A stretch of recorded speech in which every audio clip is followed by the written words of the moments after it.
We are good to go. Okay. Vinit, you can start. Hello all, good morning. I welcome you all on the second day of the D-TechCon. It has been very informative session on day one, and we expect a better session on day two also. And to chair first session of day two, we have chairpersons Dr. Amit Saraf and Dr. Anand Shankar. Dr. Amit Saraf is dynamic diabetologist and physician, senior physician at Jupiter Hospital, Mumbai. And he's DNB teacher and MD examiner also, and he's National Data Accounting member. I welcome him for the to chair the first session. And our second chairperson for today is Dr. Anand Shankar from Patna. He is founder chapter secretary of ISSBI Bihar chapter. He has organized various conferences. He is former chairman, is founder president of Aero Bihar chapter. I welcome Dr. Anand Shankar to chair the first session and request Dr. Saraf and Dr. Shankar to start the proceeding as soon as possible. Thank you, Vinit. It's a pleasure to be here. I think the first world virtual diabetes technology conference of 2022. And I thank Dr. Bansi Sabu, Dr. Amit Gupta, Rakesh Parikh, and the entire organizing team for this very much informative and a beautiful conference, which we've been hearing for the last 48 hours. I'm sure today's day will be equally as exciting and as good as ever. To start the day with a bang, we have a keynote address and we have an equally dynamic speaker who will be doing that. He is Dr. Viral Shah, who's the associate professor at the Barbara Davis Center for Diabetes at the University of Colorado in Denver. His research focuses on clinical trials of diabetes technologies to improve glycemic control, translational research to understand the effect of diabetes on bone in type 1. He is the principal investigator on a number of clinical trials in type 1 diabetes, published over 120 research articles, including original article, invited reviews and editorials and book chapters over many, many publications. He served as various leadership roles such as Communication Director of Diabetes Technology Interest Group for the ADA in 2019 and 2020, Steering Committee member of Type 1 Exchange Clinical Registry and the ASAP Writing Committees. He is also the editor-in-chief of the Clinical Diabetology. So I welcome Dr. Viral Shah to this robust gathering, and he is here to speak to us this morning on a keynote address upon the topic of standardization of glucose and insulin data. Over to you, Viral. Thank you. Okay, thank you so much, Amit, for such a long and nice introduction. I really appreciate that. So let me share my screen. Do you see my screen? Okay, I'm going to put that on a presentation mode. Yes, can be seen. Okay, all right. Is it on a presentation mode on your side? Okay, all right. Yeah. I see Vipul's thumbs up. Okay. All right. So again, thank you and morning to everyone in India. It's a late night in Denver, Colorado. And the topic I was given is the standardization of glucose and insulin data. My topic is, I'm sure it's very, very different than probably what you are hearing in this 2 days of meeting. It's more about the devices, technologies, and the use of AGP, time in range, and something like that. So I will talk more about that. Why are we talking about those things now? So my disclosure statement, I do receive grants and a lot of fundings from industry. So, you know, while I was preparing the talk, I think the best part to learn is to give a talk. And so it's a learning for me as well while I was preparing this presentation. And I just looked up in Oxford Dictionary that what's the definition of standard and standardization? And so the Oxford said that standard is an idea or a thing that's used as a measure, norm, model in a comparative evaluation. So let's say, for example, a centimeter or millimeters or inch, right? We need to come up with what is inch, defining that inch so that we can compare two different measurements in the same way, and something that everybody can understand. And standardization is the process of making standard. And so something that you are conform to a standard that you are defining, right?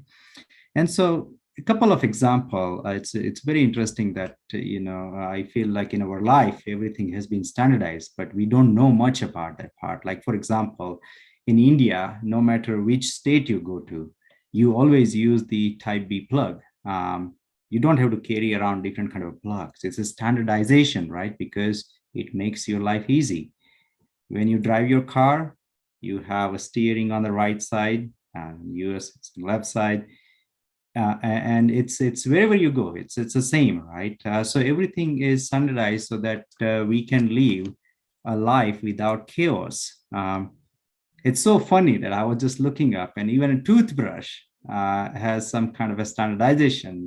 Those filaments has a very standard nomenclatures, the size and shape around that part, and how much pressure that it should exert on your teeth. So it's an interesting that our life revolves around the standards and the standardization around that. So why not in a healthcare? Of course, we do need standards in healthcare, and the example is the EKG. Whether I am reading this EKG or Dr. Chowda or Dr. Saraf or whoever is reading this EKG, we all will be reading in the same way. It's a PQRST, right? Everything has been standardized. Another example is the DEXA. Even though you use the lunar, you use the hologic machine or kind of like a different machine, but it reports in a T-score and a Z-score. And so you can understand, I can understand, anybody can understand, we can compare different results, even though the machines are different. And so in a nutshell, the standardization helps to reduce the variation in a clinical treatment and the patient outcome. Now think about that everyone interprets the ECG in a different way, then we cannot diagnose the condition. Everybody will say some different kind of a diagnosis, then it will create a chaos, how to diagnose, how to treat the condition. It definitely also helps to reduce errors. And makes the treatment more predictable, controllable, and also it defines a clear responsibility of all the team members. So standardization, we live in an era that things are standardized, and that is also true in a healthcare that everything is being standardized. But my topic is not about talking about standardization of those electrical outlets, right? My topic about standardization of the glucose and insulin data. And so why I'm talking about that today, despite we live in an era that things are standardized, but the glucose and the insulin data is not. And in US, you have got 3 different pump companies. And on my left side, you can see it's a Medtronic, Omnipod, which is a patch pump, and Tandem. We have got 4 CGMs, and Dexcom, Libre, Eversense, and Medtronic CGM. And there are plenty of meters. If you just kind of a Google, even though if you go in eBay or Amazon, you will find about 50 different kind of meters. There are some connected pins. Every one of them use their own independent software platform where you can download the data and visualize the data. Now, the problem is not that it's an individual software. The problem is that everyone reports it so differently that it's really difficult for us to really interpret and come together as in kind of like, okay, what would be the consensus around interpretation of that particular glucose or CGM data. And it's really hard. And I just took a screenshot here. You can see that all these kind of a different CGMs and different pumps and platform reports it so differently. Color is different, shape is different, the information is different. So it's really, really difficult for a physician to keep up with how to interpret that. And some of the reports are 14 pages long. Some of them are like, anywhere between 8 pages to 14, 15 pages. So now when you are seeing a patient and you have only 10 to 15 minutes of a time in front of the patient, how can you really review that 15 pages of data in a minute or two? It's nearly impossible, right? So we have to come up with the standardized way to report the glucose data. And so if you want to standardize that, then you have to define what's the glucose range.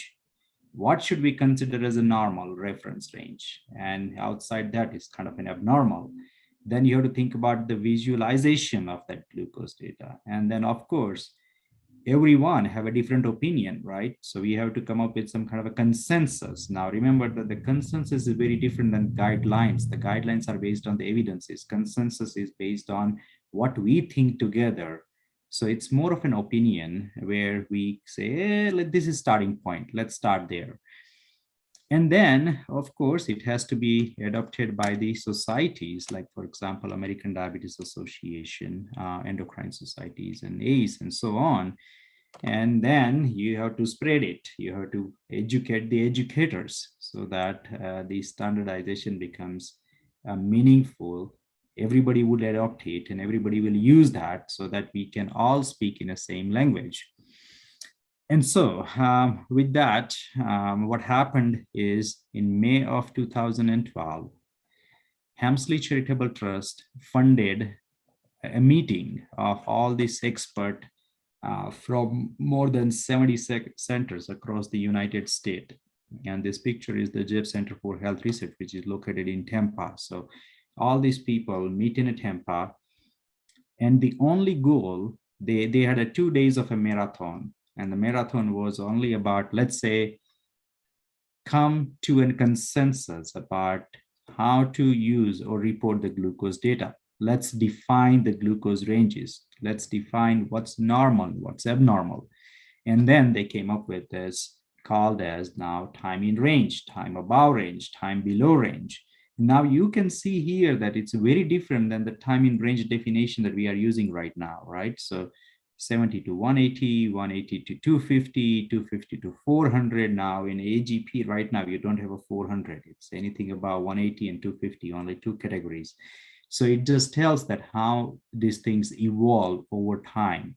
Things changes over time, and that's called a science, right? We have more data and we will change it over time. And you can also see that very interestingly, 2012 definition of low 70, 60, and 50. And now we have a 70 and 54. So anyway, I'm not going to go into the detail of that story, but this was the first meeting that was held in 2012, where everybody said, hey, let's just define it. Now, as I mentioned, that this was a kind of a consensus does not mean that it's an evidence, but you have to start from somewhere. So this was a starting point. And then over time, it get refined. And finally, the international consensus, which many of you were part of, came together at the ATTD meeting and said, hey, now it's a time to declare that these are the clinical targets for CGM glucose data interpretation. And then it defined time in range, 70 to 180 milligram per deciliter. And then level 1 hyperglycemia and level 2 hyperglycemia, which is 180 and 250. And then level 1 and level 2 hypoglycemia, which is 70 and 54. And then, yes, we understand that the one size do not fit everybody, right? So we have to also individualize therapies. So older adults, different goals. Pregnant patients, different goal.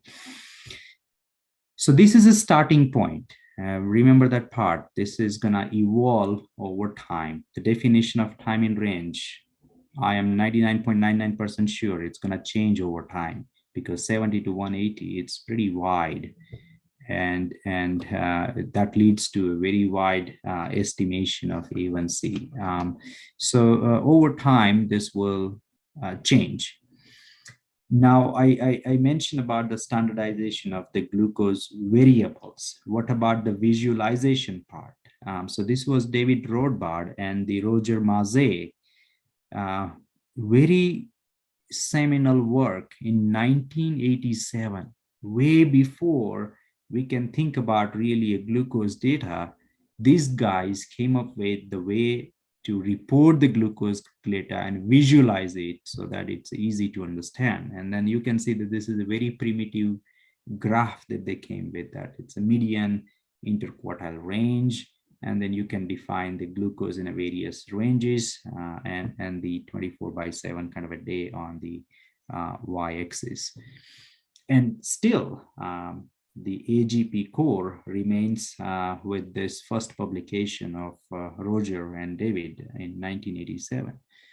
So very, very beautiful work, very thoughtful work. And now we can understand that that work has evolved over time, 1987 to now 2017. So 2017, again, the international consensus met together and said, hey, now it's a time to say that how to report the glucose data or visualize the glucose data so that every one of us would be interpreting it in the same way and again talking in the same language. And so that's kind of called as an AGP, ambulatory glucose profile, which is a trademark and patented by the IDC. So Roger Maze was at the NIH and moved to the IDC later on. It's a little controversy around that part. I'm not going to go into the details of that, but the AGP then became kind of a standard after 2017 because it was adopted by various society that includes the American Diabetes Association, ACE, and various other organizations. And you all are aware about the AGP. So I'm not going to go into the details. And I'm sure in that 2 days of this diabetes technology marathon meeting, you will have a lot of lectures around time in range and why we should use the time in range and those kind of stuff. But this was kind of a consensus on reporting the glucose data or the visualization of the glucose data in the form of AGP. And now this was actually 2017 version of the AGP. The newer version is very different than this first version. So again, as I mentioned earlier, that things are evolving over time. Now, as I mentioned earlier, why we need a standardization? So that we can make our life easy in a healthcare, so that we can all speak the same language, so that the interpretation will be the same. So we can treat the individuals, we can compare the treatment, right? And so this is two really beautiful articles, again, feasibility studies, not a large randomized control or multi-center trial, but one from the IDC, another one is from Janice Wong at the University of California. And both of them have looked at like, okay, if we teach the physician on standardized way of visualizing the glucose data and interpretation of the glucose data, which is an AGP, would that help? And so the answer is yes. So what they did is that they looked at the time taken by the physician from the patients checking the front desk to the patient being treated by the doctor. And it takes about 16 minutes of a time. This was before kind of a standardization. And then after standardization, the time has reduced from about 16 minutes to 4 minutes. And so, yes, it helps. And the easiest part nowadays is that now during the study that they conducted, we had to use the codes and cable to download that. But every device that's available in the US now, and I'm talking about mainly the CGM and pump, has a Bluetooth. So it's connected to your mobile phone. All the data goes into the cloud. So you don't have to use any kind of a cable to really download the data. So practically speaking, this study is old enough, but if you really do the study now, then this time will be less than 2 minutes now. So the patient is checking at the front desk, to the patient is seeing you, and you are interpreting that AGP. Everything takes about 2 minutes or less. So that means you are improving the efficiency in seeing the patient, and not only the efficiency, but it is the more safer way of interpreting the glucose data and make some kind of a therapeutic changes. But things have changed after that. Did all the physicians are speaking in the same language? And the answer is no. So this is another article by Rich. What he did is that very simple study, but beautifully done. He asked the physician and divided them into two groups, expert and non-experts. Now, experts are self-expert, meaning by that I can say, hey, I'm an expert. Someone can say, I'm not an expert. The rough definition of an expert in this was that, okay, you are having at least 10 years of an experience in diabetes field, and you are seeing at least the one CGM data in a week. which is pretty narrow definition, or probably broad, not narrow, but it's kind of like a very conservative definition of expert. But anyway, divided into expert and non-expert, everybody were given the 7 AGP profile, and that are marked as A, B, C, D, E, F, G, H, I, right? Now those profile are same, right? So for example, look at the number B. Okay, now focus on the number B, CGM profile, and I'm looking at the non-expert, which are 73 physicians, which were non-expert. The same AGP, 5 physicians said it's the best, 2 physicians said worse, and all are kind of an in between, right? So despite that we are having a standardization about the AGP, the interpretation of AGP, still everybody has a different opinion about that. Now, difference in opinion is nothing wrong in a science. It's a healthy thing to do. But at the same time, what this article emphasizes that it needs more education. And so therefore, American Diabetes Association has now a totally different educational program called as Time in Range Education Program for primary care doctors. Excuse me.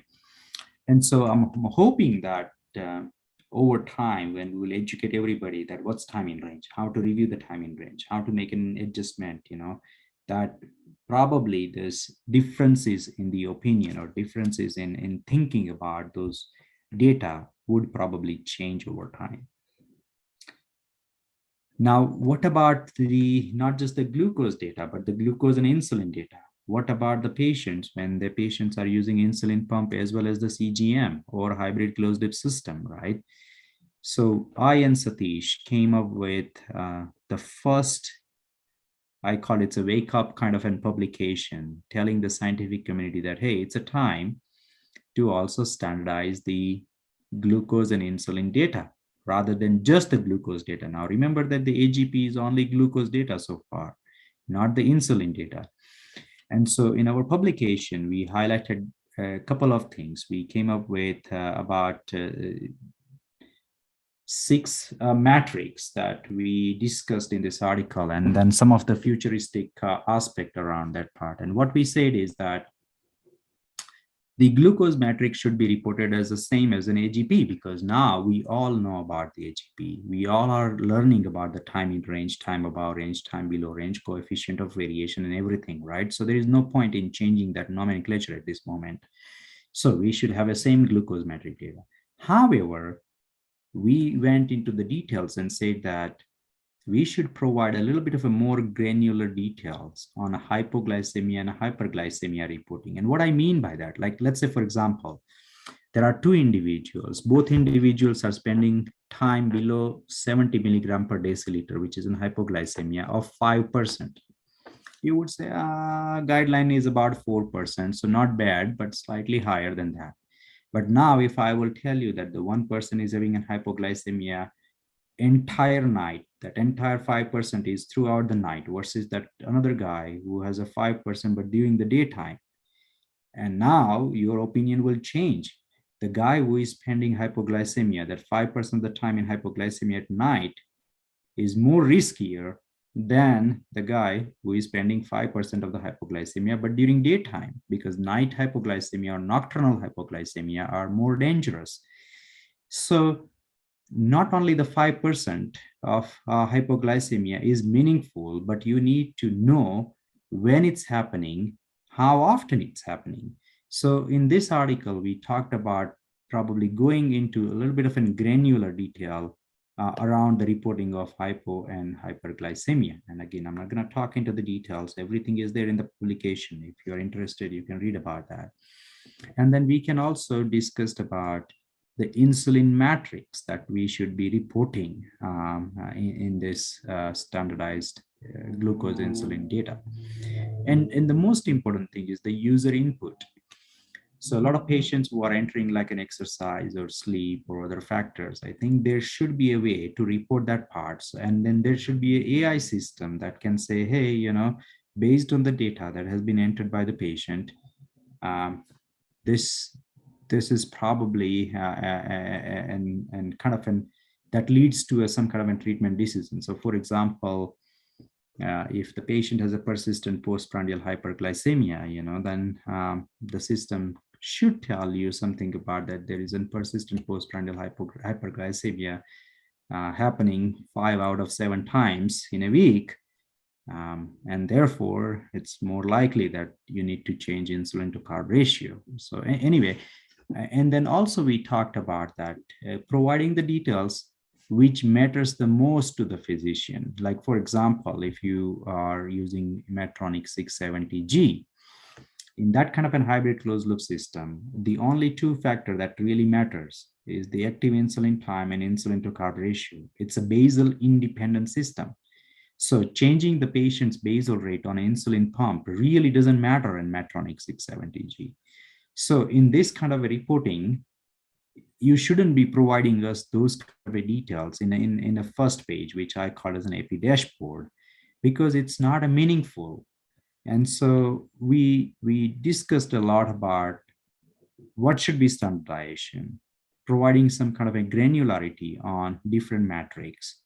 And not only that, but also taking the user input as well as customizing that depending on the system. It's very, very important. Also, we talked about the color coding. And Boris Kovacek from University of Virginia and his group developed this kind of a traffic light pattern, meaning by that the green, good, yellow, okay, red means danger. And so we mentioned that the color coding matters in standardization. And so ideally in AGP, we should have a green, yellow, and red kind of a system. So AGP 2022 or 2021 actually changed last year. They changed their color coding based on our article. And as I already mentioned, that it should be adaptable, it should be customizable, and it should provide you the information that really matters the most, rather than providing all this kind of gobbledygook information that is not really helpful in making any therapeutic decision. Now, that article, as I said, that it was a wake-up call for the scientific community. And so those who attended the ATTD, and I met many of you at the ATTD, this was presented by the Revital Nimri, and this slide is actually from her. She was generous enough to provide me the slides. And so during that ATTD, they spoke about the international consensus on automated insulin delivery system. And there are 7 chapters. Each chapter was like governed by I think about 6 or 7 or about 10 physicians in some group. Each group prepared that report based on the evidences. And then there was a big meeting convened on May 26th. And then everybody discussed about their chapter and their part, and then came up with the consensus. So that paper is going to come out pretty soon. I'll say stay tuned. But in general, as I mentioned, that there are, I think, 7 or 8 components, and one of the component is that how to report and present the AID data. It's pretty much, they adopted everything that we suggested in our in first paper in DT&T. And it will look more like a kind of an AGP, because we all are familiar with the AGP, so that it will make life easier for all of us to really understand and interpret those glucose and insulin data together. Is that perfect? And I would say no. The Voltaire said in the past that the perfection is the enemy of good. So nothing is perfect. But I am sure that over time, things will get better and better and better. And we all will be talking about this glucose data, like what we are talking about the ECG at this moment, electrocardiogram, because the interpretation, if you give an ECG to 10 cardiologists, I'm sure that 9 out of the 10 would be on the same page. But if you give an AGP at this moment to 10 diabetologists, hardly 1 or 2 would come together, right? So, but I'm very optimistic that over time, this matrix will be refined. Over time, we will get all the educations around this glucose and insulin matrix, standardization of those metrics, and then things will change over time. With that, I'm going to end my presentation. This is my University of Colorado. and happy to take any questions if you have. Thank you so very much, Dr. Viral Shah. It was a wonderful, eye-opening presentation. And this is a keynote lecture, so we are not going to have any question. Of course, you have any take-home message, you can always give. But this was a wonderful presentation of the evolution of the ambulatory glucose profile. And you started from how it has been done. And we are fortunate to have you here, and how we can use along with the insulin. It's a wonderful. Thank you so very much. And if you have any take-home message, please give us. Nothing specific. As I mentioned in my talk, I would say that, things will change. It's evolving, and science, that's what it's a science is. Science evolves, right? It doesn't stay at the same level. So I'm sure that things will change over time. This metrics will become even better, refined based on the evidences, and we will have a less disconnection between us in understanding this data. And I think, coming up with a treatment plan based on that data. So I'm sure it will be very helpful to all of us. And standardization is the way to reduce the chaos among us, I guess. And that's how we do the studies and publish, and then the standardization will take place. Thank you so very much. Dr. Amit Saraf, you have anything to? I think Viral, beautifully, I think a very, very important topic covered at the beginning of the day. Standardization is the way forward. Whichever we are men of science, until we don't standardize everything we do, cut across the entire globe, I think our work is not really as authentic as it should be. So I think a brilliant talk. On the behalf of everybody, let's give him a big round of applause for having a nice talk at the beginning of the day. And I think with that, me and my co-chair will sign off. And thank you, Viral. Handing over back to the organizing team for the next session. Thank you, Amit. Thank you, all the team of Diabetes Technology Group. And now I ask Amit to take over. Yeah, thank you, Dr. Viral. First of all, you have set the ball rolling for today, and right from with your keynote lecture. And we really appreciate that you agreed to speak at such a late hours in the US. We are very, very grateful to you, and we look forward for your continuous association and participation in the D-Tech and the D-Tech related events. Thank you so much for joining us. Yeah, thank you, and it's my pleasure. And have a wonderful meeting and wonderful day. Thank you. Bye. Thank you. Now we hand over the session to the session managers, and they can introduce the next chairpersons for the next session. Thank you, chairs.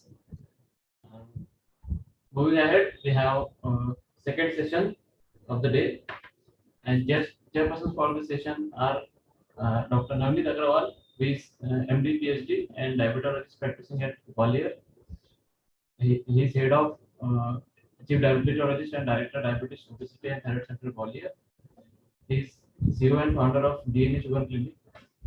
He has various awards.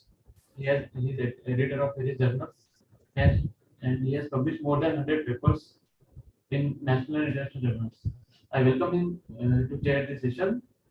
And second chair for the today is Dr. Catherine Weil. She is Professor of Endocrinology at Ohio State University. She is Director of Adult Type 1 Diabetes Program, Adult CFRD Program, and Diabetes Transition of Care Clinic at OSU East Hospital. She has served on National Board of Directors for AAC and NLA, and she has done various clinical research activities focused on management of Type 1 and Type 2 diabetes, diabetes technology, NFL NASH, and severe risk in Type 1 diabetes. I welcome Catherine for the second session of the day. Over to you, Catherine, and second chairperson.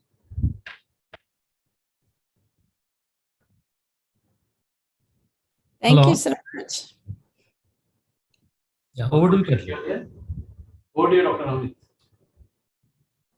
So thank you, Dr. Vineet.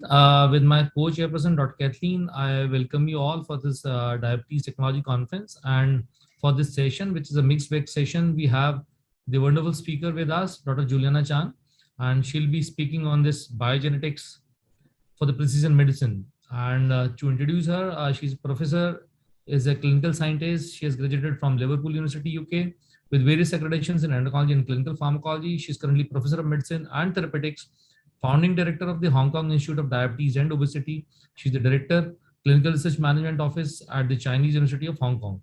Her major areas of interest include epidemiology, genetics, clinical trials, and care models in diabetes, and a Hong Kong government-funded theme-based research involving a multi-topic analysis of diabetes and its complications for personalized care.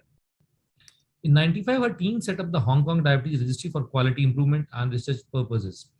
In 1997, her team received the Best Hong Kong Hospital Team Award for these initiatives, which provide a reference for diabetes care. In 2007, her team set up the Asia Diabetes Foundation as an university knowledge transfer project to implement a web-based joint Asia Diabetes Evaluation Program to use a structured data collection. Over the years, she has organized many conferences, seminars, workshops, including the Cambridge Diabetes Epidemiology and many more. She is currently a member of the steering committee of the Hong Kong Government Framework for Control and Prevention of Non-Communicable Disease. So welcome, Dr. Juliana Chan, and over to you. Thank you. Let me see. So thank you, Dr. Agarwal, and thank you, Dr. Wine. So could you see my slides?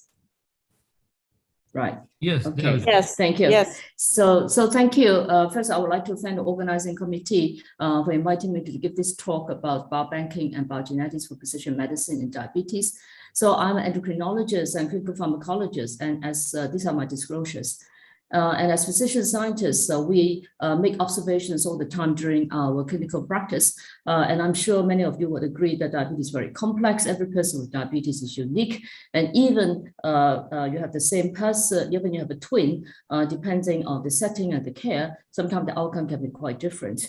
And so really the challenge of diabetes management is really redefining the diabetes in order to give sort of more precision in terms of the treatment and spotting the similarities and differences between different individuals with diabetes. And on that, we really need to have some conceptual framework based on our experience and also the evolving knowledge. So the prevention, treatment of diabetes aim at prevention of diabetic complications. We understand that actually diabetes frequency coexists with hypertension, dyslipidemia, and this abnormal internal milieu will activate a lot of the pathways such as aldose reductase, AGE, protein kinase C, etc., and loss of some of the protective pathway. And these can be under both the genetic influence as well as epigenetic influence due to environmental or treatment effects, and this will lead to loss of structure and function and giving rise to all these complications. Within this conceptual framework, there is a strong genetic component in diabetes, and these genetic factors can be rare, can be common, and over the years, we now have a lot of technologies and methodologies, analytical tools to try and help us understand the genetic basis, because understanding genetic basis will obviously give us a very important insight regarding the causes, and with the causes, then we will be able to find either cure or intervention. And of course, people might have monogenic diabetes, and we need to use either trios or family pedigrees to actually discover that. We have the more sort of not so rare variants with larger effect size. Then, of course, the common variants is small effect size. And really, over the last 20 or 30 years, there has been a lot of knowledge again in this field. The other important premise is, of course, we all have a set of DNA codes, and depending on different circumstances, this would then be translated to RNA, to proteins, to our phenotypes. And we actually started with the phenotypes. We'll have to work the way back. And of course, we now know a lot more about the architecture of the genome, all the way from the epigenome to RNA, which can be coding or non-coding, to finally to proteins and metabolomes. And we need to have the phenotypes to match these molecular signature. And along the way, we also need to understand the influence of, for example, treatment that can alter these phenotypes. Finally, and because of that, we understand that in diabetes, there are actually modifiable and non-modifiable factors. So with the genome, really, at the time of conception, this has already been programmed, and depending on the exposure, this will be gradually unfolded, and then depending on our education, our lifestyles, access to care, the outcome can range from anywhere healthy aging to premature morbidity and mortality. So it is against that backdrop that nearly 25 years ago, we started formulating these strategies with 30% of people being obese and 10% of people with diabetes. How do we stratify risk? How do we classify disease? This is very much data-driven. And so how do we use IT to actually enhance prediction, prevention, and personalized care? And where the genetic variants can help us to identify really at-risk individuals, either for diabetes or complications. And in these individuals, we implement behavioral therapy, disease management, and on top of that, really have pathway-specific therapies. So we then embarked upon this journey in 1995, really combining research and practice in order to discover new knowledge to improve precision of diabetes and treatment. And between 1995 till now, there have been multiple milestones. And this is the Hong Kong Diabetes Register, which I'll talk about in a minute, is really the fundamental of this program for both care and also research. And along the way, we have established many cohorts, the Hong Kong Diabetes Register as part of the quality improvement program. We have the family-based cohorts, the community-based cohort, the youth cohorts. And then after 10 years, we ascertain the outcome of a diabetes registry cohorts. And then we developed a lot of equations. We started getting our second youth cohorts and including the mother-child cohorts because we understand the life course of diabetes now. We have our second ascertainment of the outcome in our diabetes register. By then we're also part of the global and Asian consortium for discovery of diabetes genes. And then in 2013, we actually recall, some of the community-based cohorts and family-based cohorts to ascertain the rates of developing diabetes. And in 2014, we established a multi-center Hong Kong Diabetes Biobank. And along the way, we have really applied different methodologies to try and understand the genetic basis of diabetes, initially really using resequencing to identify monogenic diabetes. Then we use linkage analysis to identify chromosomal regions which are linked to diabetes and different traits using family-based cohort. We then focus on candidate genes using SNPs and later on using LD and TAC SNPs to understand genetic variants of some of the candidate genes in terms of predicting outcome. And then we have entered the era in 2000 where we use genome-wide association studies. Of course, now we are using next generation sequencing for multi-omic analysis. And with these rich databases, we start doing computational and network analysis. And of course, many of you have been part of this web-based J portal, which is really, again, trying to combine some of the protocol and methodology to establish register to actually try and translate and discover new knowledge. So what we did is actually we need to actually transform the clinic setting in order to collect this high quality data and using a trio team in order to set up the register together with the biobank, with the patient's consent. I cannot emphasize enough the importance of structured assessment here as in accordance to international guideline that these people should have their eye, the feet, the blood, and the urine assessed every year, every 2 years. And then these data can be digitalized and linked to EMR with hospitalization, drug and lab data. And most importantly, to use this data to create personalized report to stratify risk, empower self-management, and identify care gaps. So in 2007, we did our first sensory and start having some idea about the profile of these individuals. Type 1 diabetes is very rare, even in young people.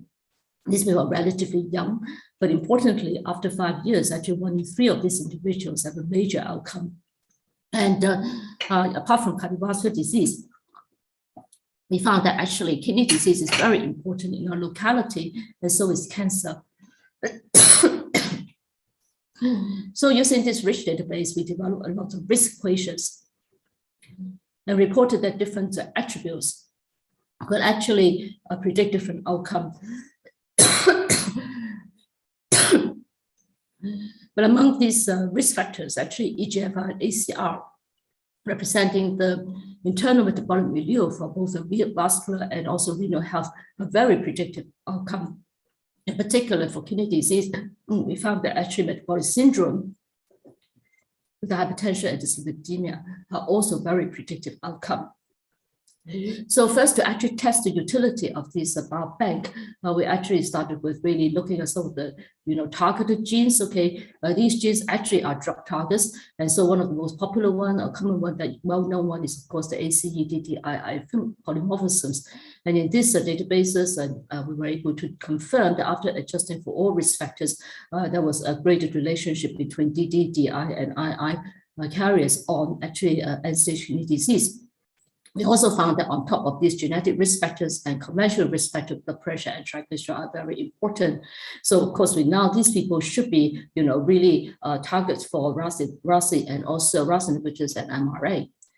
Within the glucose pathway, the aldose reductase is very important. And here again, we ascertain that actually the aldose reductase A is at -2 microsatellite polymorphism, and also polymorphisms in the promoter regions also predicts end-stage kidney disease. And some of you might know there is now an aldose reductase inhibitors in phase 3 development, mainly for heart failure.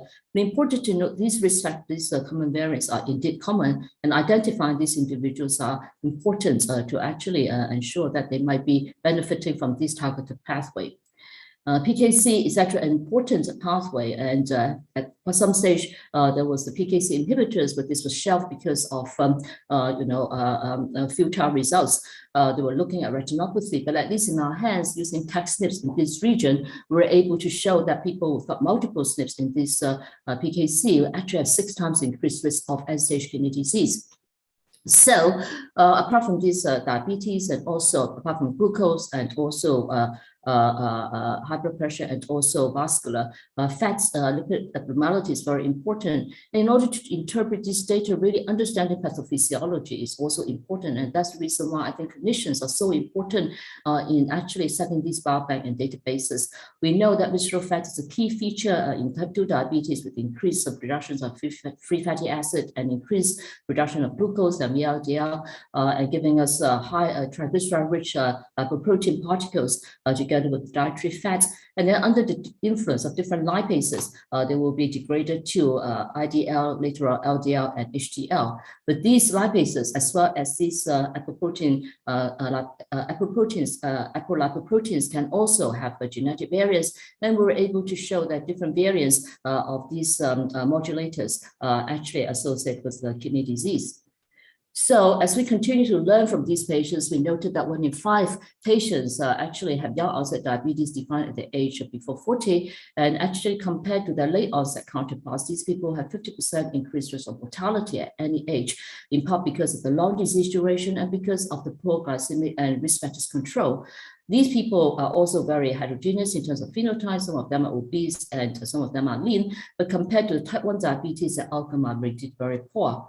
So to understand this heterogeneity of the young onset diabetes, as I mentioned, we set up the family-based cohort, and then we need to control the youth cohort, the mother-child cohort, as well as really entering into a lot of international collaborations for replication and also for discovery purposes. For example, the Global 1Q Consortium and Global Type 2D Consortium, as well as the Asian Genetic Epidemiology Network. One of the first things that we did is actually, because type 1 diabetes is very rare among our young people, we collaborated with Professor Graham Bell. We actually used resequencing and look at 92 unrelated Chinese subjects, and they have young onset diabetes, strong family history, and discovered that actually 8% of these individuals have novel mutations in HNF1 alpha and glucose kinase genes. Through this epidemiological survey, we also understand that obesity and genetics are actually having more significant roles in autoimmunity in these young people. More recently, we were able to, based on our collections, we actually did auto anti-GAT in our young onset, in our young patients. So in these 1,500 patients with young onset diabetes, we measured anti-GAT. There was 253 patients with classical type 1 diabetes. We found that 8% of these individuals were actually LADA. These LADA patients actually had lower risk of cardiovascular disease, but higher risk of severe hypoglycemia compared to the non-LADA young onset diabetes. But compared to the classical type 1 diabetes, they actually have 3-fold higher risk of end-stage kidney disease, probably because of the silent presentation and probably, delayed intervention. So important to note, among these type 2 diabetic patients, actually these people with LADA are very sensitive to insulin compared to non-LADA, and really identify these patients are important in order to give them the targeted therapy. So LADA and MODY probably only explain about 12 to 15% of young onset diabetes. So using our family-based cohort, we're using microsatellite markers to try to identify chromosomal regions which are associated with diabetes traits within the family, for example, chromosome 1, 2, and also 16. But then, we found while we should be really resequencing the genes within this region, comes the GWAS era. So this was the first GWAS that we did in our Chinese patient with familial young onset diabetes. And we found that actually one of these genes, which is DACH1, this is a transcription factor implicated in developmental biology, was associated with young onset diabetes, odds of 2.4. This was replicated in the Asians and also in cardiovascular disease. And more recently, we're able to show that DASH1 is actually implicated in islet development. By knocking out the gene in this zebrafish, you could see that the islet was not developed, which was corrected when we actually reversed the gene expression. The second GWAS that we did in these young people was actually PAX4, and this is again a transcription factor which is important in differentiating, in the lineage, the development of progenitor cells to either endocrine or exocrine lineage. And in fact, this again was associated with 18% increased risk of diabetes in the Asian population. And subsequently, it was also reported in a consortium that actually this gene is actually only found in the Asian populations. And so in these people who actually carry these SNPs, actually even in normal individuals, we already see that they have reduced beta cell function in both children and young adults and with hyperglycemia.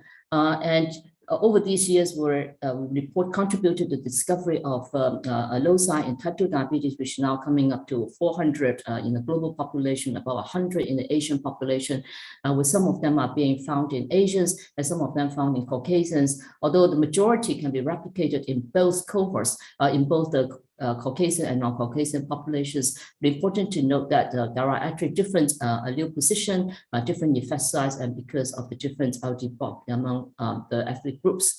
So from DNA then to actually RNA. So, these biobanks are very useful. So for example, in these young onset diabetic cohorts, we use their PBMC and then we did transcriptome, and then using, complex analysis, this interactome analysis with replication, we found that we identify hub genes, which actually complement with some of the GWAS signal.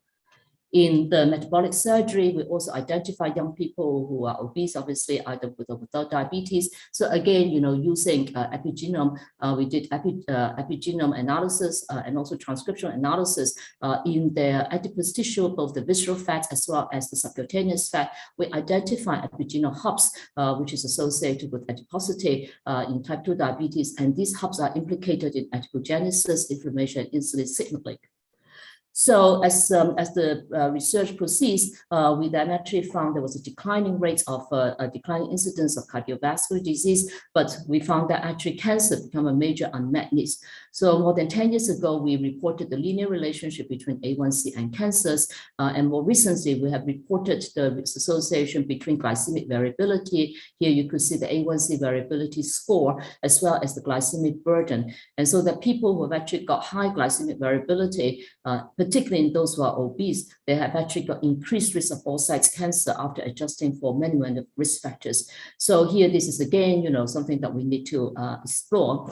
And indeed, using our biobank, we're able to identify some of the microRNA, which can predict the occurrence of liver cancer nearly 6 or 7 years before the occurrence. So raising the possibility that some of these microRNA can be used to identify high-risk individuals for intensive management.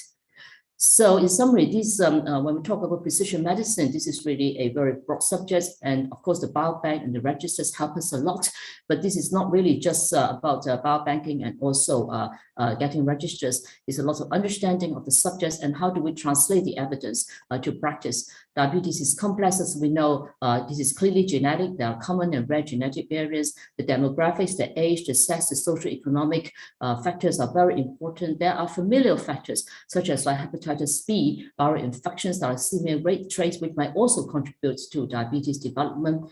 Of course, the ecosystem, the culture, the psychosocial behavior factors, the microbiota, hormonal and drugs, and access to care can really change a lot of the trajectories. So here, really, we need to redefine diabetes. There are people who are obese, pre-diabetes, the obese type 2 diabetes, you have the lean type 2 diabetes, some of them may be larder, some of them may be ketosis-prone type 2 diabetes, some of them might have type 3 diabetes because of pancreatic disease. Then you have the type 1, the MODY, and so forth. So really structured assessment is critically important, the demographic, the life course, really all the way from birth history, the childhood history, of course, the genotypes and the phenotypes, and this will form the basis for us to organize our precision care. The risk factor control, the self-management are critical, the early intervention based on a wealth of evidence, and then on top of that, maybe we'll be entering an era of risk-based medication using both genotypes and also phenotypes and multi-omic markers. Finally, this is a chronic disease. The regular review is important to engage and empower the individual to evaluate what we are doing and discover new biomarkers, pathways, and targets. So this is really a 20-minute summary of what we've been doing over the last 30 years or so. But I'm pleased to actually report that in a recent review of 16 high-income countries of 0.5 billion people, where there are actually territory-wide or nationwide registers.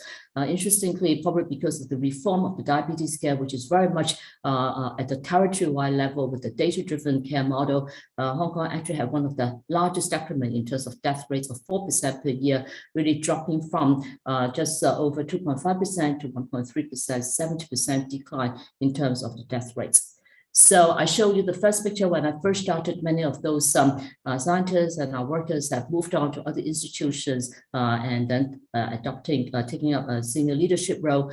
We now have new faces, new fellows, new students, and continue the research. And I really want to say a big thank you to all collaborators, partner, fellows, sponsor, and also patients and their families in making this knowledge discovery and translation possible.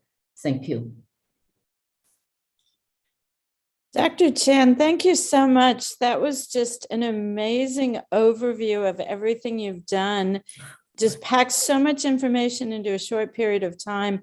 And I think speaking from the world of diabetes and diabetes research, please keep going. Give us another 20 years. Yeah, so but luckily I have some really, new blood, young people, energetic people who continue to explore these cohorts. It's been an amazing journey. I think this is really, I hope more groups, and I believe many groups are doing similar things now. I think, we hope more physicians are actually engaged in this kind of knowledge discovery and implementation journey. Yeah. And more research funding can actually support. And of course, not just funding support, but also I think policymakers should create the environment to make this kind of care possible.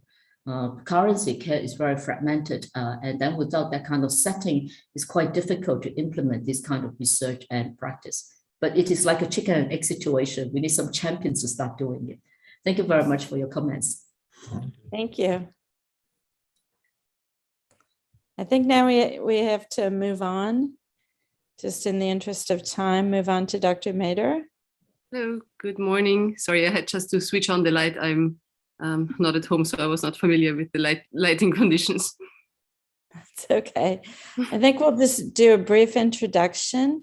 Dr. Mader is an associate professor of medicine in the Division of Endocrinology and Diabetology at the Medical University of Graz in Austria.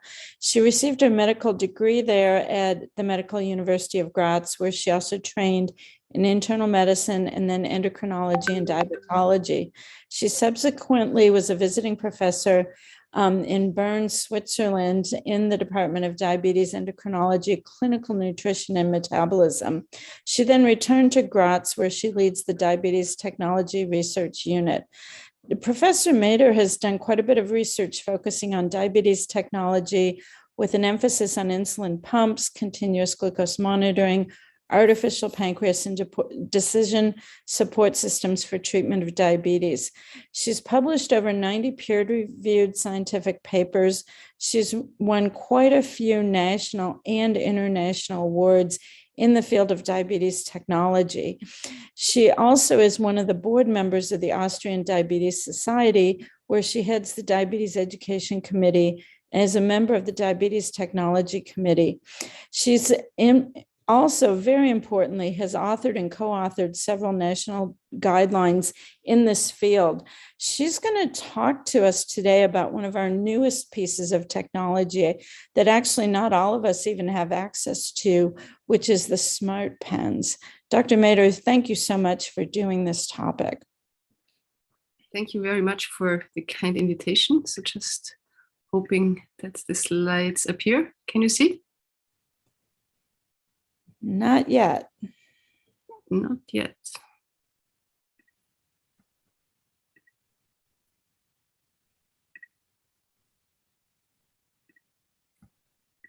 No? Yes, they're there Okay, now. very good. Thank you very much. So smart pens are really the new kid on the block, so to say, and I'm happy to talk to you about this important matter. Here are my disclosures.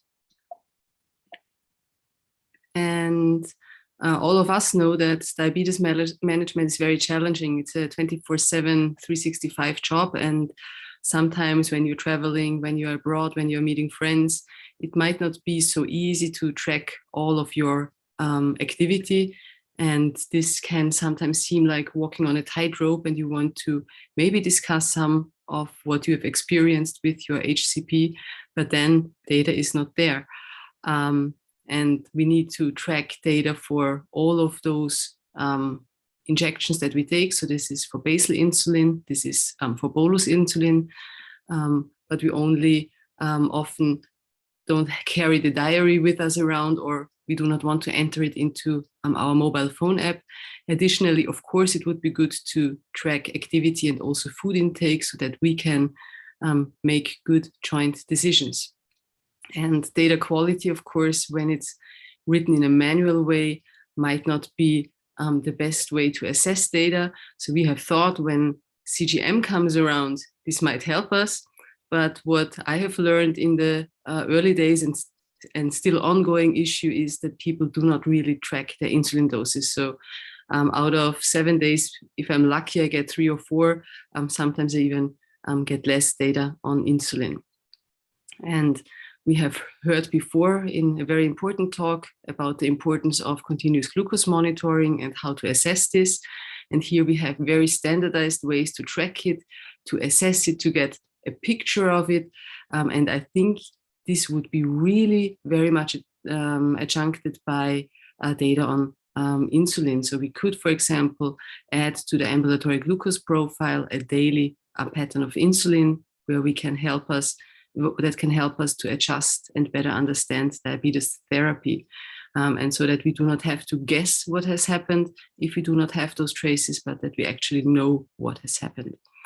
And we know that during the COVID pandemic, diabetes technology really helped us a lot because we had access at least to the CGM data, and we could share data with the people living with diabetes and could come back to them and support them without asking them to come to our offices. But of course, having a more holistic picture would help us more. So for connected pens, now that more and more people are using smartphones, data can be transferred wirelessly on insulin doses, including timestamps of the injected dose and also size of the injected dose. And this holistic picture could help us to better understand on both the patient side what is going on, what might have been missed, what could have been improved, and also on the HCP side, how to better adjust therapy, were all insulin injections taken, and not just to increase insulin dose by assuming that insulin doses were taken at that time. And one other very important aspect is that we should really reinforce our quest that these data are available also in the electronic medical record of the patient, because only then we have full picture and full access to what is going on. Currently, we do have different approaches. So there is approaches for durable pens, and there is approaches for disposable pens. For the durable pens, we have the direct integration into the pen, and for the disposable pens, it's mostly with caps that are added to the disposable pen to keep track of the injections that were going on. So we also do have different approaches in regard to apps. There are pen-specific apps that directly are related to the app, to the pen. And on the other hand side, we do have general diabetes apps that can be used to add also data on insulin doses here automatically from smart pens. So the first smart pen on the market here in Austria was the Novo Echo, and we do have that pen. Unfortunately, what is not so very common here in our country, and that's one of the hurdles that we are currently facing, is the Gluco app. So especially when we think of people living with type 2 diabetes, this is maybe something they would not consider using that easily. But at least in the offices, we can download the data, for example, using the Gluco app. On the other hand side, there could be the connection with the My Sugar app. Also, this is not widely used in people living with type 2 diabetes, so it's mostly a type 1 product here in my country, which adds again to these hurdles. And if we want to combine it with in the Roche system, we can combine it with the SmartPick software, which is also quite prevalent in the German-speaking market. And then there are other approaches, such as the InPen provided by Medtronic, where we can have different types of insulin. So, of course, for Novo Pen, only Novo insulins are being used. But here, for the InPen, different types of insulins are being used. And what can we see when we use the pen-specific app that is provided? We can see, of course, only if entered the current glucose, but of course the insulin dose that goes in. We do have the active insulin remaining. There is a dose calculator coming around, and people, if they do it, can track the activity. And in the end, we can get reports where we have the full picture of the data. Do those pens help us? I mean, that's of course a very important question. And there was a study done already in 2019 by Manshi et al. And they assessed non-adherence to insulin therapy, and if this could be assessed via this Bluetooth-enabled pen. They had the pen used over 1 month, and they had younger as well as older persons living with diabetes. They had to be on 2 or more injections per day. And for clinical assessment, they used continuous glucose monitoring. And with that, they could see that poor glycemic control was associated with less insulin injections taken. And of course, this can then be something to tackle during outpatient clinic visits. Another study that was done just recently in Sweden by Professor Adolfsson was a smart pen study in 12 Swedish clinics. And there they had a pre-baseline assessment and then started the study where people were using the smart pen. They had at least 5 visits. And they also included continuous glucose monitoring, and the smart pen was used for insulin delivery. And what can we see here? We can see, for example, if doses were administered on time when we relate the insulin dose injection to the glucose trace, or if the insulin dose was delayed, so a so-called missed bolus dose, because the trace already shows a trend upwards, and we only see that the insulin dose was taken at a later stage.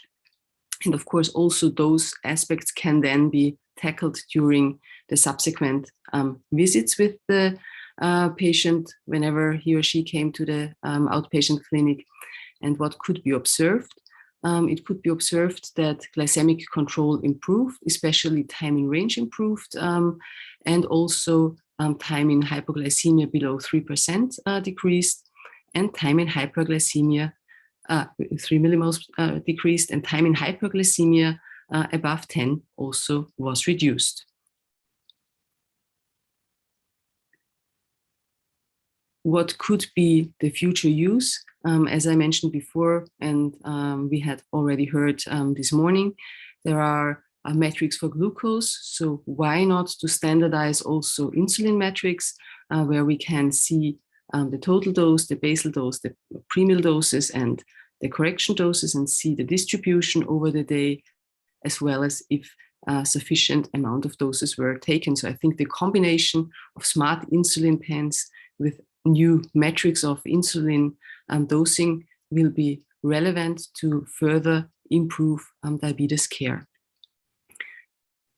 as we had heard before, current data is frequently incomplete and the information on insulin doses is missing. So now that we have those novel pens around, we hope to tackle this issue. What is still a big hurdle that we do not have, like every pen with an app or people using apps in an adequate way so that we can see actually the data. So this is one of the challenges that we have in the recent times here in Austria. So we have introduced the smart pen 2 months ago. And I think we need to adjust our training strategies, and not just because in my country, so I'm really lucky that we can easily prescribe some of the novel products, but we really also need to alter our pathway, how to then make use of such a pen, because if we just provide this pen without instruction what app to use in combination with it, specifically if it's a pen that comes along without an app, we cannot make the full use of it. But if we do that, we can get a holistic picture and adjust therapy way much better.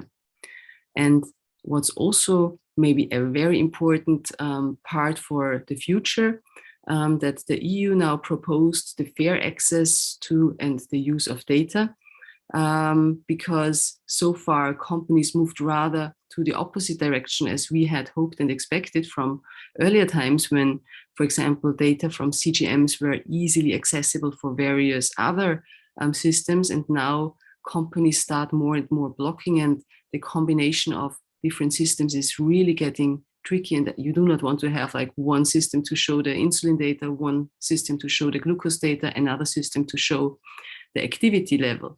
So it would be really good to come along with an approach where we have access to all data on a specific dedicated platform, potentially the electronic medical record of a country or a region, where all data are combined, and we do not need to look into different software solutions to make things work. So just to wrap up what we have just discussed, diabetes technology as a whole facilitates diabetes management. Smart pens are the next essential tool here. They help to better legibility. We get a timestamp. We can check adherence. Integration into the electronic medical record is key, in my opinion. There should be standardized metrics also on insulin data to complement continuous glucose monitoring data. And access to data should be reinforced so that we do not need to struggle to look into different types of data that we want to assess. And in future, probably with these devices, one could maybe consider or avoid overdosing. For example, if you have like a timestamp on your pen and the pen does not allow to inject insulin when it's not in a relevant after a relevant interval, especially when we consider, for example, once weekly insulin. So this could be one relevant aspect. And what will be probably seen quite soon will be also algorithms that help people who do not want to switch on a pump or who do not have access to a pump and AID system, that they get also better care by using smart pens in combination with algorithm-driven therapy decisions. With that, I'm at the end of my talk and would like to thank you for your attention.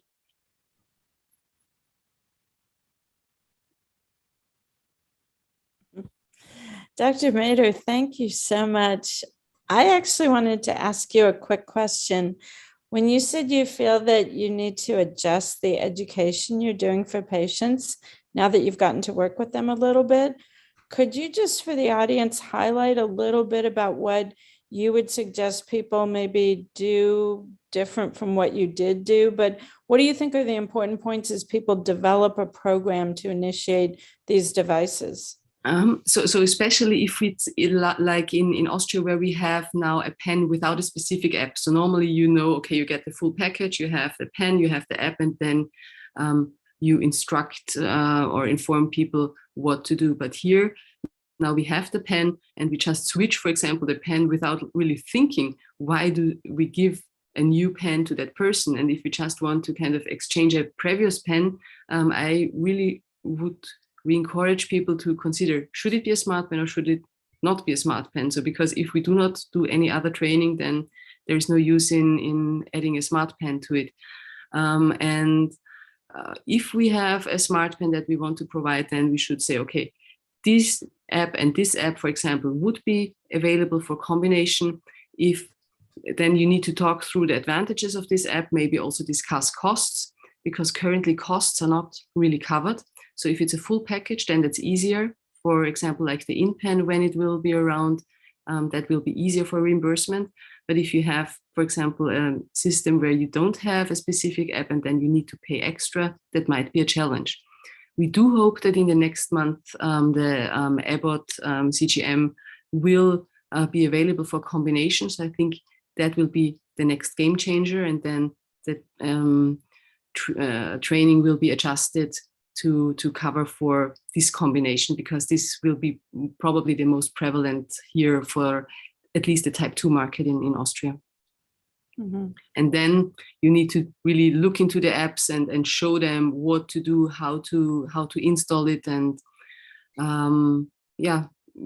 also tell them to provide you access, because that's also one of the challenges, that sometimes you are not allowed to follow the patient. Of course, we don't need to follow them all the time, but at least when they come in for the in-clinic visit, they should be prepared before, so that you don't need to wait for the password and stuff like that to appear. Mm-hmm. Yeah, we have the InPen, and our InPen app can talk to the Libre, to the Dexcom, and to the Eversense. But what we're really waiting for is a smart pen for the basal insulin. We don't have that yet. And so patients, as you nicely described, have to enter it themselves, and they don't. Yeah, exactly. So that's a big challenge. So we were all like, oh, wow, now we've got CGM traces, and then you downloaded it, and then you say, okay, well, half the picture now, but not the full.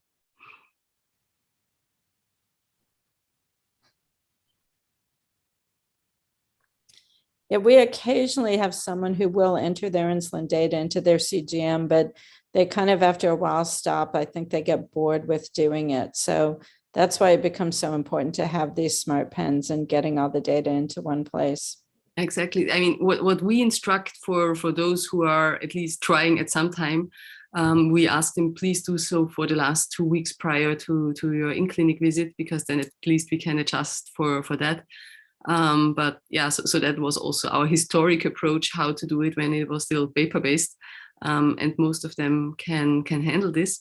But also in the patient's mind, something has changed, because they think now everything is automated with the insulin checks. This will come just along with the glucose checks. So that's something we have to really change their approach again. It's maybe a bit better for people who are on AID systems, because for them, they need to enter their carbs to get their boluses.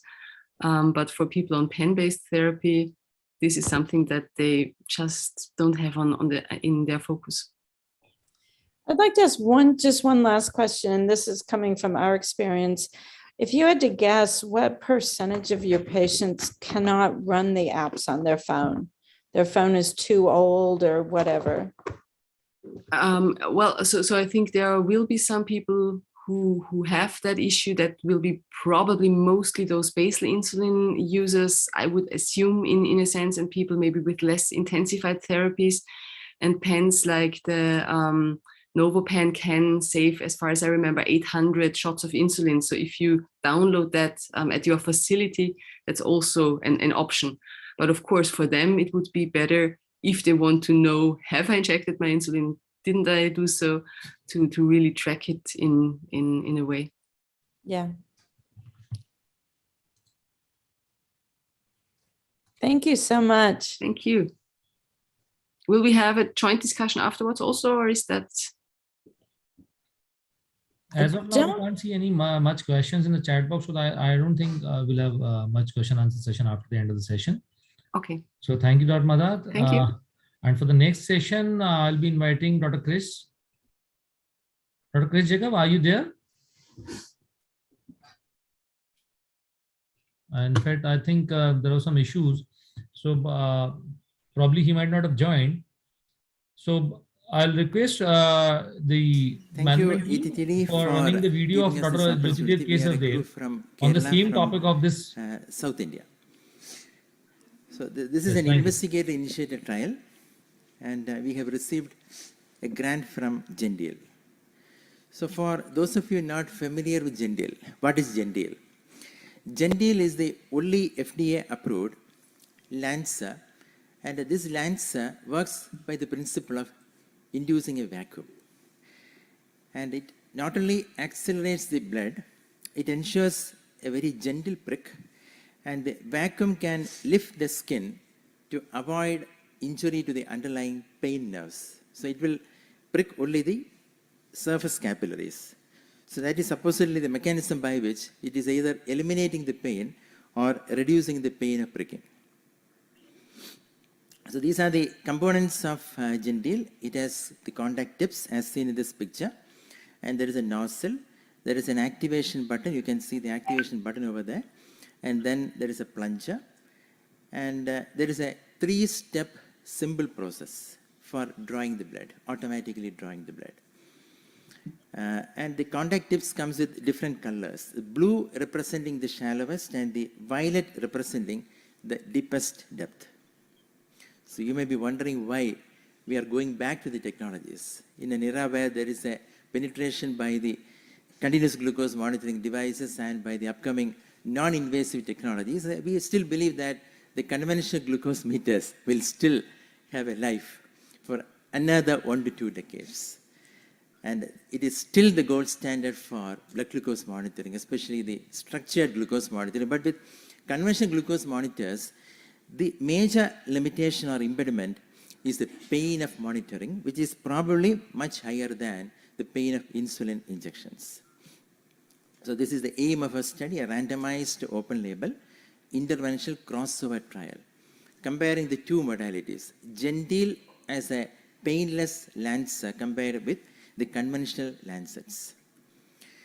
So this is the broad view of the study design. Inclusion criteria: subjects with type 1 and type 2 diabetes aged between an inclusive of 6 and 69 years, hemoglobin A1C of above 8%. So subjects were randomized to either the Gendeal arm or to the conventional arm. And at the end of 12 weeks, they'll be switched over to the respective other arms. Very simple design.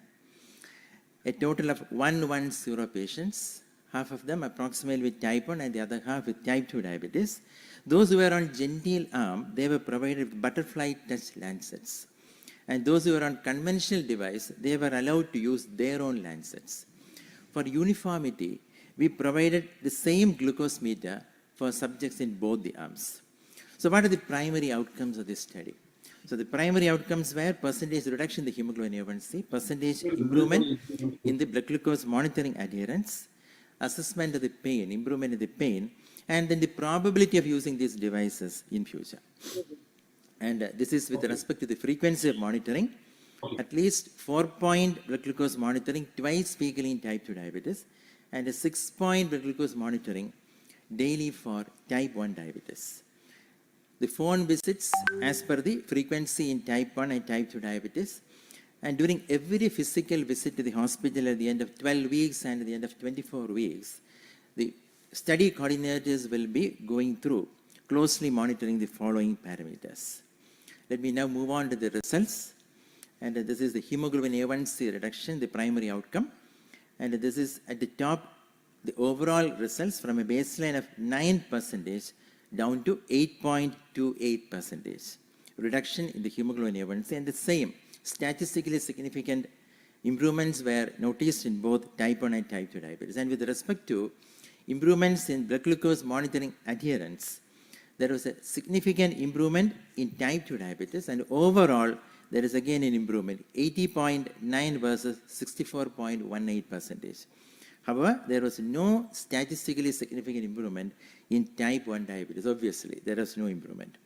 And with respect to pain improvement or pain reduction, those who were on conventional devices, majority of them reported either no change in the pain perception or probably slight worsening in the pain, whereas on Gendeal, represented by these green bars, they have admitted that there has been an elimination of pain or significant reduction in the pain.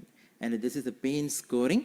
Again, significant improvement in both type 1 and type 2 diabetes, and with Gentile 66% and with conventional 35% improvement in the pain. So statistically significant and clinically significant improvements in the pain with the new Lancer. And the question on probability of using this device in the future. Both subjects in type 1 and with type 2 diabetes, majority opted for Gentile as an option. If they have given an option, they'll be going for Gentile as a pain-free Lancer. So this is an overview of the results. And in conclusion, this is a study providing evidence on the benefits of Gentile as a vacuum-based Lancer in improving self-monitoring frequency and hemoglobin A1C.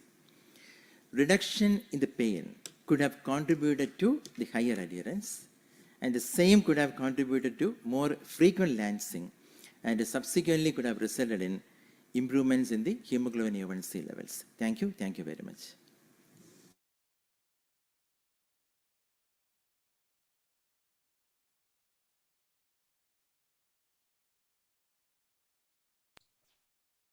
Hello. Yes, Dr. Nonit, the video lecture is over. Okay. We still have time, so we can continue the discussion. Dr. Julia We Meder are left with 4 minutes, so like. I think we can continue the session till 11:15 probably. There are 15 minutes for discussion in this session. Okay. Let me just check it again though. So if there are any questions, So I think your views on the self-monitoring of blood glucose, if the non-painful or the less painful devices are available, can it make a change in the frequency of monitoring, and it will be more acceptable? Because if we see the kids of type 1 diabetes, those who are pricking 4 times, 5 times, or 6 times a day, it becomes painful for them. And many of times, in the patients or in the areas where the affordability is a challenge, it adds to the cost of the patient along with the therapy. So if there are some wearable devices or some non-painful devices, can they make a difference? So I would guess they can make a difference, especially for those who cannot afford continuous glucose monitoring.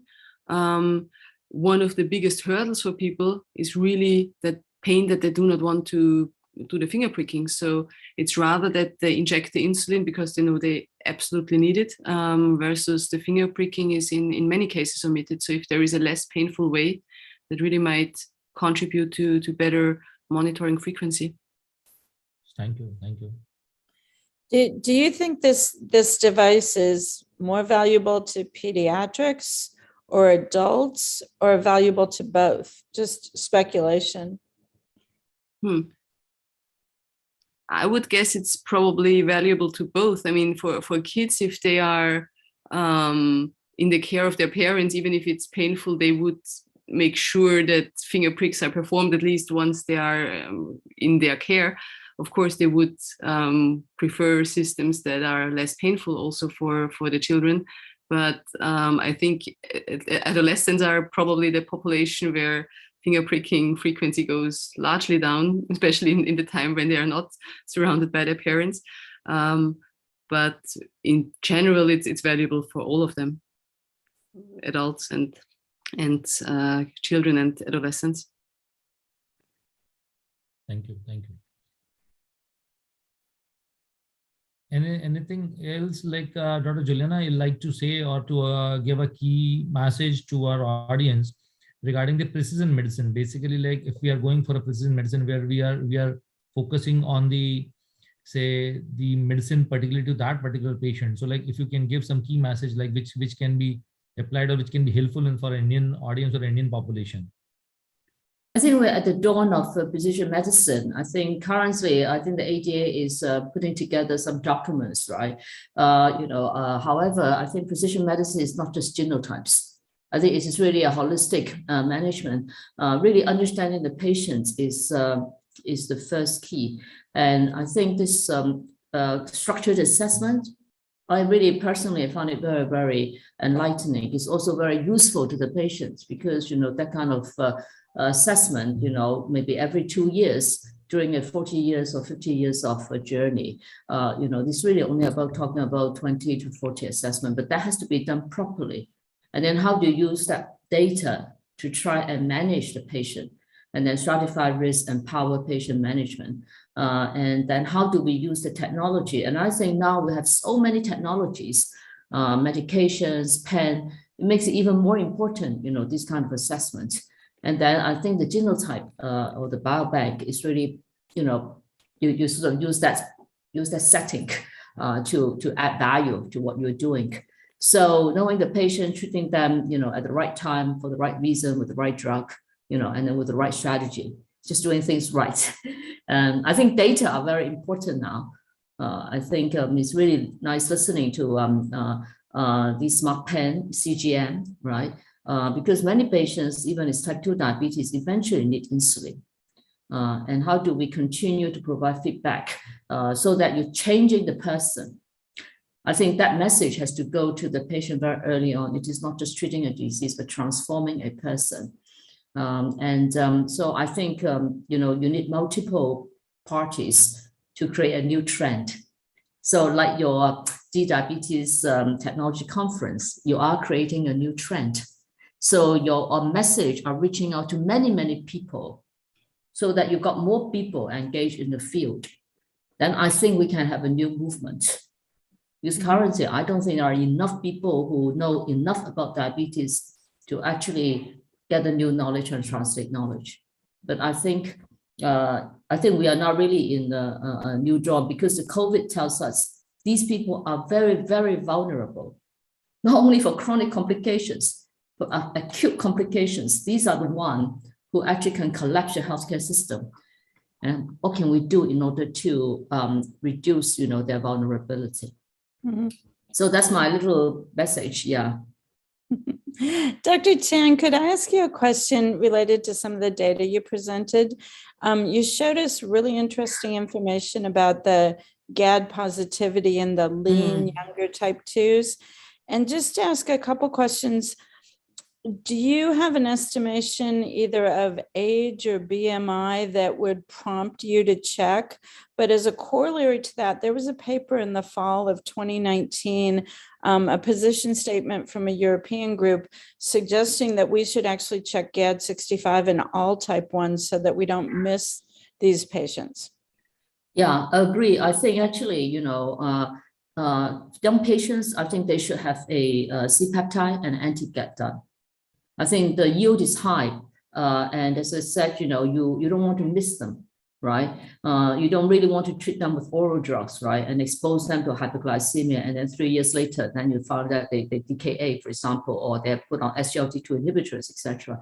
It's becoming difficult now, really in the old days, it was really lean and young, right? But you can really have people who are overweight, right? And so I think they should be done. And recently, one of my colleagues, Professor Ronald Ma, I think the IDF Atlas, they actually found out that the so-called LADA, right? They actually not just the young people, even in old people. In fact, I think sometimes we have too much preconception. So I think, just calling somebody type 1, type 2 is really too crude. I think this C-peptide, anti-GAD, I think, or maybe even 1 or 2 additional autoimmune markers will at least help us identify those people who need insulin. Mm-hmm. And then, that the others will need other medications. Yeah. So we actually do measure 5 antibodies on our patient, all our patients when we test for antibodies. And just this week, we diagnosed a 70-year-old woman who had 4 of the 5 antibodies. Wow. Yeah. Yeah. And she just presented with hyperglycemia after surgery. And someone said, you're very slender. We should check your antibodies. 70 years old. Yeah. And we see different, and we also see some fulminant type 1 diabetes, for example, after, a adenovirus infection. And this was first reported among the Japanese. So some of these are elderly, right? Middle-aged. And obviously they also have other GI problem. And these people actually, they do need insulin, right? So I think those are, and then now we also have, all these immunomodulating therapy, which is also causing autoimmunity. So, and again, maybe these people harbor antibodies, right? They already have that predisposition, HLA type or antibody, and that's kind of unmasked. So I think better phenotyping is very, very important. Yeah, the biomarkers. So actually, I wanted to ask a question, Dr. Mader, the smart pen, do they actually give reminder? For example, because I found that many patients, they just cannot remember, for example. So they have like a alarm clock so that they can, remind them to give prandial insulin, for example. So for the InPen, I cannot say because we do not have that. The NovoPen Echo does not. So that's what I can say. So that's, of course, an unfortunate aspect. Of course, this would be good. I mean, maybe this can be something companies can consider, but at present, it's not available. Okay. Do you know for the smart pen, for the InPen? Yeah. So with the InPen, when you set up the app, it actually asks you, do you want to program in your basal insulin dose and timing? And if you program into the app that I'm supposed to take 30 units at 9 p.m., it actually does remind you. Yeah. I think with so many young people getting diabetes, and I don't know this current COVID, right? Because there are already emerging data suggesting that, the COVID might actually unmask some of these beta cell defects. And so we might be seeing, another way for people with diabetes. And I think it's good that we have so many technology, but I think the system needs to change, right? More focus on the ambulatory care, more focus on data, more focus on multidisciplinary care, and using the data to empower the individual with this ongoing assessment and ultimately transforming these people are very high risk. So this was one of the recommendations, or certainly key recommendation that we gave in the Lancet Commission on Diabetes and the importance of data, which is not just clinical, but also all the biogenetic. Yeah. What you can also do with such a system, you could, for example, rank patients according to a traffic light system. So who should come in earlier, who can stay out of clinic for like half a year, 9 months, and really make it more patient-centric, who should come in and who does not have current requirements to see the HCP. So this I fully agree, because that's the only way to manage. It's just a complex disease, right? They keep coming back and then they are not fully engaged. I mean, ultimately the system just, these people are just neglected, or they default, or we miss things, right? So I think having this system, the personal, the doctor, as well as the data system, I think that will be very helpful. And we in Austria are very unfortunate in terms of data. So countries like Scandinavia, they are way better connected for all patient visits. So they have a very good track. So for us, it's more like on a local level, not a national level. And also that is something that needs to change, because there you cannot see trends, you cannot see like nationwide trends in that sense. And also do not easily have access to which patient receives what type of treatment. So that would be really a big requirement for our country also to improve. Even in India, we don't have any national registry sort of system. So yes, Dr. Pali. Yeah, Dr. Namit, I had a question for Dr. Juliana. This issue was discussed yesterday as well. So when we talk about biobanks and any such system where we are collecting sensitive data of patients, how do we ensure that the data is secured? And how do you win the confidence of patients that it will not be breached? Well, so So when we first started back in 1995, right, this was really part of this complication screening process. So we applied for the ethics, and then I don't know why I thought about that, right? Because, I thought I was doing the epidemiology. I was really, sort of keeping up with the literature. And then so when I said the registrar already had this plan, right, that's actually the genetics are important. So we got consent from them so that we took that extra to, the EDTA blood and also the serum, right? And then we store it, right? We aliquot them with all the sorts of informed consent. And at that time, we also make it very broad, right? Because we acknowledge, we wrote in our consent form that obviously, you're doing a complication screening. This is for quality assurance. At the same time, we really still don't understand, right? There's a lot of things that we don't understand, and we need to, collect ongoing information. And most of the patients really agree. So then, of course, you do need to have your laboratory, you do need to have your refrigerator and also the sensing, etc. So we learn as we go along.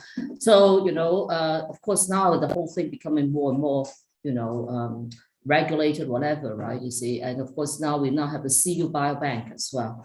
So the institutional are also, getting more geared up.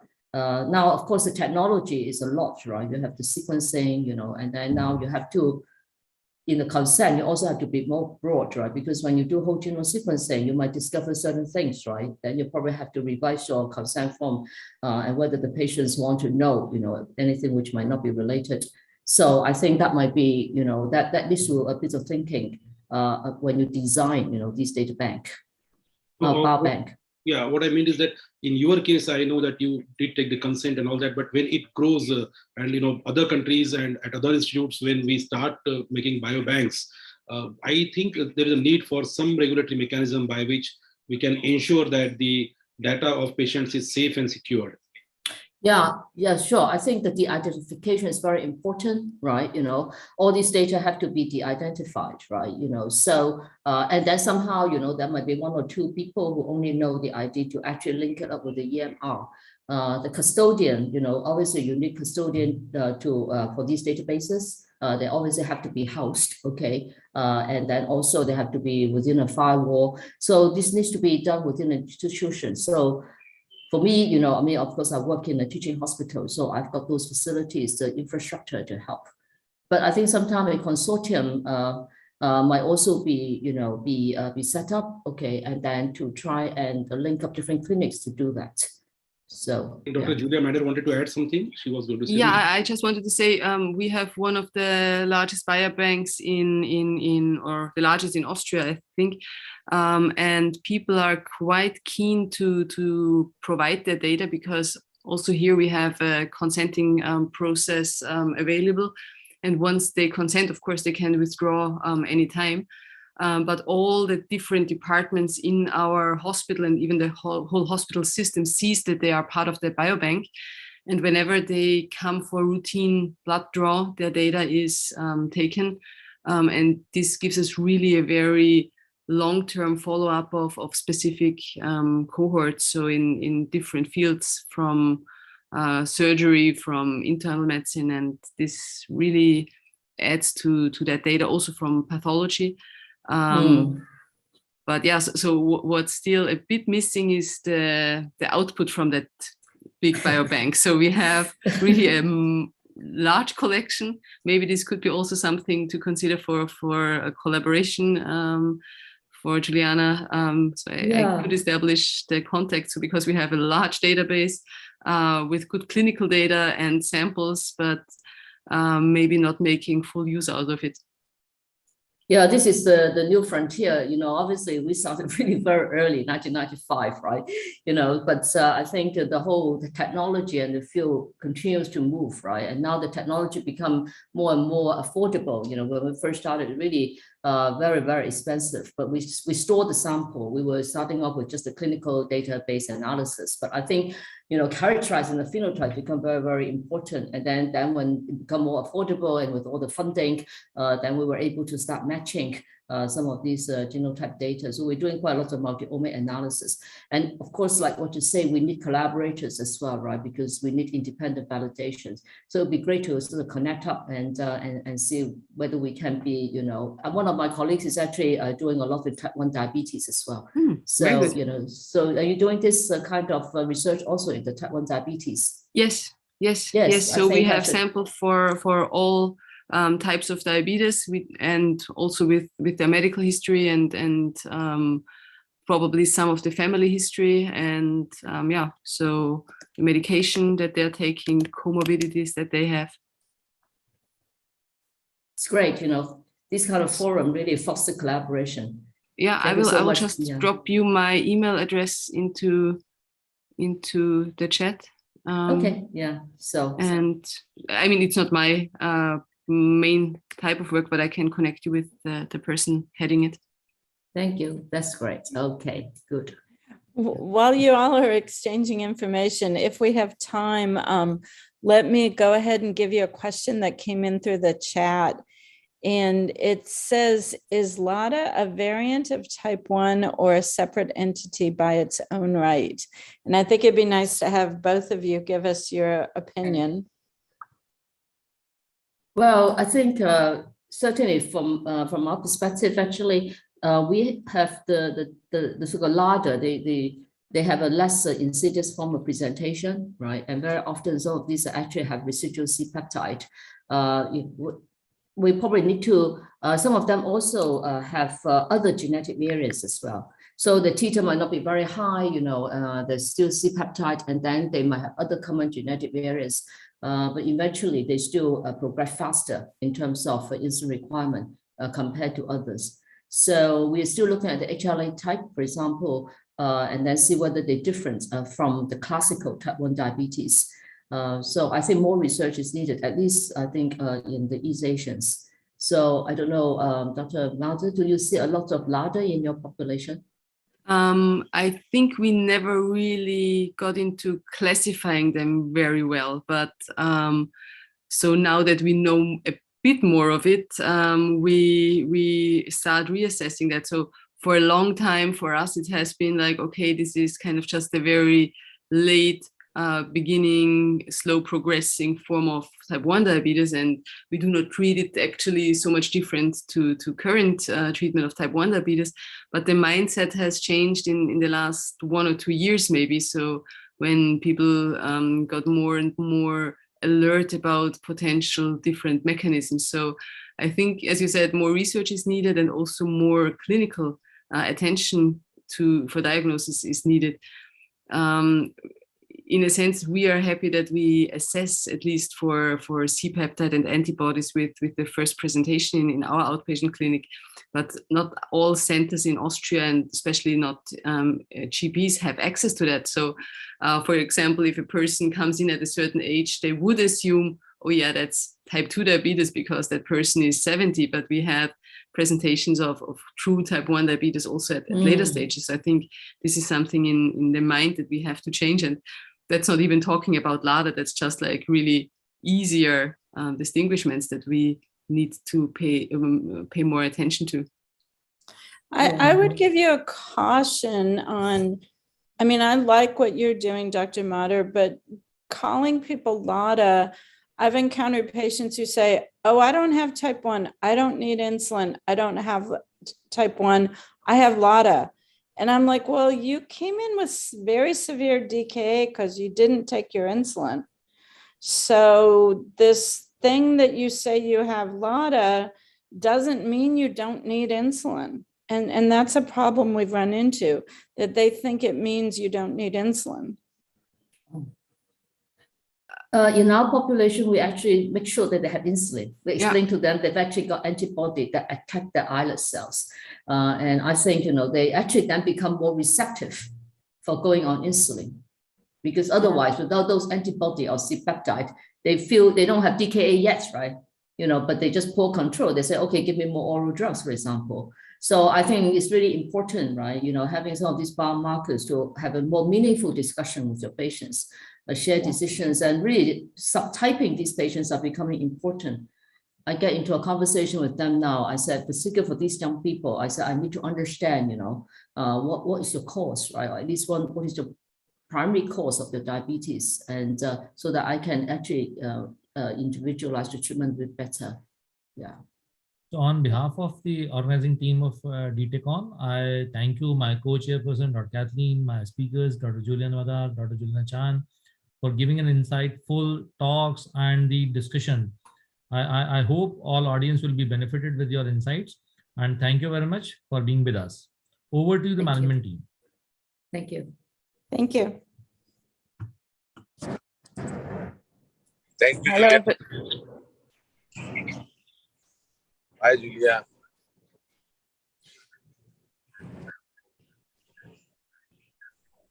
Thank you, sir. Thank you.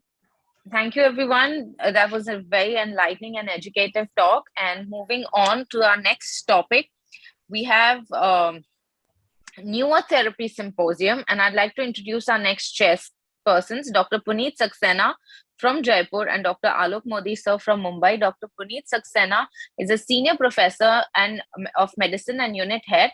He's located at Jaipur, and he's a consultant physician and diabetologist with Asha Diabetes, and he's the vice chairman of Rajasthan RSS DI chapter.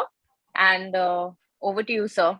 And I don't think Dr. Puneet has joined in yet, so I'll introduce the next chairperson, Dr. Alok Modi, sir. Hello, I'm there. Hi, sir. Hello, sir. Okay, and Dr. Alok Modi is from Mumbai. He is one of the top in his fields, and he is also a member of American College of Physicians, fellow of Indian Society of Hypertension, and he's a consultant physician and diabetologist at Jupiter Hospital, Kevalia Hospital, and Dr. Modi's Diabetes Center. Over to you. Thank you very much. And we are now moving on to Neurotherapy Symposia, where we have 3 speakers, but I've learned that probably one of the speakers is not able to join. So we have left only 2 speakers, so I think they can take some more time in that case. And the first speaker would be Dr. Parthakkar, who will be speaking on technology and type 1 diabetes and what are the possibilities. And the second talk would be given by Dr. Anil Shinde from Bengaluru, who will speak on SNS technology and unlocking the potential. So with that, I invite the first speaker, and I also invite my co-chairperson. Thank you, Dr. Puneet sir. At the outset, let me thank the organizing committee and special thanks to Vansi sir. Wonderful D-TechCon. It's an eye-opening conference and a topic very close to my heart. The first speaker is also very close to my heart. I had wonderful sessions with Dr. Partha in the past. I really appreciate his sense of humor and how he delivers the point in a very simplified and a very humorous manner. Dr. Parthakkar as such doesn't need an introduction primarily, but then for the sake of semantics, he's been a consultant in diabetes and endocrinology at Portsmouth Hospital in NHS. He's been the clinical director of diabetes for the last 6 to 8 years, has been part of the multiple national award-winning department awards due to the services and care that he has been provided. His passion is realigning diabetes care to integrate chronic disease across primary and one of the pioneers of the Super 6 diabetes tries to deliver diabetes in a different manner. He's tried to develop a transitional care service in Portsmouth and a hypoglycemia hotline. He's also been the creator of TED Talks in various aspects of diabetes and diabetic origins and rise of machines and technology of diabetes. He's been having multiple feathers to his cap, holding the role of an associate national clinical director of diabetes with NHS England, leading the Right Care Diabetes Pathway. He is also trying to develop the Language Matters document in diabetes from the NSH tariff. He's one of the co-heads of the diabetes GIRF key process and has led to the diabetes technology pathway with numerous stakeholders. He's recently been involved in CCHM being made available for type 1 diabetes and gestational diabetes, as well as he's tried to make Freestyle Libre available as a uniform access to all the diabetes patients. He's also involved himself in negotiating changes to the GP contract based on the frailty and revised diabetes targets. If you want to catch him on a regular basis, head to the BMJ and see his regular blogs. And I would not waste further time, and I would be loving to hear Dr. Partha with his humorous anecdotes. So here's the podium to you, Dr. Partha, waiting to listen to you. Thank you very much. Thank you everybody. Hope you can hear me and everything is clear coming across. Yes, you are audible. Yeah. I need to be unmuted by the organizers, I think. Hello? You are audible. Sir, you are audible, sir. Okay. Can you see me yet? No, not yet. No. Okay. I'll try and Yes, share. now we can, sir. Can I share my screen and just see? Because just to begin with, so thank you very much for the introduction, and thank you as ever to the organizers for asking, and obviously big kudos to Banshi as ever for getting everything together and everything. Now I'm in Calcutta, visiting my parents. So we're going to do a bit of, I'm going to try and share my screen and see if it works. So bear with me. Let's give it a try. And you guys can let me know if you can see my screen or not. So, Yes, let me it's know. visible. Yeah. Yes, sir. Screen is visible. Excellent. My God, this is amazing. I didn't believe this would work. So that's great. Okay, so I've been asked to talk about type 1 diabetes and technology, the unlimited possibilities. So what I'll do is, I think the first thing to say is that the word unlimited possibilities is going to be defined by a little bit about what is your limit of your buying powers, unfortunately so in the present world. So I'm going to touch upon that side of things. I've got another talk at 11:15, sorry, later on in the afternoon. I'll touch upon that. But for the purposes of this talk, I will stay away from the finances bit because I think that's a very important part of how big the possibility is. Let's just talk about the science and what's available to begin with. So those of you have heard me speak, I have always fundamentally said that these are the three main planks on which diabetes sits, any types of diabetes. So let's talk about type 1 diabetes. You've got self-management of the person. They've got help from people who've also got type 1 diabetes. And then you've got access to trained professionals like us. And the problem with the system is that we just don't have enough of trained professionals. Whichever country you go to, whether it's India, UK, US, Japan, the problem is you just don't have enough trained professionals. Even if you do have trained professionals, what you see is that with everybody on board, everything you can do, you can only provide a very, very minimal amount of time to people who live with type 1 diabetes. That's the fundamental issue that we are at. So what you have is that, let's just say, take, for example, you got 4 hours, right, in a whole year that you would like to give to a person, or even 2 hours. So that's 4 visits a year. You give them 30 minutes per each visit, right? That's 2 hours. So 2 hours of a year of a person living with type 1 diabetes is 0.02% of their life. So 99.99 or 99.98% of the time, they're on their own. That's the bottom line of where we are at in the world. So if that is the issue and that is the struggle that we have, then just putting more and more effort into trained professionals is not going to change the game. So if you're living with anything, any condition you have 99.98%, your key sits with self-management. That's where technology has been able to make this big leap. So I share this particular example of what has been the expansion of technology in the UK setting. Now, as I said to you at the very beginning, money will be a big factor. The UK setting is very fundamentally different to, for example, the India setting or in many other countries, funded by the taxpayers, etc. But if you look at this shows the transition of what's happened. So if you go back, anybody who's been around in the 70s and stuff will remember that to do diabetes, you have to dip your urine. Then you had moved over to finger pricks, methods. Now we are in the era of saying, okay, how can we move across into the whole era of non-invasive technology? So you're moved into this flash glucose. You're looking at continuous glucose monitors. You're looking at pumps. You're looking at closed loops, all of that sort of side of things. But here are some examples of what we're also doing, which is the whole expansion of unlimited possibilities. So when we talk about education, a lot of the traditional way of doing education has been that you go to a classroom, you sit down, you do things. Now, as you can see, post the pandemic and everything, times have changed. And also for our own lives, if any of us have type 1 diabetes in our busy lives, asking us to go and attend any education program in a hospital or a nursing home is very tricky. So what you need to do is make people, this the possibilities expanding the digital world. It's no very different from what has happened, let's say, when we watch movies. The days of, going out and buying your ticket and then going and sitting down, getting your popcorn, etc. That has got now a special attraction to it because you got to have a really big movie to lure you out to do that.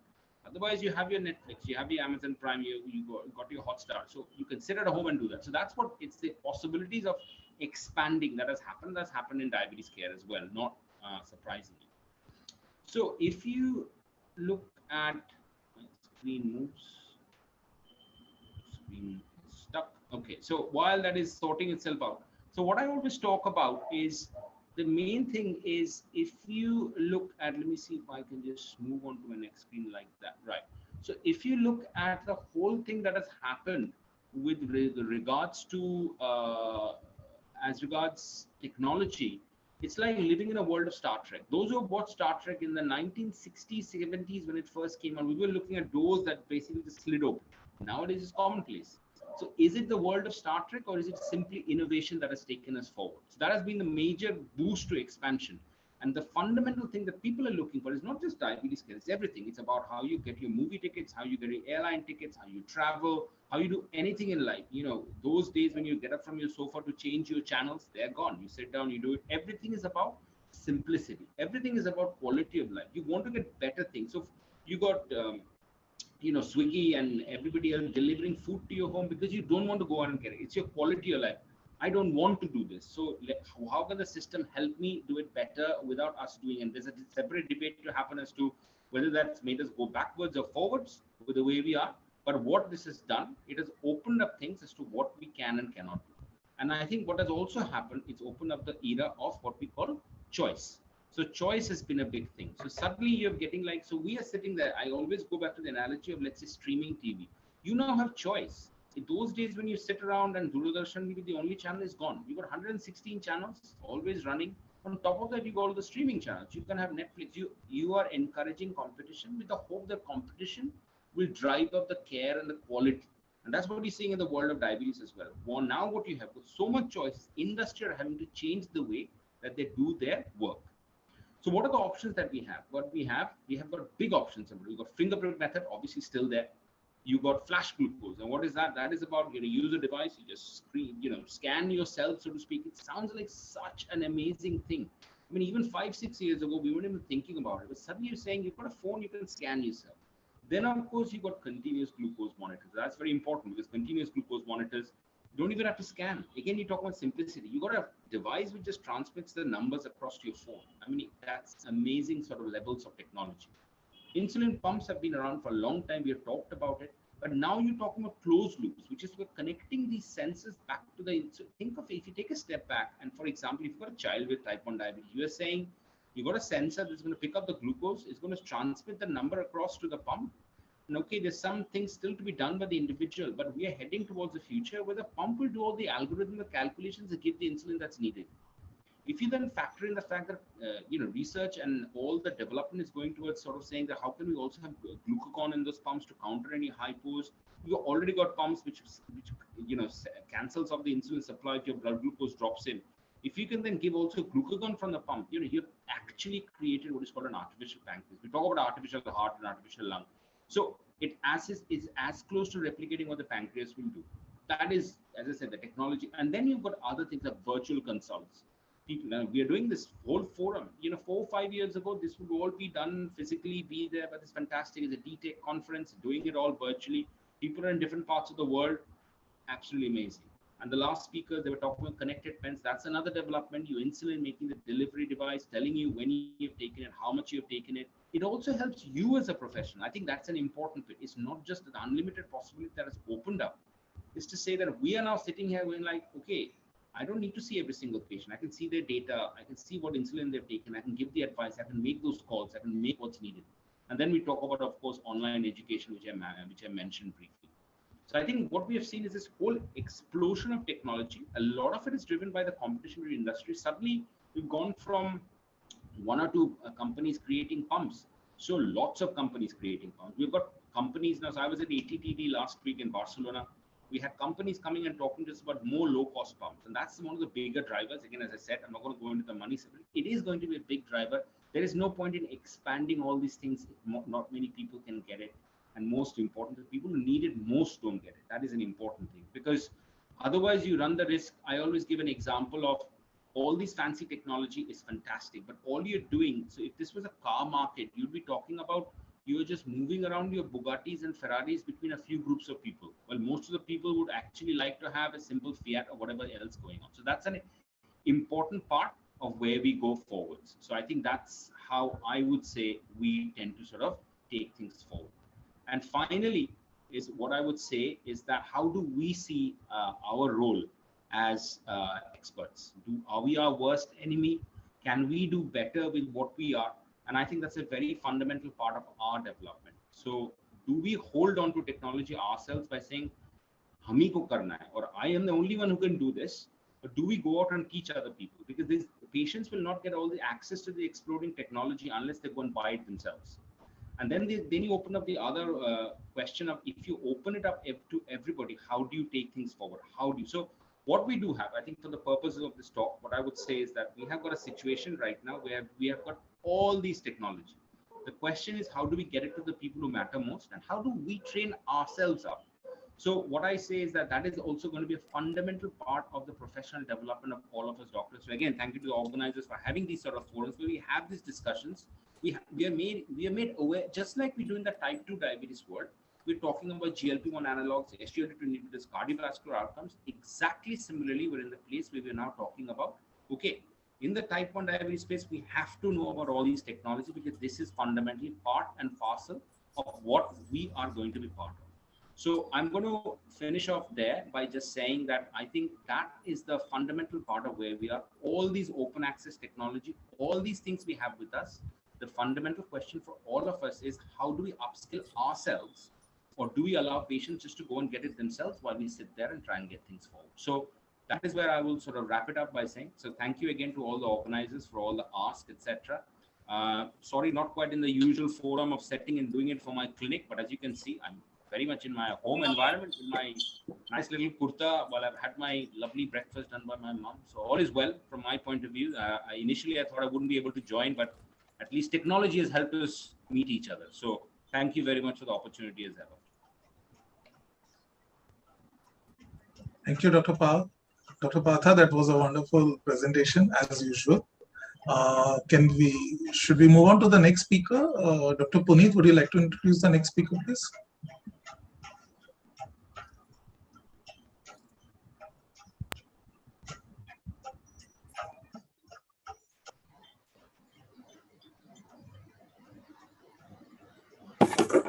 Dr. Puneet?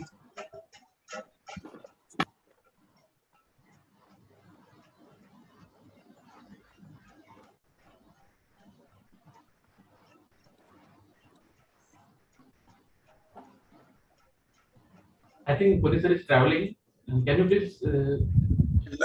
So we are honored to have our next speaker for today, Dr. Anil Shinde. Dr. Anil Shinde has a wonderful profile. He has been a clinical, medical, regulatory, and quality director at Novo Nordisk itself. He's currently working as a CMQ director at Bangalore, and he's involved in the drug development studies on various aspects of diabetes, like diabetes per se, obesity, NASH, cardiovascular and chronic kidney diseases for diabetes for India, Malaysia, and Thailand. He's held positions as a CMR director for Dubai and UAE. He's been involved with the overall clinical, medical, and regulatory responsibilities for a host of countries on the planet like India, Gulf, Egypt, Middle Africa, and South Africa. He has been in the Government Medical College at Aurangabad. He has done his APPS, and he's subsequently done his MD in clinical pharmacology. And this would be a second talk coming straight from the person who has been actively involved in diabetes for so many years with a vast experience. So over to you, Dr. Anil, and we are honored to listen to you. Thank you. Yeah, thanks, Doc. Thanks a lot, Dr. Alok, for giving a nice introduction. I hope you are able to hear me and see me. Just please confirm, and I can share. So I must congratulate entire group, including Dr. Bansi Sabud and Dr. Rakesh and Dr. Alok and Dr. Amit for organizing such a wonderful event. And I think it's a World Congress on the first World Congress on a digital intervention, and how digital intervention can help the diabetes patients. Are you able to see my slides, which I have projected, the snack technology unlocking the potential?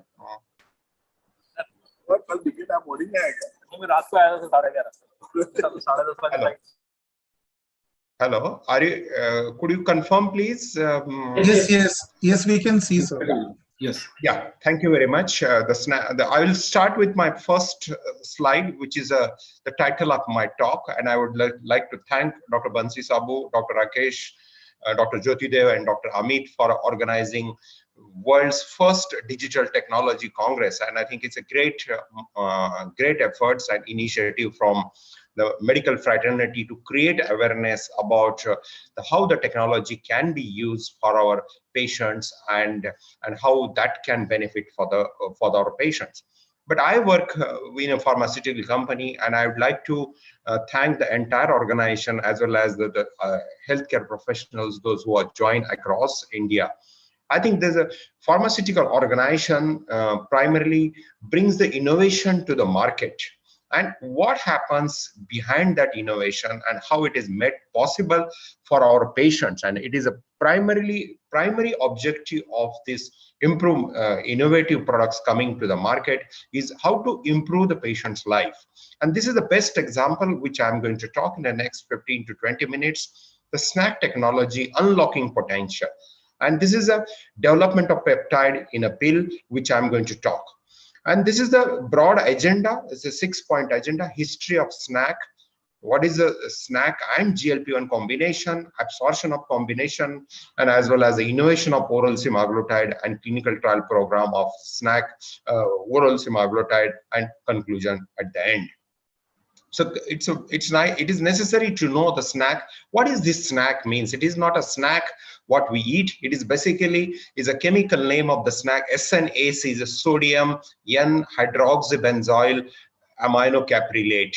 That's why it is called as a short form is SNAC, and which is also known as a salacaprosate sodium. Is a tongue twisting name of the chemical moiety, and which is nothing but that this SNAC is nothing but the small fatty acid derivative that promotes the absorption of from the gastric mucosa and epithelium. And this is the revolutionary molecule which can be used for the different type of molecules which are not absorbed in oral formulation, and that's what Novo Nordisk has mastered this art.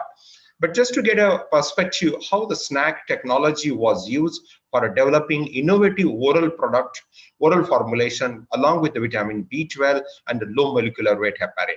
And we know as a scientific community or the healthcare professionals, B12 needs to be injectable form. But there is a B12 formulation which is orally formulation is possible with the vitamin B12 which is available in the US market. And Hemisphere is an organization which is US based organization, Hemisphere Technological, and this organization Hemisphere owns the patent of this SNAC technology. And recently, last year, we have Novo Nordisk work with SNAC, with Hemisphere to develop our oral semaglutide product in terms of the developing that product and bringing this innovation to the product. So this is a quite old technology, but it was not much popular in terms of bringing the larger use products like different categories, antibiotics, as well as in terms of oral injectables, as well as other things. But I think this is possible with the Hemisphere technological intervention, the cyanocobalamin, as well as low molecular weight heparin can be administered along with the SNAC. So what is that exactly, how the SNAC and GLP-1 receptor agonist can be combined? So we have, as a Novo Nordisk our original innovative products like liraglutide and semaglutide absorption after the oral dosing of the SNAC in the rats. And the formulation was prepared along with existing available GLP-1 class drug, which is liraglutide and semaglutide. And you can see on the graph, which is a semaglutide is relatively much better absorbed as compared to liraglutide when it is combined with the SNAC. So what is these early studies which is done in-house in the preclinical studies, which is done by the Stephen Buckley, who is a researcher and scientist working with Novo Nordisk lab. And I think early studies in the preclinical rats, preclinical stage of the development, which demonstrated that semaglutide, when it is combined with the SNAC, as compared to liraglutide, absorption is much higher and much better. And that is a starting point to demonstrate this, to start the research work. The semaglutide absorption after oral dosing of the SNAC and O-SNAC in the rats. And this is also very important to all of the scientific community to know. The SNAC is a one form and O-SNAC is orthosphere, isomer of the SNAC. And you can see visibly in terms of the concentration of semaglutide when it is combined with the SNAC moiety and as compared to orthoisomer of SNAC, which is a much higher in terms of the SNAC. And that gives the confirmation in terms of what kind of SNAC we need to use, the SNAC formulation, which is possible. The absorption of the combination, I'm going to talk to the next topic, is the semaglutide and SNAC. How this SNAC and semaglutide absorption happens and what is the site of absorption. The absorption of oral semaglutide occurs predominantly in the stomach. The early stage of development in the dog, anesthetized dog, and Stephen Buckley and the group, they have tested this hypothesis, like what is the site of absorption from the stomach or intestine or any other site of when the tablet was administered to the patient, to the dogs, animals. That we can see in the planes of the middle plane, the splenic vein concentration of semaglutide is much higher than the portal. And what does it shows that the splenic vein collects the blood from the stomach and the surrounding areas, whereas a portal vein collects the blood from the intestinal and pancreas, the rest of the organ. So that confirms that the predominant site of absorption of semaglutide when it is administered along with the SNAC is the stomach, and that's what it is confirmation. The duration of SNAC effect on the semaglutide in the rat's mucosa. And if you see these planes, different bars on the slide, the semaglutide alone, when it is administered, the time and the concentration is very small. But whereas when it's co-administered along with semaglutide and SNAC, the absorption or the SNAC concentration in mucosa of stomach is 10 minutes and 30 minutes and 60 minutes is tested, and that's what we can see here also. The gamma scintigraphic imaging of the oral semaglutide tablet erosion happens in the stomach. And this scintigraphic radioisotope studies of the oral semaglutide along with the SNAC, it confirms when the tablet is administered in a dog experiment. And this is also fantastic work done by the Stephen Buckley and group. And there's a complete erosion of the tablet happens in the stomach, and that get dissolved and disintegrated, and it's spread across the surface area of the stomach. And it is available in the stomach up to 140 minutes after dosing, and it is a primary site of absorption when it is administered. The concentration, and this slide shows the concentration of semaglutide when it is closer to the tablet. The semaglutide tablet is closer to the mucosa, stomach mucosa. That is the site of absorption happens. The closer the distance, the 0 centimeter is the closest, the 3 centimeter is little bit away, and 6 centimeters further away from the 3 centimeters. And that shows the concentration of semaglutide is much higher when it is very close to the stomach mucosa in human body as well as in the animal models, and that's what it is confirmed. And what is the concentration, what is the amount of SNAC should be given along with each tablet of semaglutide? And there are different preclinical studies were conducted, again the Stephen Buckley and the group, the pharmacokinetic and with semaglutide as well as a co-formulation of SNAC in human beings, and these human volunteers were involved. The 5 milligram of semaglutide combined with the 300 milligram of SNAC, and there is another plane on the right hand side which shows 10 milligram of oral semaglutide along with the 300 milligram of SNAC and 600 milligram.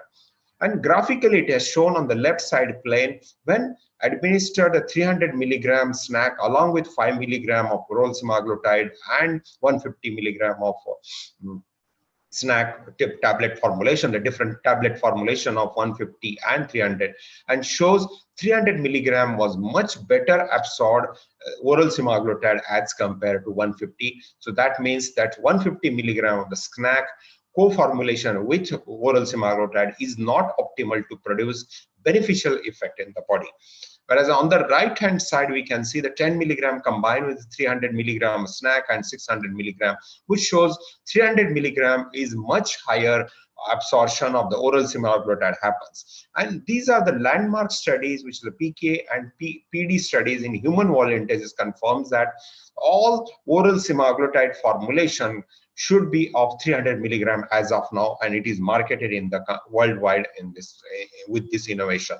So innovation of oral semaglutide, what happens? It is a co-formulation with semaglutide, and the SNAC is nothing but, as I said, it is a sodium N hydroxybenzyl aminocaprylate.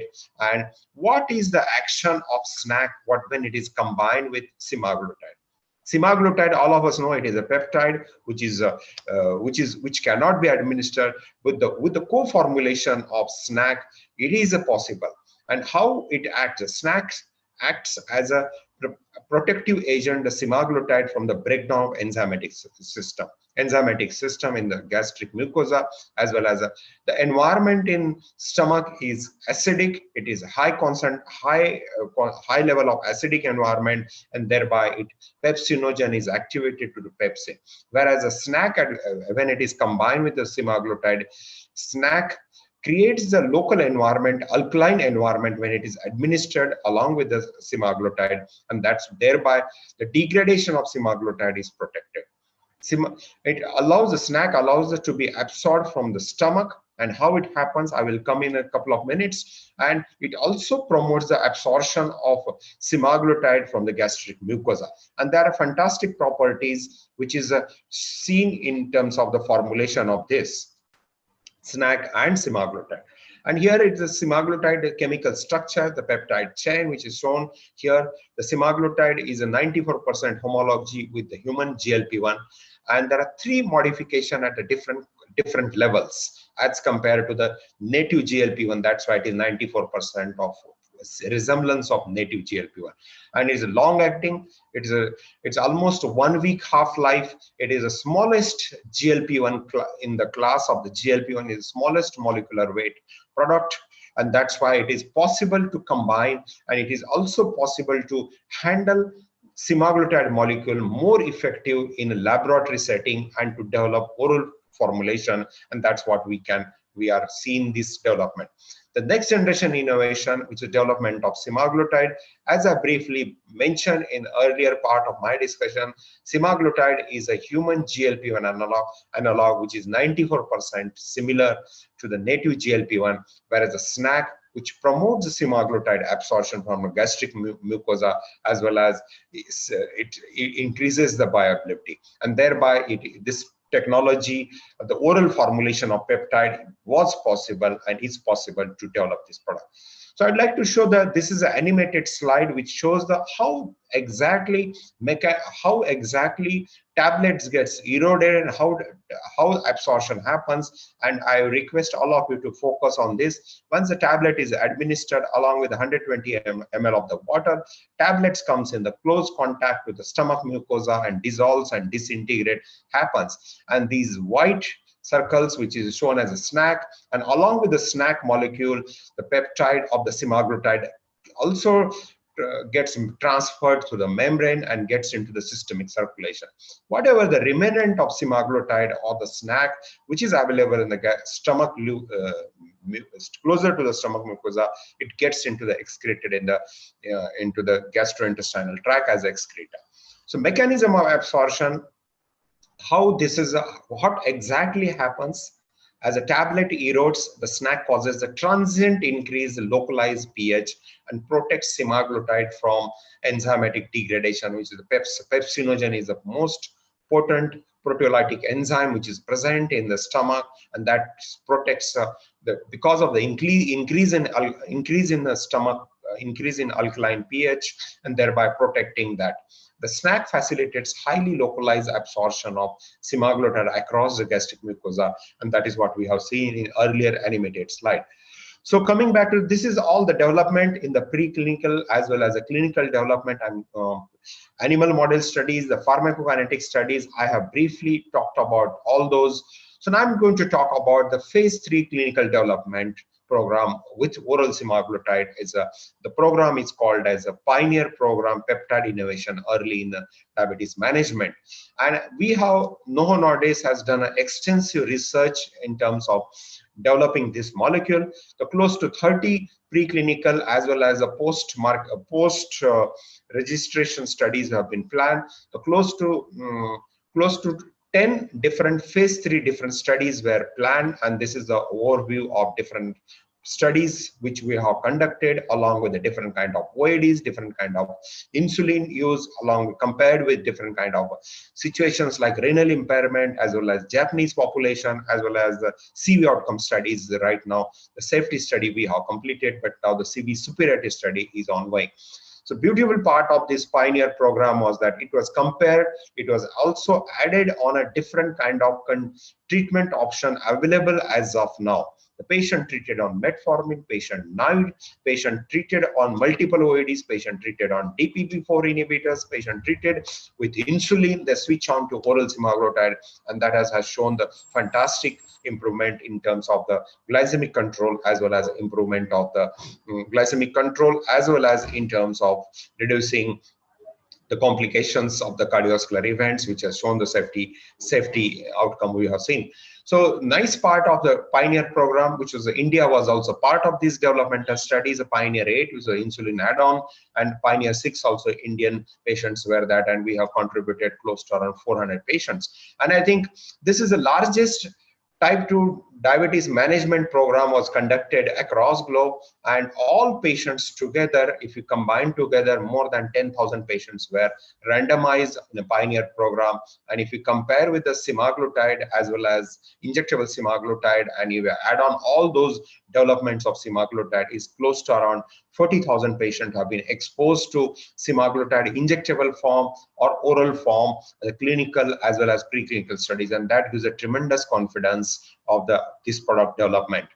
So to summarize, this is a technological revolution. It is a transformational research which was happened in the lab of the hemisphere with the Novo Nordisk, and Novo Nordisk and hemisphere, they are the integral part. And now we have learned about what is this snack as a chemical moiety. It is a small fatty acid derivative which promotes the absorption of semaglutide from the stomach, and it facilitates absorption from the stomach, and it is absorbed within 30 minutes of the administration, and it protects the fundamental action of the snack when it is along with semaglutide. It increases pH in the stomach environment, thereby reduces the suppression of activation of pepsinogen, thereby protects pepsinogen to pepsin, and thereby degradation of semaglutide is protected. And within 30 minutes of administration, entire quantity of semaglutide, which is can be absorbed, and that gets migrated from the mucosal environment to the systemic circulation, and it facilitates the absorption, facilitates and reaches the systemic circulation. And it also promotes, the snack promotes absorption across the gastric mucosa, and that's why it is best technological revolution which can be offered to our patients. So thank you very much for the patient listening, and I think understanding the technology, and which slide which shows the tablet. It is actually the actual tablet of semaglutide which is marketed worldwide. So thank you very much for the patient listening. Thank you, sir. That was a very complex topic elaborated by you in a very simple and a very palatable form. It's such a wonderful innovation that Novo Nordisk has done. I'm probably hoping, hopefully, that someday insulin would be combined with snack, and maybe it will be a revolution in the care of diabetes. Time to move on to the third speaker before we have a discussion. So I see Dr. Puneet is live right now. So can I hand over the mic to you to introduce the third speaker so we could have the third session for today? Dr. Puneet.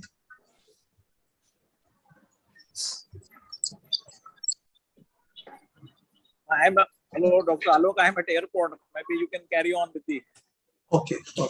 So it's an honor and a pleasure to introduce the third speaker for today's session. I'm honored to introduce Dr. Raz for the third talk. Dr. Raz has received his medical degree from the Hadza Hebrew Medical University in Jerusalem in 1980. He's a board-certified member of internal medicine, is currently a professor of internal medicine, as well as he's heading the diabetes unit at the Hadza University Hospital from 2000 to 2015. He's currently also serving as the head of the Israeli National Council of Diabetes. He's also responsible for the National Diabetes Prevention and Care Plan in Israel. In addition to that, he's been the president of D-Cure, which is a non-profit organization which promotes scientific research in Israel for upgrading the care of diabetes. He served as the president of Israel Diabetic Association for a huge period of 1992 to 2004. He's been appointed as a reviewer in 8 leading diabetes international journals. He's also a peer supporter and a reviewer for many national, Israeli, and international publications and journals. He boasts for having 320 publications in peer-reviewed journal. He's also been a co-editor for the biannual publication of a diabetes care supplement in the CODHI meeting, which is organized for the last 10 years. It's an honor and a pleasure, sir, to welcome you. And thanks to the booming technology over right from Israel, live in India, to all of us eager to listen to you. So I hand over the podium to you, sir, and we're waiting for your talk. Thank you very much and welcome to India. Dear Dr. Alok, thank you for introducing Dr. Itamar Raj. But I would like to inform the audience here, because of some unforeseen circumstances, sir had some emergencies, and so he couldn't join today. And we are unfortunate that we are not going to listen to him today, but definitely he has assured us that he will make it up for the next time. So now you can proceed with the discussion with both of the speakers before we start with the oration till 12:30. So the floor is yours, and you can take the discussion for next 30 minutes before we start with the oration. So that's wonderful, because we have a very open house, wonderful and a prolonged question answer session. So probably we have any questions from the audience? So yes, if I can. Please go ahead. I have one question, sir. So in any patient getting a semaglutide, we prefer giving that drug as the first line of, as the first thing in the morning. But if a patient is hypothyroid, also we give that on an empty stomach. So would you recommend both of them giving together, or there should be a gap of like 30 minutes for better absorption of the semaglutide like we just discussed? Yeah, it's a very practical question, and in India hypothyroidic patients are quite common, and levothyroxine is used as a treatment, and the conditions administration. But our recommendation and also globally also the practice is based on a different PK pharmacokinetic studies. First thing in the morning, we recommend to administer oral semaglutide.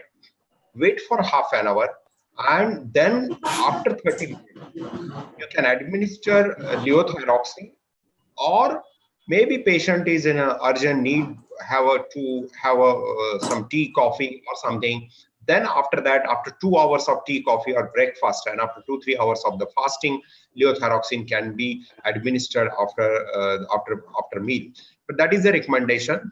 But also, just as a additional information to the participants in terms of like when it is administered together, that's also is possible, and we have done pharmacokinetic studies, oral semaglutide as well as levothyroxine.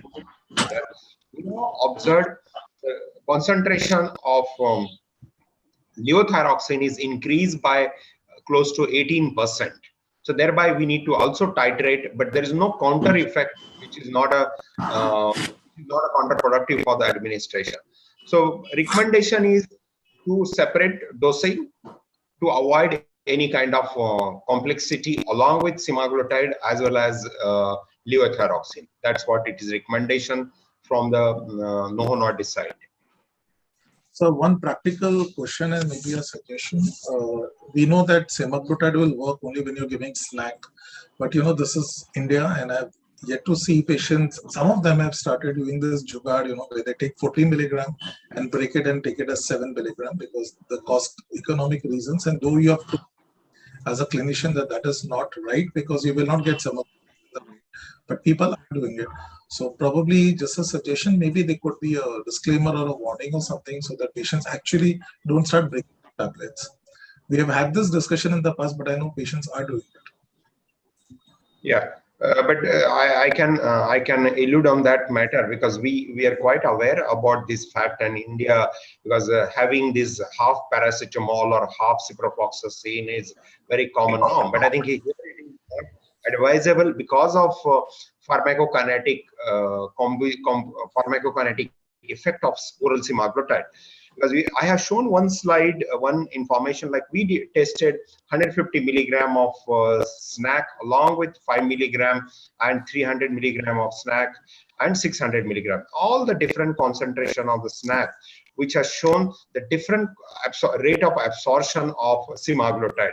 It is not advisable to break the tablet.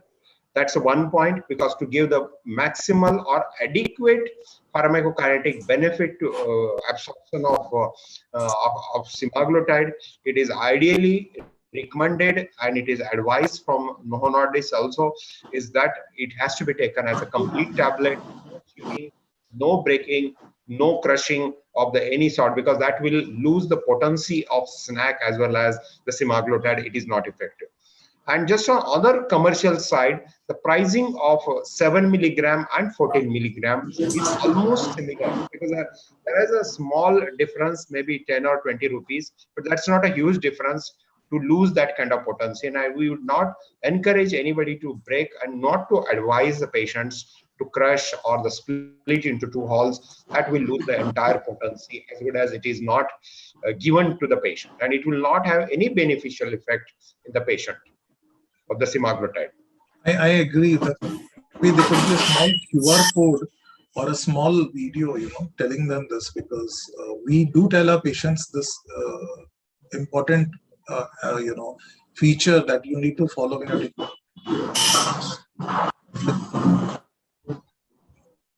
So, if I can ask a question, since the discussion is about semaglutide, oral semaglutide, and I'm sure that you had considerable experience with it by now. So what is your opinion, Doctor? Can you hear me? Yes, yeah, I can hear you. What has been Rajesh? your experience about the effectiveness and results of semaglutide? I mean, is it, and what is the non-responder rate that you would see? Because in my personal practice, I already have more than 30 patients who have been taking more than 7 milligram or 7 milligram. But the results that I see in my practice are not what we see in the pioneer studies. Not everyone is responding to the weight, and in fact, some people have increased weight. That was very, very surprising for me. Okay. Yeah, what is your experience? I can give my experience, because I've been also interacting with national leaders as well as regional leaders across India, and it's, I think, more than 10,000 patients have been using this product, and more than 4,000 physicians across India. But I think I can give my interactions, because it's still not published, but the pioneer data is published. All the studies have been published. Efficacy is quite good in terms of HbA1c reduction as well as weight reduction is observed. But there is also the nice part, what I have also experienced from my interactions with the key opinion leaders across country. The tolerability issue is not that much in our patient. That's what I have seen. And in terms of titration also, it is progressing quite fast. Many doctors, like the 3 milligram weight titration up to 4 weeks, and then switching to 7 and 14. And majority doctors are that if the 3 milligrams 10 days, if it is tolerated well, they immediately switching to 7 milligram and waiting for titration for another 4 weeks, and then switching to 14 milligram. So that is a very good experience. We have not heard any kind of like untoward effect in terms of lack of efficacy. But I can share, Dr. Rajesh, with you, in Pioneer program, around 20% of the patients, they did not show effective HbA1c reduction as well as weight reduction, even they were on the 14 milligram of dosage. So currently we are undertaking one study, which is the Pioneer Plus, and which we are testing the double dose of 14 milligram. The patients are treated with 25 milligram and 50 milligram of semaglutide, because it's a weight dependent and weight dependent action if it is required. So the patients are able to tolerate. First and most important part. And is there any additional benefit in the patient, those who are non-responder? But I would not advise to add on to the 14 plus another tablet, but you continue for some time and advise patient because many times patient understand administration of every medicine very differently. You will agree with me, if you tell them first thing in the morning, they will have tea, coffee, breakfast, and then they will have tablet. That could be one of the important confounding factor. I would sincerely advise to you to check with the patient how they are taking it. How is the tolerability issue? Because of the many circumventing problems, there might be some rejection, or some kind of patients are not able to tolerate, and without disclosing that kind of information, that I would advise to check with patient how they are administering. And another thing also is extremely important. If you are taking a large quantity of water, is also not effective in terms of administration of oral semaglutide. And in India, by different systems and processes like gurus and spiritual, and drinking 1 liter of water, that clears your detox the body, and that will be counterproductive. Patient might be taking empty stomach, but check those little bit of minute details so that it can, and I'm sure definitely it has helped almost in a pioneer program. 80% of the population responded. There could be 20% needing higher dosage. But in Indian context, I would advise that we have to check how is the administration, how is the compliance. And these are the small and but significant, we can improve the efficacy of the product. I think, sir, what concerns the compliance and the quantity of water and the timings, most patients are adhering. At least in my patient population, I have seen that, because we cross-check with them. The thing is, it is a very costly therapy. So when we are giving it to the patient, we make sure and we tell them, this 300 rupees would be lost if you take more than one sip. So my experience is that patients are actually adhering to the limitation of water and food after taking the tablets. That I think we have cross-checked with all the patients. And sir, what has been your personal experience about withdrawal of semaglutide due to the GI side effects? What approximate percent of patients you would have seen in your personal practice going off semaglutide because of vomiting, nausea, and this bloating, these type of side effects? Generally, as per the literature, it has shown patients' GI tolerability issues in literature is a 10%, 10 to 15%, depending upon gastrointestinal nausea, vomiting, and diarrhea. There's different class, but withdrawal is not that much. In our setting is in terms of like they continue with the lower dose for a longer duration, and then they will be slow on an uptake if there is any kind of, but most of the GI related side effects are transient and they are mild in the form, what we have seen, and generally they are very well tolerated. That is what we have seen. The discontinuation rate, at least I have not observed or I have not seen in Indian experience based on the different studies what we are doing and talking to different peers, different key opinion leaders across country. So that is not heard, but it is not unknown also. But because it's since 3 months or 4 months, this product is in the market. The precisely 3 months, I would say that 15th of Jan onwards, and it is we are on the 8th of May. So it is just 3-4 months. It's too early to make any kind of. But I think the tremendous development which can be offered to our patients, and the ease of administration and ease of use, as well as ease of efficacy, what we have seen efficacy in a different groups of patients, and it's a quite good as compared to many other therapeutic agents which are available in the market. Thank you, sir. Thank you for sharing your view. Anil sir, we have been told not to initiate the product like any other GLP agonist if there is underlying pancreatitis and hepatitis. But a couple of meetings that I've attended by peer groups and defining leaders, I have been told or I've heard that you could start it with a little elevated SGPT and a little elevated amylase and lipase. And what you're supposed to watch for is a rising trend. If there is a rising trend, you can discontinue. It's not allowed. But if there is no rising trend, it doesn't hurt to give this molecule with a little elevation of transaminases as well as pancreatic enzymes. So is that legally safe? I mean, do you recommend that, or are we just supposed to stop it totally if there is an elevation? And should it be a standard of care to check these parameters before initiating it on a new patient? Because I don't think that's recommended to check these enzymes before starting it on any patient.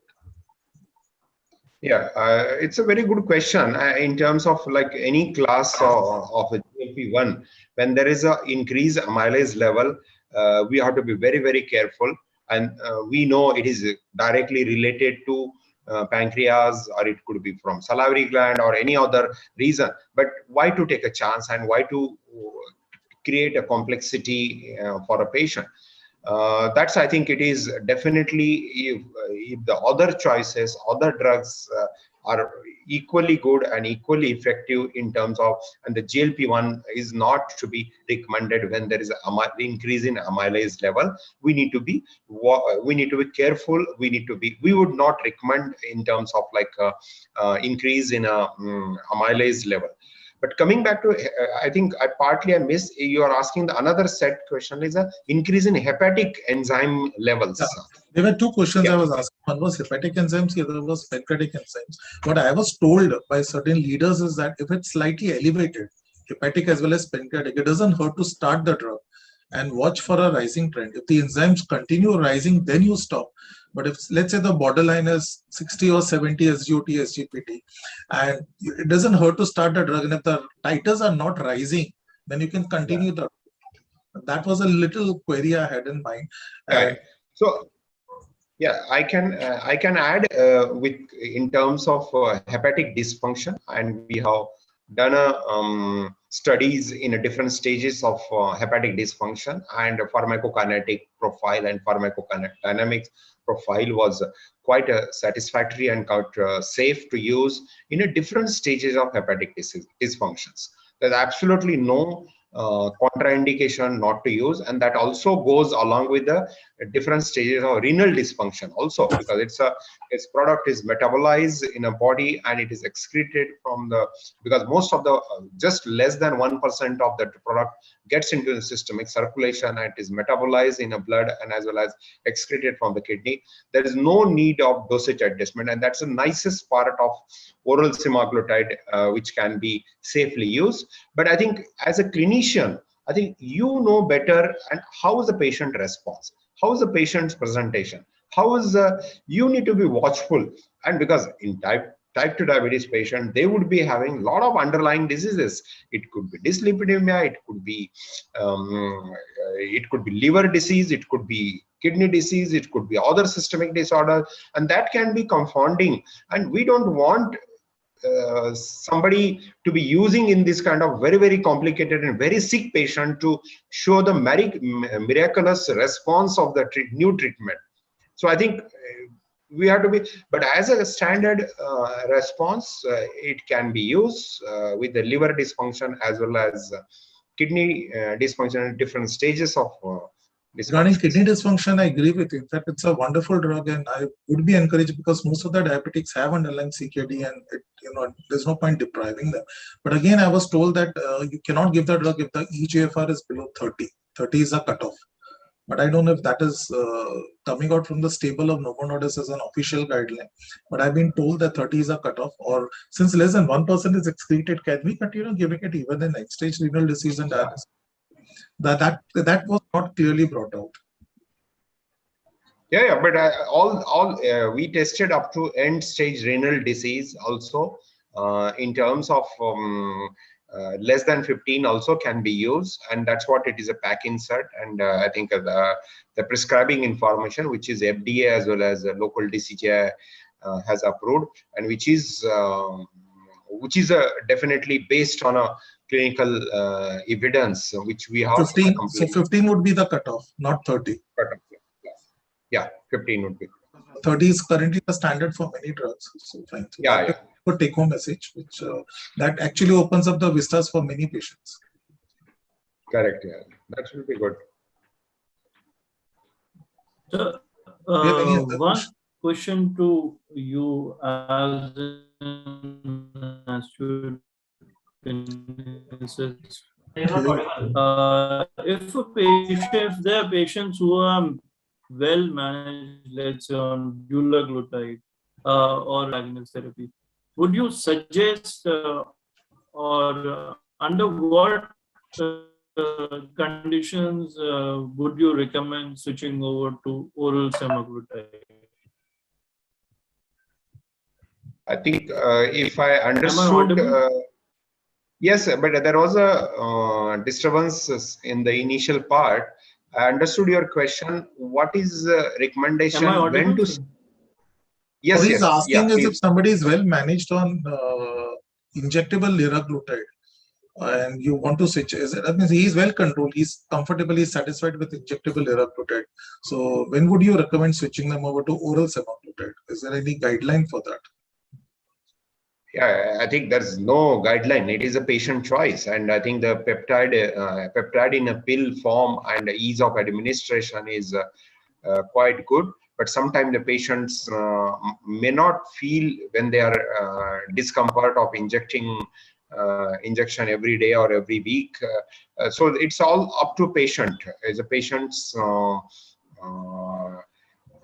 preference, and that's what it is. This is what we can offer to the patient, and if the patient wants to continue with oral, switching to oral, that's a choice we can offer to our patients. I would just like to point you to what done by you guys with Dr. Unikrishnan as a wonderful drug of liraglutide causing very less hypoglycemia in the entire month of. So a wonderful boon to give to patients who are prolonged. There's a vigilant fasting. The Muslim community has a 1 month Ramadan, and the Hindu community has multiple fasts on Thursdays or Tuesdays, and there are many fasts that people follow. And even I found liraglutide to be a wonderful option when we are cutting down dose of insulin. Just an illusion. You'd probably since this being an oral drug, it could probably another trial could be undertaken where this could be a equally good drug to be given on fasting situations where it will not cause hypoglycemia. GLP per se does not cause hypoglycemia, but then if there could be a trial with this drug, it would be a big boon for, I think, clinicians for their patients. Just a suggestion. Yeah. I think it's a very good suggestion. I think it will definitely help those who are fasting during Ramadan. I think this could be and relatively free from hypoglycemia unless they are on insulin and SUs combined. There could be chances. But, I feel I'm aware of only one study of liraglutide having done extensively in Chelaram for fasting and with very encouraging results. So this being an oral GLP for people, I mean, you can see the clinical outcome would be huge and the uptake in clinicians would be very high if such a study is out. Just a pointer for that. Yeah. Thank you. We'll make a note of this. One question. So are you expecting oral insulin anytime soon? Now we already have peptides in a pill. What is your opinion? Why is it that we still don't? We are not even hearing about oral insulin. Yeah, that's a very good question. I think since 100 years, insulin discovery, and I think the research is progressing. But it is going to be possible with Novo Nordisk. We are at an early stage of development of oral insulin, and it is not along with the snack. It's a different technology, which is we call as a soma, which is a small device. It's like a capsule which can be orally administered, and it gets into stomach environment, and the shell of that capsule get dissolved in a gastric mucosa, and there is a small puncture which can happen in the stomach, and then it gets injected. And that's a very, very early stage of development. But I think that is going to be possible. Looks like it is. The research is progressing quite well. But there are a lot of complexity involved with insulin administration in a from the gastrointestinal tract, because it's a relatively heavy molecular weight of insulin, the size of molecule makes more complex to administer, to ease of to prepare such kind of preparation.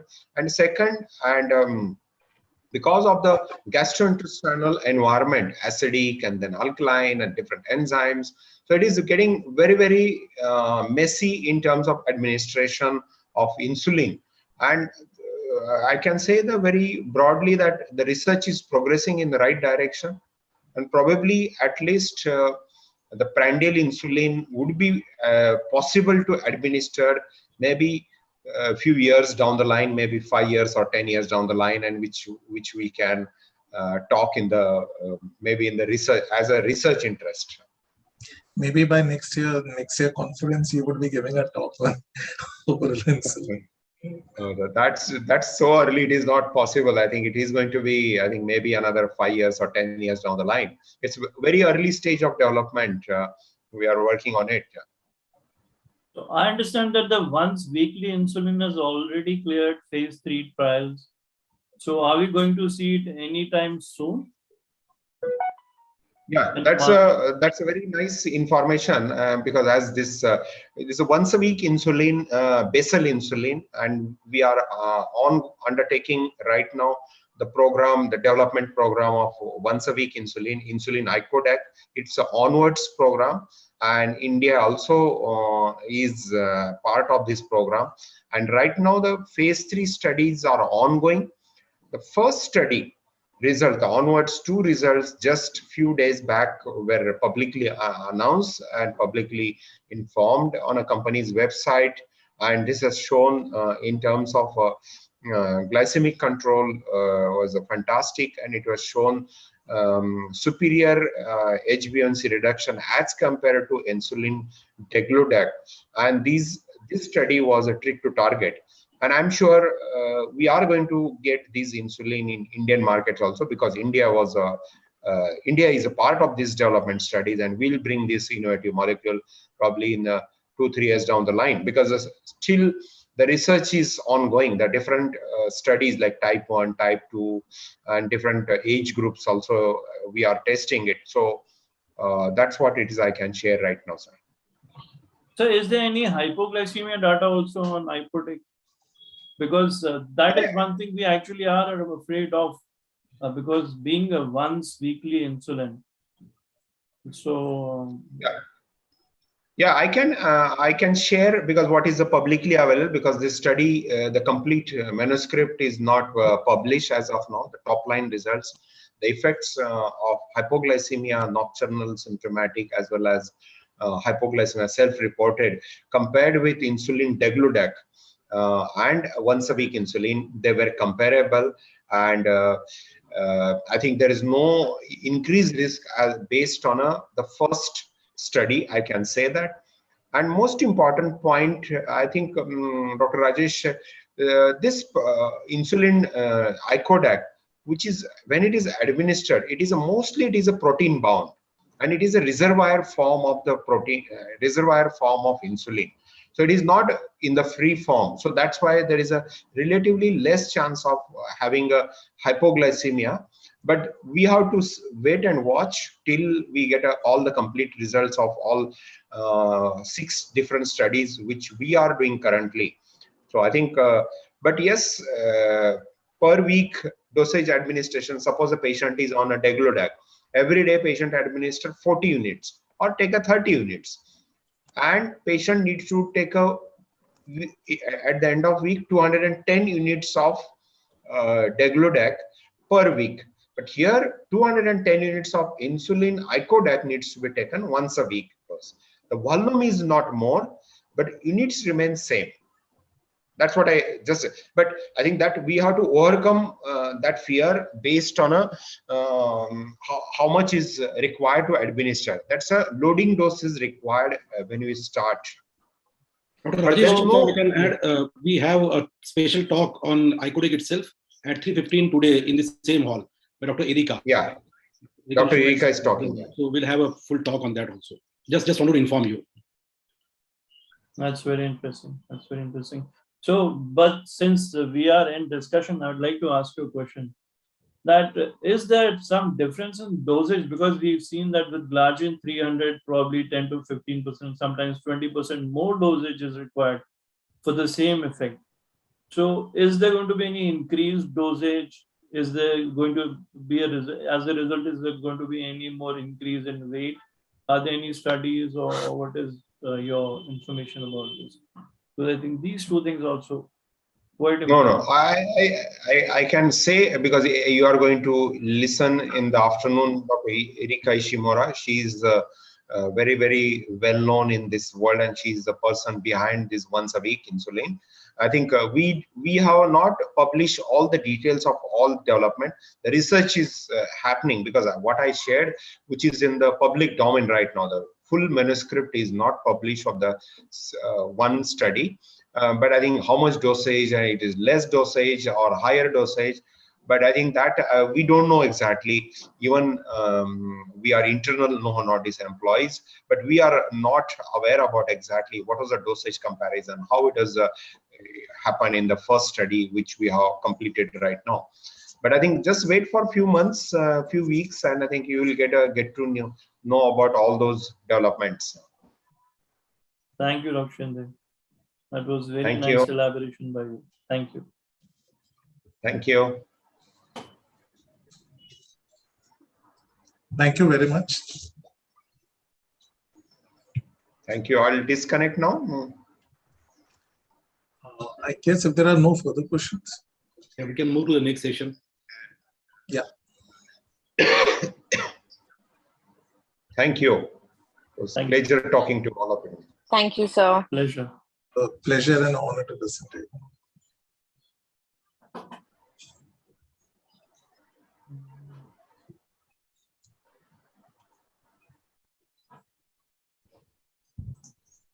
Thank you, speakers and chairpersons. Now we move on to next session. Can I please request Dr. Ishita to introduce our chairperson for the session? Well, Dr. Rajiv Chawla himself does not require any introduction as such, but he's been a DNB teacher and guide for 20 years now. He has had more than 95 papers on micro and macrovascular complications of diabetes. He's authored multiple textbooks. He has had multiple oration awards. He's been the past chairman for the RSSDI Delhi chapter, past secretary of the national body RSSDI. And he has also been the president for DIPSI in 2019 and immediate past president of RSSDI. So, and the next speaker, Dr. Saurabh Mishra, sir.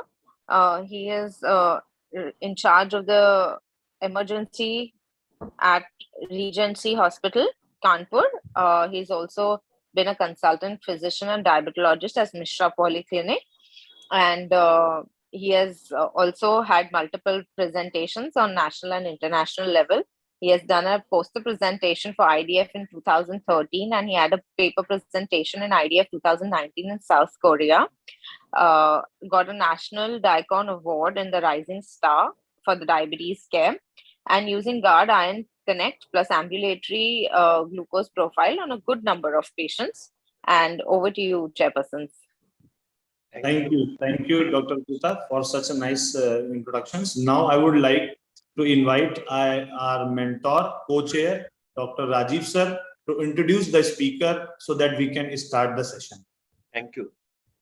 Good afternoon, everyone. And at the outset, I'm extremely thankful to my very close friend, Dr. Bansi, Dr. Amit, Dr. Parekh, for this opportunity to be part of very, very prestigious Diabetes Technology World Congress 2022. And that too, chairing this session, which is very, very important oration, JP Bose oration. So many of us actually may not be knowing too much about Dr. JP Bose. So I think it's my duty first to give you a few lines about Dr. JP Bose, who did his MB from University of Calcutta in 1990. He was officer in charge, Diabetes Research Center, School of Tropical Medicine, Kolkata. He made significant contribution to medicine, particularly relating to field of pregnancy and diabetes. And he has, for the first time, showed as early as 1922 what are the causes of glycosuria in pregnancy and how anterior pituitary gland plays a very, very important role. And he also worked on potency and qualities of insulin in considered highly significant amount. He also authored Handbook of Diabetes and its Modern Treatment, and he was a fellow of Chemical Society and a recipient of Minto Medal in 1935. And he was one of the first one to use insulin in India as early as 1923, almost a century ago. And I'm extremely happy that this prestigious Dr. J.P. Bose oration is being conferred upon none other than on Professor B. Mohan, who is not an international authority alone. He's always like a mentor, a guide, like an elder brother to all of us, and he has handheld all of us to this field of diabetology. May I have Professor Mohan's slide? In fact, introducing Professor Mohan is extremely difficult because it may take itself an entire session, but I think still in brief, he's chair Dr. Mohan's Diabetes Specialty Center and president Madras Diabetes Research Foundation, Chennai. His main research interests are epidemiology of diabetes, its complication, genomic research, fibrocalculus, pancreatic diabetes, and precision diabetes.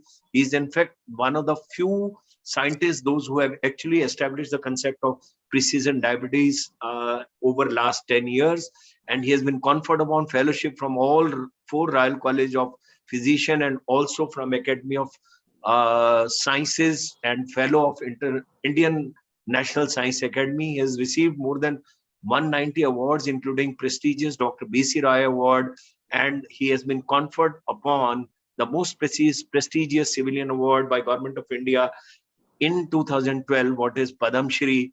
And I know he has almost now close to 1,500 papers in peer-reviewed journals and textbooks, and his articles have been cited like anything. He has for one of the highest index of citation on his article, and he is also an author of book Making Excellence and Habit. And I always say that possibly this reflects your own personality, because you have made and use excellence in every field whatsoever you have touched upon. And other day I was in a lighter vein talking to him.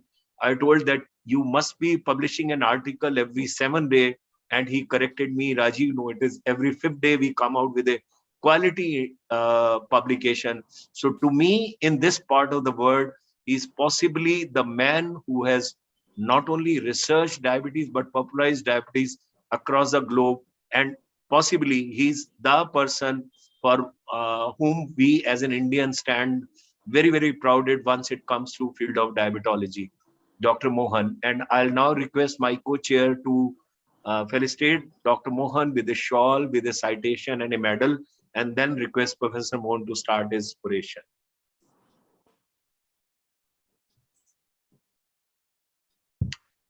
Dr. Saurabh?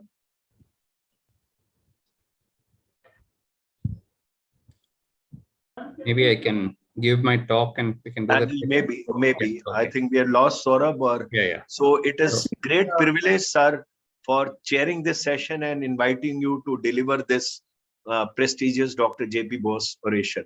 Dr. Mohan, please. Yeah, sure. Oh, thank you, Dr. Rajiv Chawla, for those very kind words. I would also like to thank Dr.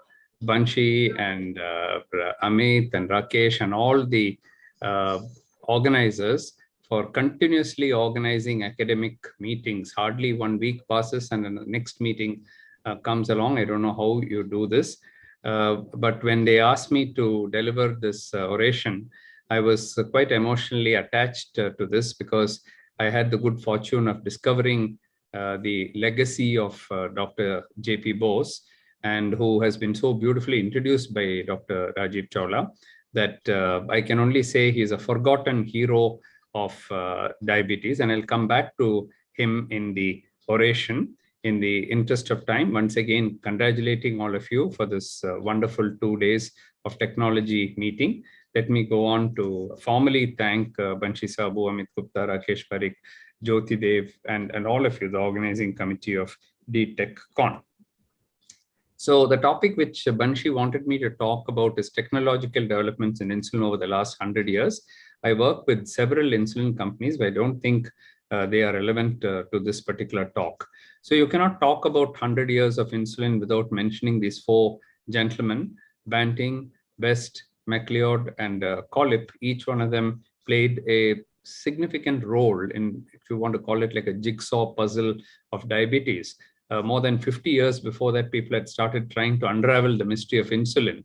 But it's only these four people, predominantly the passion and the work of and the belief of Banting that it could be done. It almost looks as if Banting was born to do this, because I don't think anything else significantly he did in his life except a few paintings. Now, officially, the announcement of insulin discovery was made on May 3rd, 1922. And although we say that insulin was discovered in 1921, it was only in 22 that the first insulin was given. So actually, this is the 100th year of the first injection of insulin. And it was in 1923 that insulin became commercially available. And in the same year, it came to India. So we're very happy to talk about that. And again, one cannot talk about the 100 years of insulin without saying that insulin is one of the best miracles of modern medicine. A child like this, emaciated, almost dying, being converted to a child like this, or a child like this, totally emaciated, becoming a young woman.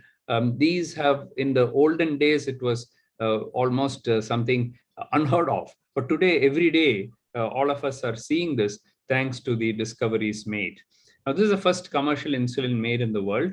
And this is Iletin from Eli Lilly, 1923. And this was first produced and made commercially available. And of course, many other people, Novo was not at all far behind. Almost the same year, Novo produced its own insulin. And then this is actually taken from the museum at Toronto, where the history of insulin, it's called Insulin from Toronto to the World, and it showcases some of the early insulins which were made in the world, and you can see some more here. So we had protamine zinc, and we had sulfated insulins, and we had all kinds of insulin. You can see Actrapid monocomponent insulin, about which I'll be talking about. So those are the early insulins. So the question, until 1 year ago, I think nobody knew when insulin came to India. In fact, I asked Novo, I asked Sanofi, I asked Lilly, I asked Biocon, I asked everyone, when did insulin come to India? Nobody seemed to know. And so that started off almost a 6 months research that I personally did, and dug up all the old papers published in India on diabetes between 18. So it's very interesting that up to 5th century AD, Charaka and Shushruta, very beautifully described. But from there, up to almost 1940s or 50s, nothing was known about diabetes. And of course, even still nothing is known until around 1860. So from 5th century to 1860, nothing is known. But from 1860 to say 1940, 1950 was the history that I discovered before independence. After independence, I had heard from my father, because he started in 1948. I knew about that. So I'll try to cover a part of it. But this is a very important publication. I would rate this as one of my best publications. I published it in JAPI purposely because I wanted Indian physicians to know. I know that in JAPI goes to over 25,000 physicians, and I wanted every Indian physician to know this history. And of course, one of the big discoveries was the contribution of J.P. Bose himself, which is very nicely described here. In the interest of time, again, you can see this is March 1923, where in the Indian Medical Gazette, this is the journal which is largely forgotten because they stopped publishing it. But for all physicians and surgeons in India, this was the only journal. There was no JAPI, there was no physicians, there was no IGMR came along later, there was no surgeons journal. So any doctor in India wanted to publish, they had only one journal. It was the Indian Medical Gazette. And even the white people who worked in India used to publish in this. And there's already an article in this, Insulin and Diabetes in India in March 1923. And this, of course, is the first brand of insulin which came. It's called as the AB brand of insulin. This came from England. And it's called Allen and Hanbury's and the British drug houses, and therefore it's called as the AB brand of insulin. So it wasn't Ileton which came, it was the AB brand of insulin. There are also a lot of articles about the price, and you can see the date here, issued May 1924, and the batch number is also there. But then coming back to J.P. Bose, J.P. Bose was the first to use and document the use of insulin in children. And this is in 1930, after he had treated quite a number of children with type 1 diabetes. And you can see how thorough he is. You know, he very beautifully writes. His English is also very good. And in this article, he talks about diabetes in children. And here he talks about the first child who received insulin. I was very, very curious to know. Everybody knows Leonard Thompson, but nobody knew until this article was published in JAPI, who was the first Indian who received insulin. Turns out that it's this girl, Kumudini, who was a Bengali Hindu, aged 12 years. In fact, those days child marriage was common. So she got married at the age of 11, and a few months later developed all the classical symptoms of type 1 diabetes. And insulin had just arrived and was being used, and she was treated with insulin and made a remarkable recovery. The details of the recovery are mentioned, but how long she lived and so on, we still don't have that information. And there are details of other children who were dying like this, who later on completely recovered due to insulin, just like Leonard Thompson also recovered. You can see this girl in a wheelchair now become a normal child. So the same, the miracle which happened in Toronto, those pictures which are shown should now be shown regularly, and these are all there in the JAPI article. Now, somewhere in the 1950s and 60s, the Boots insulin, they started manufacturing Boots insulin in Mumbai, and the Boots insulin was introduced. I joined my father in 1971 at the age of 18. And at that time, what we had was plain insulin, Lente insulin, PZI insulin, and NPH insulin. And this is how the bottles of insulin looked like. The plain was in blue, and then you had this red or pink band across if it was Lente, and then you had the NPH insulin like this. PZI was never very popular because of the side effects, but mostly they were from bovine sources. Later on, porcine came. Sometimes mixtures of bovine and porcine insulins came. An article was then written in the 1970s saying that these old insulins are dirty insulins, not because they're crude, but because they contain proinsulin, they contain glucagon, they contain a lot of them. The extraction process was not perfect. This therefore resulted in insulin allergy, lipoatrophy, hypertrophy, insulin resistance, and antibody formation. Those of you who are older and have seen patients in 1970s and 80s will recollect that we used to get severe insulin allergy. You inject insulin and they used to get insulin allergies. In fact, in 1980 itself, we published this paper on insulin antibody levels. And you can see related to the duration of diabetes and how many years it took and how many patients. Already there were articles on this. Then came the purified insulins. The single peak insulin is introduced by Lilly, but it didn't really take off in India. When I was coming to my final year, fourth year, final year MBBS, Novo introduced the monocomponent insulins. Novo did not exist as a company in India. They had a partner, Ranbaxy, and through that, the Novo insulins were introduced. But we started using them. We are probably one of the first in the world. It had just been discovered, and we started getting it in India. We could see dramatic decrease in allergy and lipoatrophy occurring. But even with the purified animal insulins, which came, including the monocomponent insulins, there were problems. First of all, shortage, and I'll come to that in a minute. Then there were religious prescriptions. For example, Muslims did not want pork insulin. Hindus did not want beef insulin, but there was no choice. And therefore, we had various imams saying that if you're going to die, then you might as well take pork insulin. And they were given exceptions and so on. Of course, the allergies continued, because there were still differences from human. And lipoatrophy, I used to see quite commonly in those days. And this is one of our reports of the allergy to monocomponent porcine insulin. And you can see this 1983. By 81 human insulin is discovered. By 82, we already had human insulin. And we had one case of human insulin allergy, one of the first described in the world at that time. Now, we then started measuring antibody levels after introducing monocomponent insulin therapy. And you can see these are the antibodies were routinely measured in our center.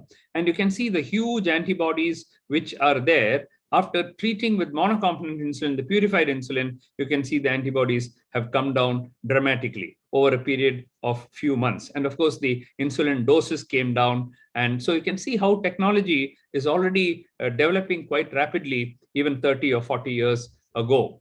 But then we got the shocking report in 1975, actually, where the NIH produced, at that time, only bovine and porcine insulin was there. NIH made some projections, and they said that the insulin production can go on like this up to 2000 or beyond, but insulin need or requirement, the demand, will go up so much. So supply is only that much, but the demand will go that much. And in 1975, they drew a line, and they said in 1992, the world will end for all type 1 diabetic children because there won't be enough insulin. You can't get enough pigs. You just cannot get enough pigs. You can keep on making millions of pigs, but the human need will go up so much. This is a prediction made in 75. I was in 4th year at that time. And I remember reading about it saying, oh my God, all these children are going to die in a few years' time.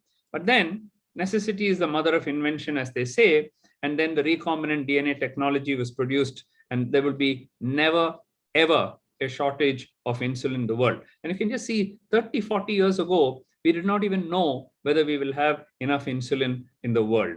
And this is, of course, how the first human biosynthetic insulin was made by E. coli bacteria, by introducing the gene for the A chain of insulin and B chain of insulin, and then by air oxidation, join these molecules and then make it into insulin. Novo initially took semi-synthetic insulin. They took the porcine insulin, removed one amino acid, put the new amino acid, and made it. But they still needed the pigs. So then they've used yeast, and then they were able to do that. Today, of course, human insulin is made by many people. Now, there are problems with human insulin as well. Although the structure is exactly the same as human insulin, it has a slower onset of action, and therefore it has to be given 30 to 45 minutes before meals. Those of us who use the regular human insulin today, we know that you have to give it 30 to 45 minutes before food, and you also know that you get late hypoglycemia.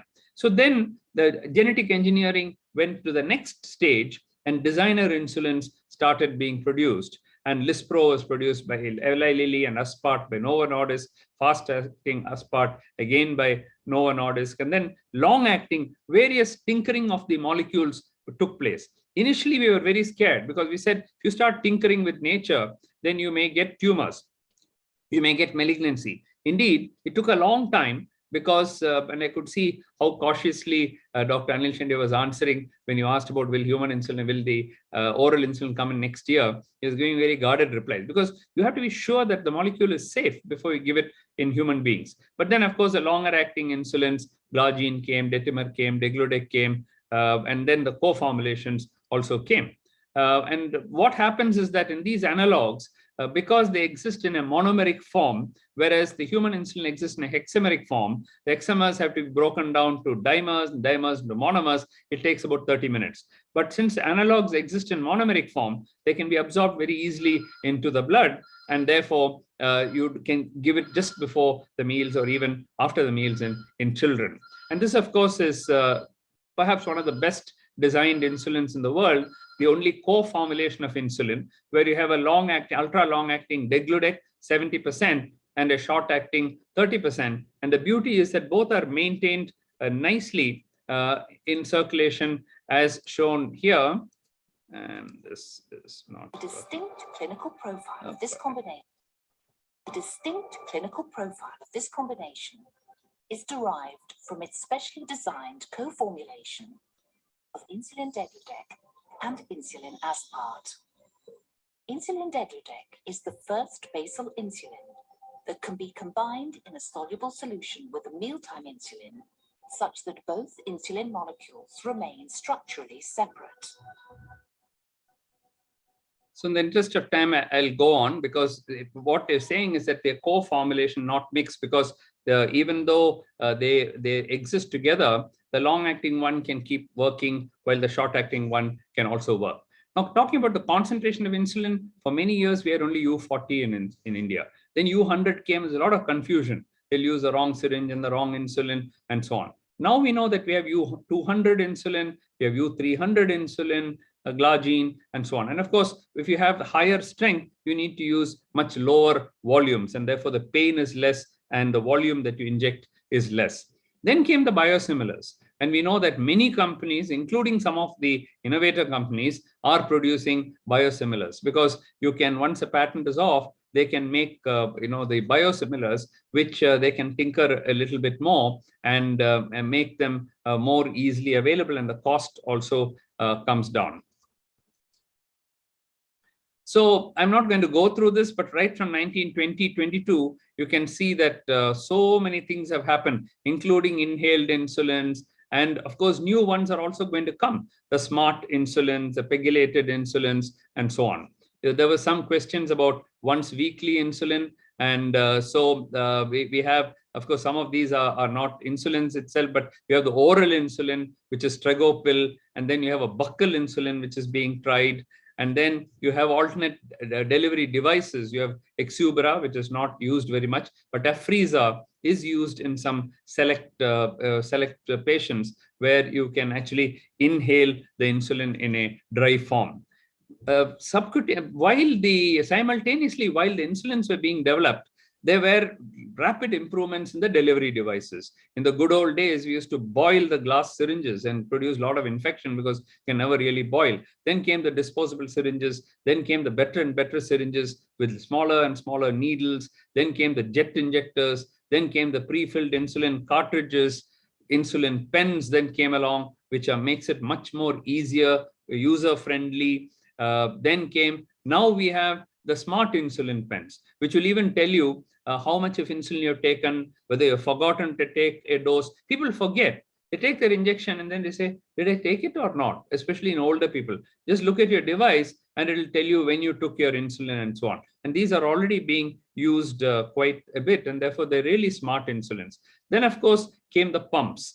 And the pumps, the first pumps which came were in 1980s. And in 1980, we had already used the insulin pump. This is the first report that we had of insulin pumps, using insulin pump for 6 patients. And then we went on to get different types of pumps. And the whole dream, of course, was to get an artificial pancreas. This is me in Germany, while working in Germany as Alexander von Humboldt Fellow, working on the biostator. You can see how big it was, almost half a room it fills. And that's how big it is. And this lady is now connected through this, and insulin is given, the glucose is given. If the glucose drops, then glucose comes in, insulin is stopped. If the sugar goes up, insulin comes in, all this goes on. Today, we have got and we have already had talks in this meeting and more to follow, the artificial pancreas hybrid closed loop system. And for those of you, or the 780G of Medtronic, so those of you who have used this, it is really fantastic, because it virtually prevents hypoglycemia, and it is so good. Of course, all of this comes with a big cost. So to conclude about insulins in India, we have come a long way from the crude AB insulins introduced in 1923, which Dr. J.P. Bose was the first to use. Today, we have some of the best insulins and the best tools to deliver them as well. I started this talk with a picture of J.P. Bose.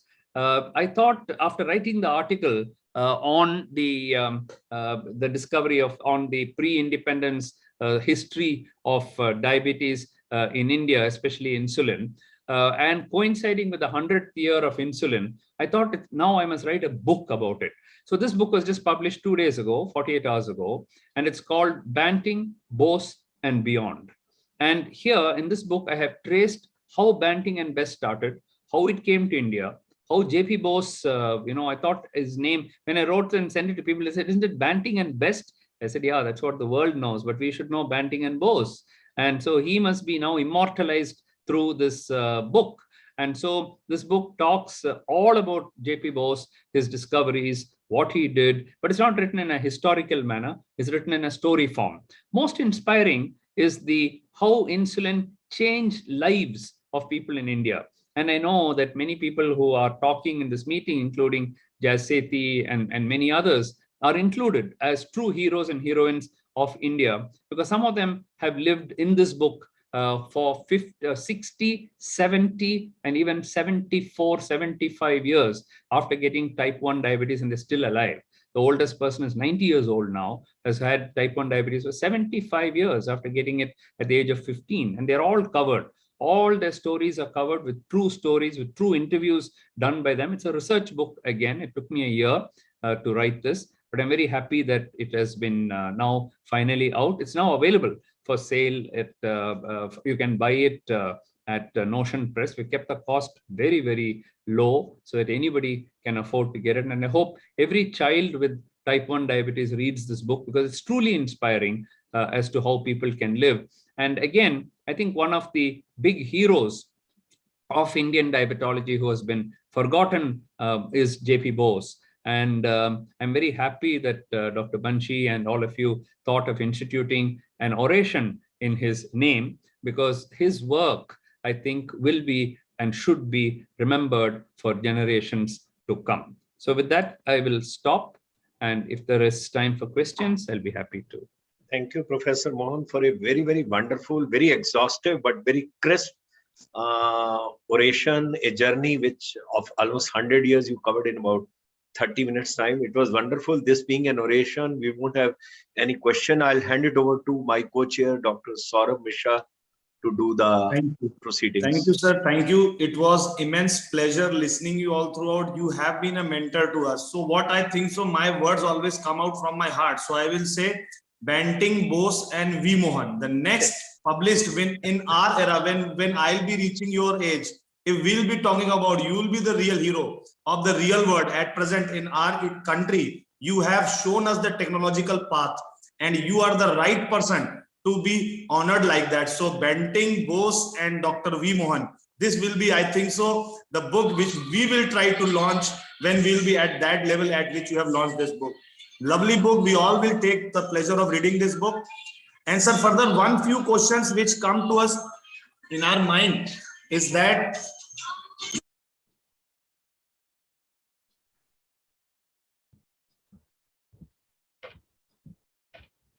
interruption basically. So sir, one question which always comes to in our mind is that as insulin is evolving day by day, the molecule of insulin is changing, the delivery devices are changing. But sir, do you think that is there going to be an era with technological management, artificial intelligence and self-management education programs that near coming future we will try to tackle the things quite more early in pre-diabetic situations so that it should not let it occur?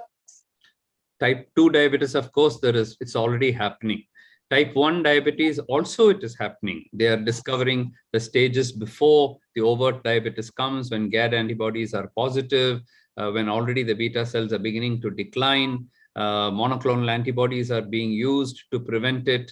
The results, as everything, takes time, but at least they're preserving the C-peptide now. They're not able to completely prevent it, but that's because we're not starting early enough. Those of you who were at ATTD in Barcelona and listened to Del Prato and others, it's because we are not starting early enough, because we're not able to identify them early enough. Only when the symptoms come, they come. By the time the cells are gone.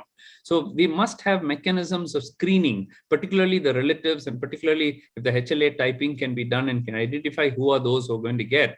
Then if you do the GAD antibodies and find they're positive, you can probably intervene at that stage and prevent type 1 diabetes. The other thing which can happen and will happen, I'm sure, I hope it happens in my lifetime, is a total cure of diabetes. So people are working on that. The stem cells or therapies are going quite fast. And already the first person has been cured in Boston. A 60-year-old has now completely gone off insulin. But everything takes time, because we have to be sure about these. And there should be no immunosuppression. So if you're going to give immunosuppression worse than insulin, you might as well give insulin. So that is why the field in human things and rats, you can always show something. In mice, you can show, but in human beings, it takes time.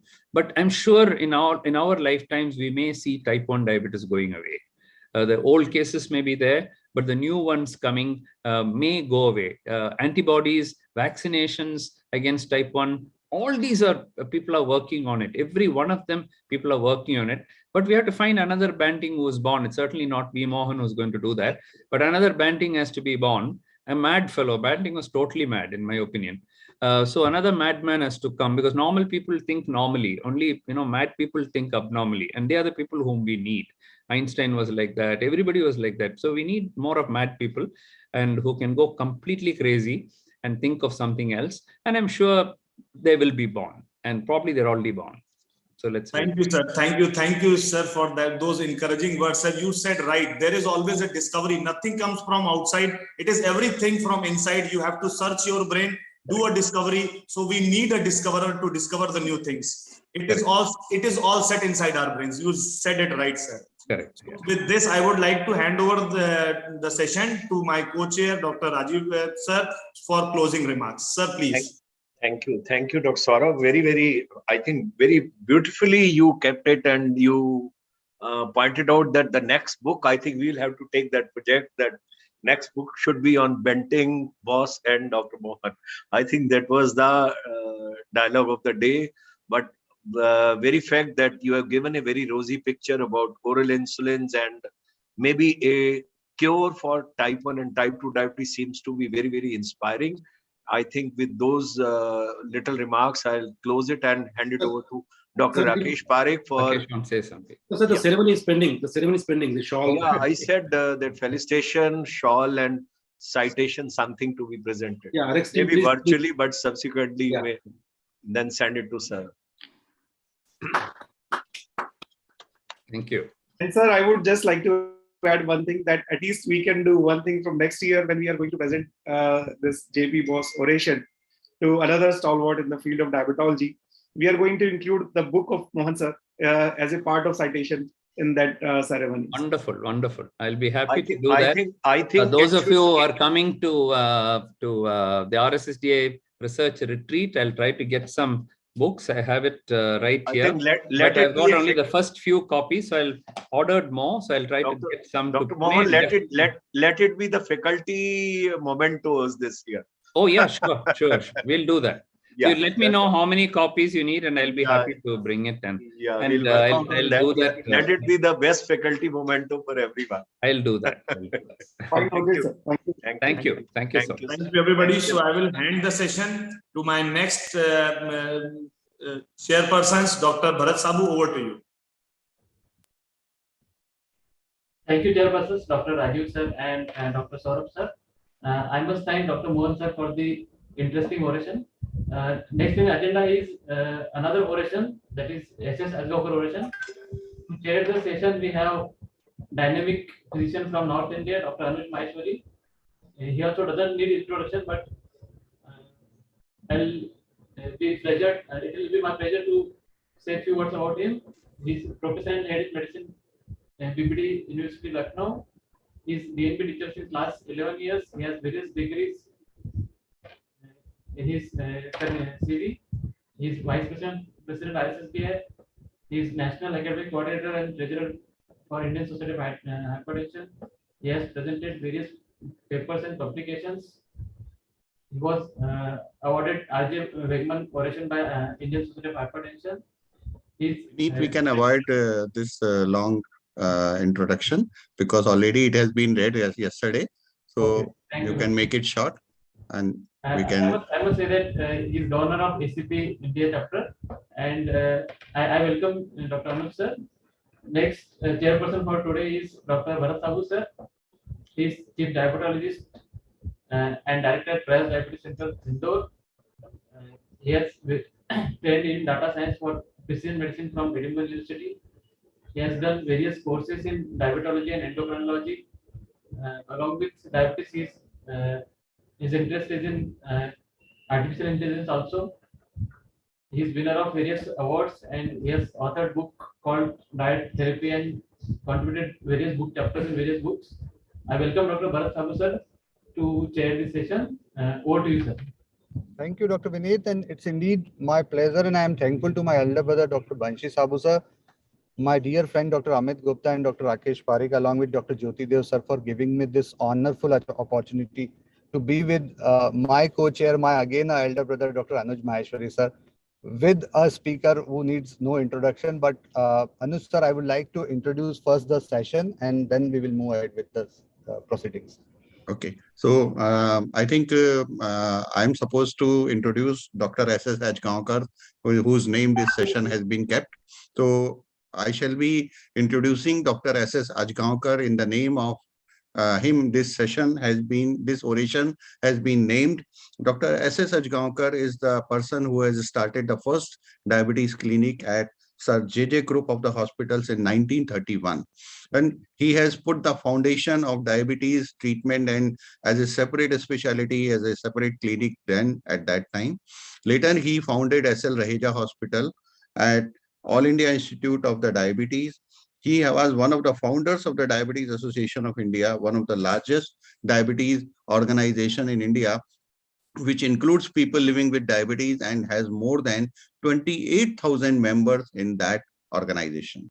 He ensured IDF comes to India in Delhi and later proposed Professor G.S. Bajaj to be its president. He was made honorary president of the IDF also. So with this brief bio of Dr. S.S. Ajgaonkar, a lot of things are to be said for S.S. Ajgaonkar, but with the paucity of time, we are not going into that much of the detail, but he has done a lot of work on the Bhasma and the tuberculosis and diabetes treatment. He has been invited in the Vienna also and has done a lot of work for the diabetes treatment. And that can be detailed for a long time, and we can have even half hour would be lesser if we go into the each and every details of that. So with these words, with my tribute to Dr. S.S. Ajgaonkar, I will request my co-chair, Dr. Bharat Sabu, to introduce the most vibrant and most prolific speaker. I think he is the suited person for this oration, Dr. Shashank Joshi. So I will request Bharat to introduce him. Thank you, sir. And your lines say it all. It's indeed a pleasure to introduce respected Padam Shri Dr. Shashank Joshi, sir, who is the chair IDF Southeast Asia. Although everyone knows Shashank, sir, and we have been growing up seeing him. He's president of the Indian Academy of Diabetes. He's former president of the API, ESI, RSSDI, and IRO. He was honored by Government of India by awarding him with Padma Shri in 2014, and he has published more than 800 research articles in peer-reviewed journal and more than 100 books. And sir is most suited person to talk about digital diabetes care using machine learning with human touch. Over to you, sir. Thank you. Thank you, Dr. Sabu and my good friend, Dr. Anuj Maheshwari. At the onset, I would like to thank Dr. Bansi Sabu, Dr. Jyoti Dev Kesav Dev, Dr. Amit Gupta, Dr. Rakesh Parekh, and the entire team of Digitonians, as I call them, for having Dr. Ajgaonkar recognized, Senior Dr. Ajgaonkar. And we all know Dr. Senior Ajgaonkar was one of the first persons to found the Diabetes Association of India, which is one of the largest associations of diabetes worldwide, because it has people living with diabetes, which is very important. And I'm very happy that Dr. Sabu's team has included people living with diabetes in this meeting, because technology is there and human touch is very important. So in this era of artificial intelligence or machine learning and digital diabetes care, we need to do it with human touch. My only duality and conflict of interest of this talk is Dr. Bansi Sabu. So we need to embrace digital diabetes care and we need to have a bright future with that. And that's how people will talk. And the last 2 years of the COVID pandemic allowed us, in fact, it is that SARS-CoV-2 virus which allowed us to digitalize and penetrate worldwide in a global village in a digital fashion. In fact, as we talk today, we are able to talk virtually and we are able to use technology in a more efficient way. So in the next 25-30 minutes allocated to me, I'm going to talk of a concept already talked yesterday called the digitosome. And in the digital diabetes space, how can we integrate technology in a much better way to improve patient care. Then, of course, I will talk a little bit about remission and the twin way to reverse diabetes, because through Dr. Sabu, I was introduced to this whole twin team, where Twin Health, we are trying to generate some high quality science, which we are presenting at the AD itself. And then some areas of artificial intelligence in diabetes, of reversing chronic disease. It's not just diabetes which we can reverse, but I think probably using technology, we can reverse a lot of diseases. Yesterday in a discussion, some people were saying that technology is responsible for sedentarism, but technology is also responsible for activity. So maybe a couple of take-home messages. So clearly we know that artificial intelligence, autonomous vehicles, big data analytics and cloud computing, customization in 3D technology and 4D technology, Internet of Things and robots, drones, social media and platforms are the order of the day. And Twin is no exception. One of the things which has happened in diabetes space is continuous monitoring. And we monitor health constantly. And in a life care space which we work in, we monitor it. We also have seen the explosion of retail clinics, where people are able to get convenient access to routine care and information in a synchronized digital ecosystem. So we are building an ecosystem now. We are looking at a connected home, whether it is me or whether it is Dr. Sabu or whether it is Bharat or Anuj. From our home, we are able to connect. I think Anuj must be probably in United States. We are able to access health information, and we can make decisions and actions based on the information we get in a connected home. And ultimately, we have to evolve intelligent treatments, which are customized and personalized, and based on machine learning, look at individual mapping and pattern recognition. So that's really the key. So the monitoring has allowed us to understand the patterns better. These patterns can be delivered and made available at home, and retail virtual clinics are allowing access to devices and drugs at home, and treatment options can also be delivered at home. So when you look at Digitos Home, and this is a slide I have borrowed from Dr. Bansi Sabu, we are looking at three major areas. First area is diabetes prevention, in which we are looking at screening, targeting hard to reach population, personalized prevention, health literacy and e-coaching, lifestyle changes, and reactive public health interventions. That's really the ecosystem in the Digitos Home. When you're looking at diabetes care, we are looking at biomarker monitoring, glycemic control, health system in economic models, patient empowerment. And when we are looking at diabetes research, we are looking right from pharmacovigilance to genomes to data interoperability. And then, of course, we have to synthesize big data and artificial intelligence, which is nothing but machine or deep learning, and NLP, which is natural language processing.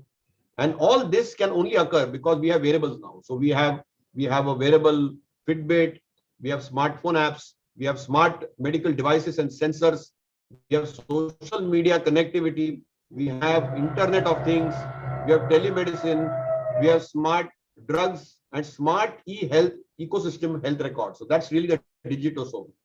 But the main thing in diabetes space is one of the rate limiting step for treating in diabetes was hypoglycemia. And we know that the fear of hypoglycemia and its linkage with outcomes has been hugely discussed in the last 2 decades. And that has a huge direct and indirect cost to it. Whether it is admissions, physician visits, whether it is absence from work disability, accidents, clearly hypoglycemia has been a major rate limiting step. And that is the first space in diabetes where technology has got integrated. And the contributing factors for risk of hypoglycemia to be increased, whether it is young children with type 1 diabetes, which Bansi works on, whether it's pregnancy or renal impairment, whether it's glycemic variability or duration of diabetes or alcoholism or fast, or whether it's a geriatric population, people with heart or liver disease, or people with intensive control or history of severe hypoglycemia or impaired cognitive dysfunction or impaired awareness or exercise. All these are hypoglycemia prone situations in everyday life of a person living with diabetes. And this can be mitigated very beautifully by using technology. So when we are looking at mitigating hypoglycemia, of course, we can innovate insulins. We saw some innovations from the previous speaker. And clearly, we know that there are better and better availabilities. But we also have technological advancements. We have seen the advances in pumps, starting from 60s, which were a prototype pump, which was large, to a wearable pump, which was on the back sack, and to miniaturized devices, including patch pumps, which have evolved. And then the real change has happened because of glucose monitoring, whether they were in the body, like a Libre, or like the flash glucose monitoring. And of course, now we have Indian companies like Aries coming out with their own sensors, or the implantable devices, which can stay in the body for 90 days or 365 days. And this whole evolutionary journey of CGM has really been a game changer because we are able to recognize glucose better. And a couple of these sensors have been game changers. So ultimately, what we are trying to do is using raw data, pre-processing them, and ensuring that this is transformed into an algorithm.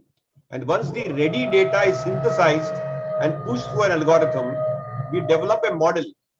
And based on a best fit model, the application is derived and a learning algorithm is developed. So the CGM sensors or the SMBGs or the electronic health records or including devices like activity apps, they are all the data synthesizers. And the models are all based by engineers who work on ANN, which is artificial neural networks, randomized forest plots, the particle swarm optimization, the support vector machines, the decision support tree systems, the natural language processing, and the pattern recognition. So that's really the predictive models which will be there. And I will illustrate an example of that in the twin health technology, which I'm closely involved with.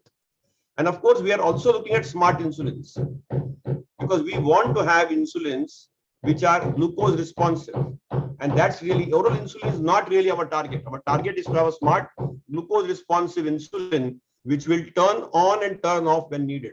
And therefore, oral insulin research really has not met and cut the ice to the extent the way they have been able to develop a GLP-1 analog orally. But clearly, the smarter insulins will be the ones which will come through probably nanotechnology. Remission quickly got defined, but it all defined again through artificial intelligence. Synthesizing all the data related, this is a Prisma diagram.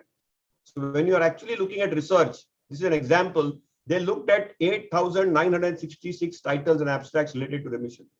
Of that, they only included 178 studies. So when you're actually synthesizing internet information, see how it goes.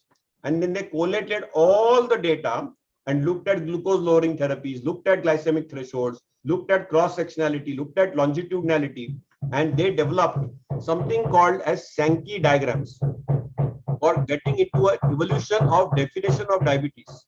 So these look complex because we are doctors, we don't understand mathematics, but that is how a definition evolved. And ultimately then, based on all that synthesis of published literature, they were able to define partial remission and complete remission.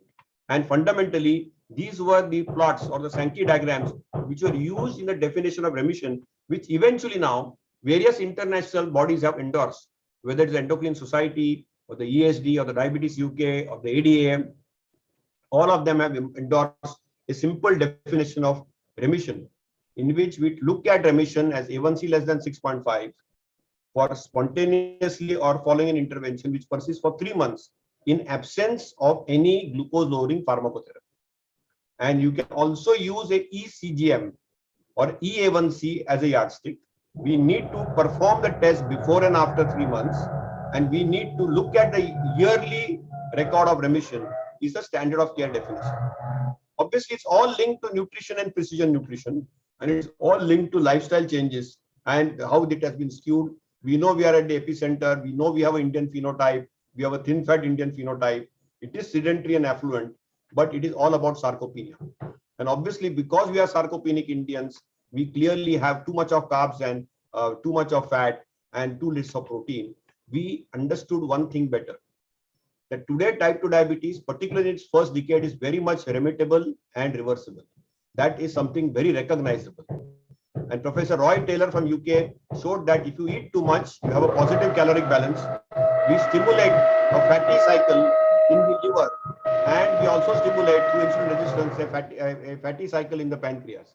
A fatty pancreas, fatty liver is a twin cycle which can make a difference. And the root cause of this metabolic inflexibility is actually in the mitochondria, where in the mitochondria, our mitochondria of our body decide the ability to switch a fuel between a nutritional context, whether it is appropriate or inappropriate, whether it is flexible or non-flexible. And clear data from differentials group shows very clearly that when we look at muscle biopsies of mitochondria from obese and type 2 diabetic subjects, clearly you can see they are much blunted compared to the others. So if you do caloric restriction, physical activity, or pharmaceutical interventions, you can improve mitochondrial biogenesis, reduce oxidative stress, mitochondrial function, improve insulin sensitivity, normalize cardiometabolism, and that's how reversal occurs. So these are the pathobiological mechanisms. The earliest studies came in 1929, where the first data set came on VLCD in obesity. But obviously in 1972, a Metrocal diet was criticized, and sudden deaths were associated with VLCD because there were low quality proteins with insufficient micronutrients. And therefore it took almost in 1995 that Codex safety standards had to be introduced for these drastic weight loss diets. So obviously the Codex then introduced in 1995 said that if you eat a very low calorie diet or a low calorie diet, it has to have a definition, a caloric definition of 450 to 800 calories or 800 to 1200 kilocalories. And it must have optimal macro and micronutrients with at least 50 grams of protein. It should be replete of micronutrients, and it should have at least 7 grams of fat per day. Otherwise, you can get adverse outcomes. And this was the Codex standard which was felt in. But our surgeons were one step ahead of Professor Taylor's group, and they decided that you can do bariatric surgery and you can actually remit and reverse diabetes. So there is a surgical pathway to that. And Professor Taylor showed that if you do a drastic, severe caloric restriction, you can get identical results what you can get in bariatric surgery. And his data set was very clear that whatever insulin secretion and the first phase of insulin secretion which was lost by 8 weeks with severe caloric restriction, you are able to reset that. So in the direct study, which was an open label cluster study, he published in primary care in type 2 diabetics below 6 years duration between 20 and 65 with obesity, mainly with a BMI of 25 to 45, not receiving insulin, one was able to reverse diabetes. And this was something which was very, very doable.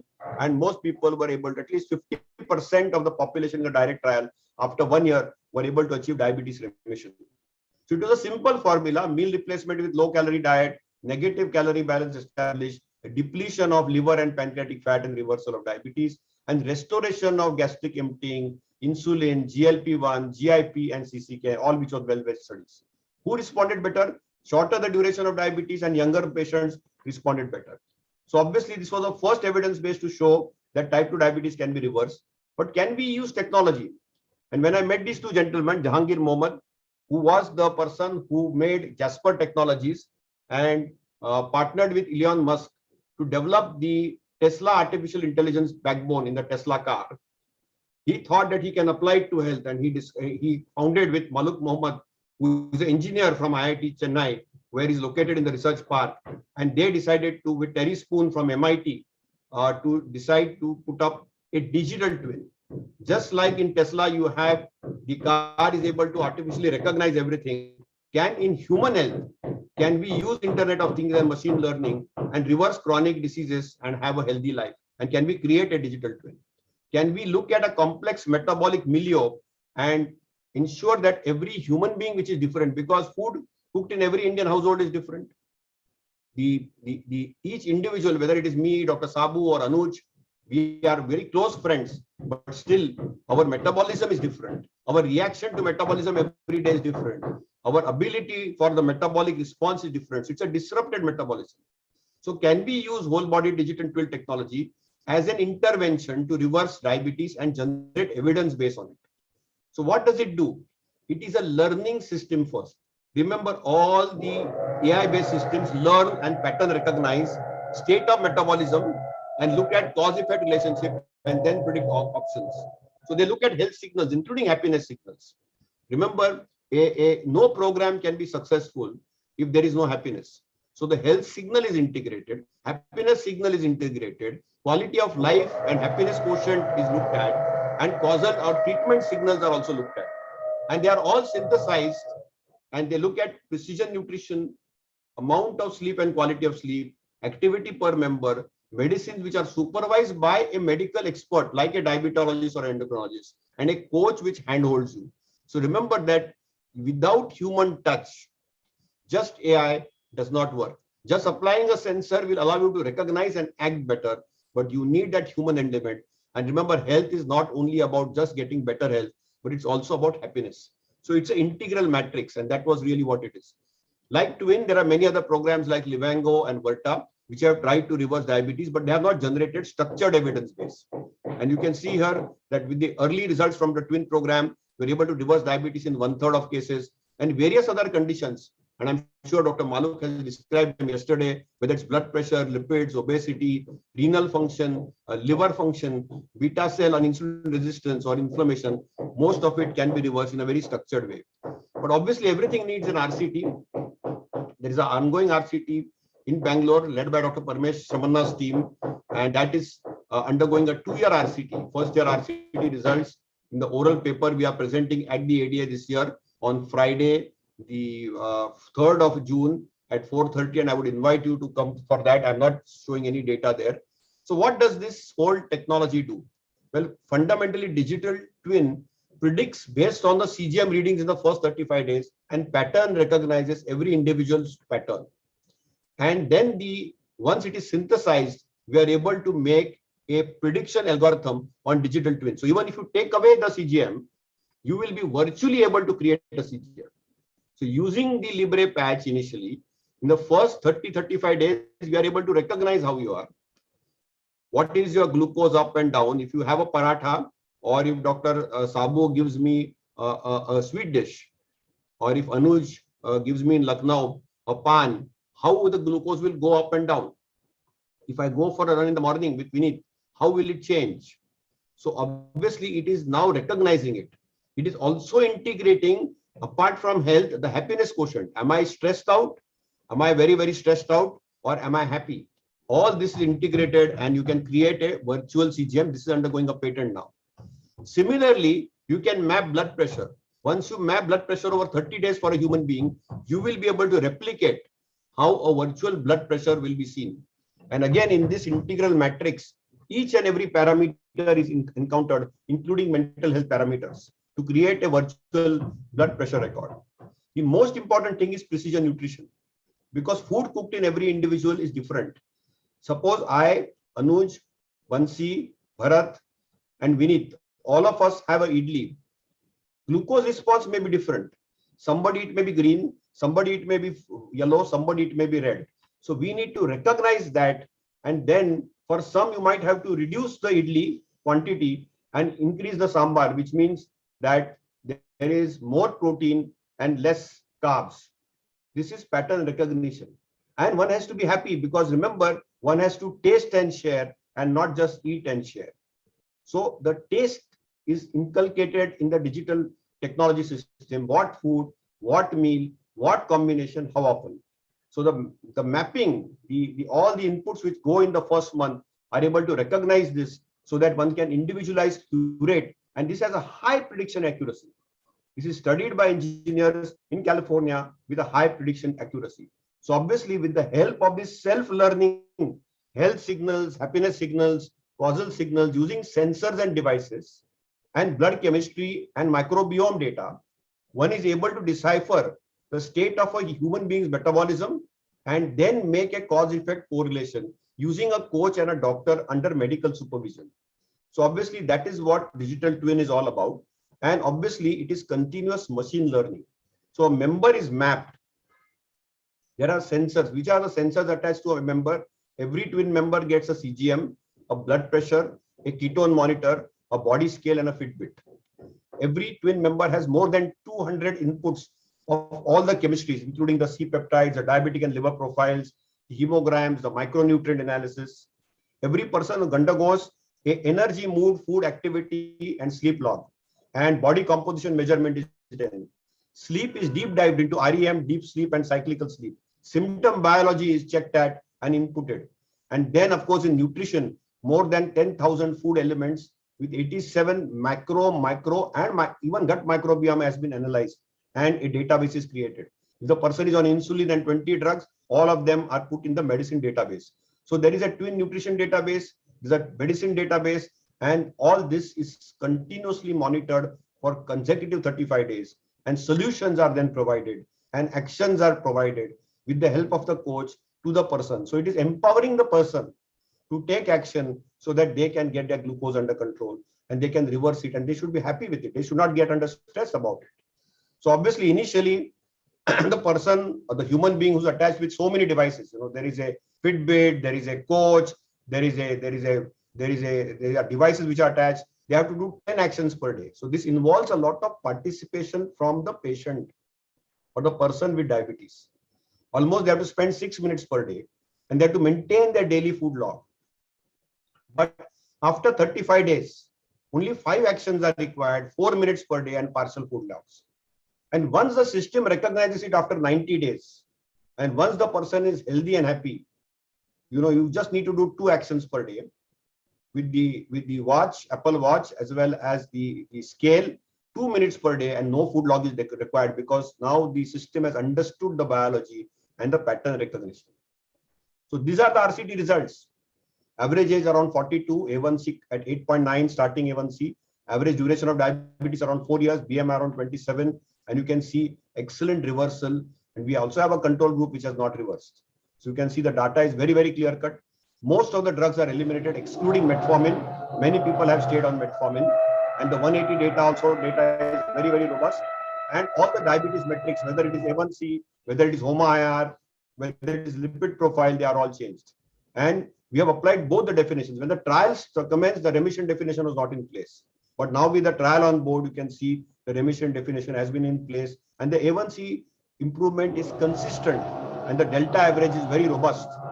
And it's independent of BMI. Whether you are low BMI, high BMI, whether you lose weight or you don't lose weight, it is still independent of it. Many of the diabetes reversal programs are closely related only to this.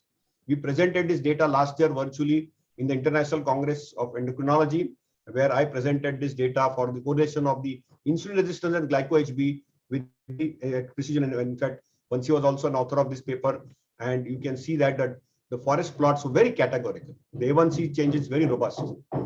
Then at the ATTD last year, this year also at ATTD, we had the glycemic variability paper. And again, Dr. Paresh Samanna, myself, Dr. Sabu, we presented this data.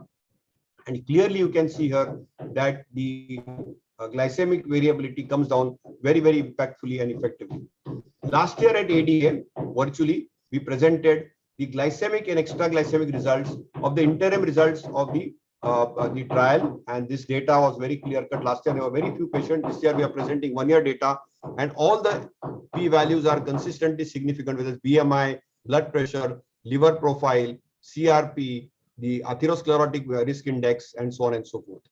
And finally, this was a late breaker poster at the ACE last year. This year, on this Friday at San Diego, again, I'm presenting a poster on the remission, what causes remission. Again, that's embargoed, so I'm not talking on that, but this is last year's poster, where you can see that digital twin-enabled precision nutrition induces remission of diabetes independent of obesity markers.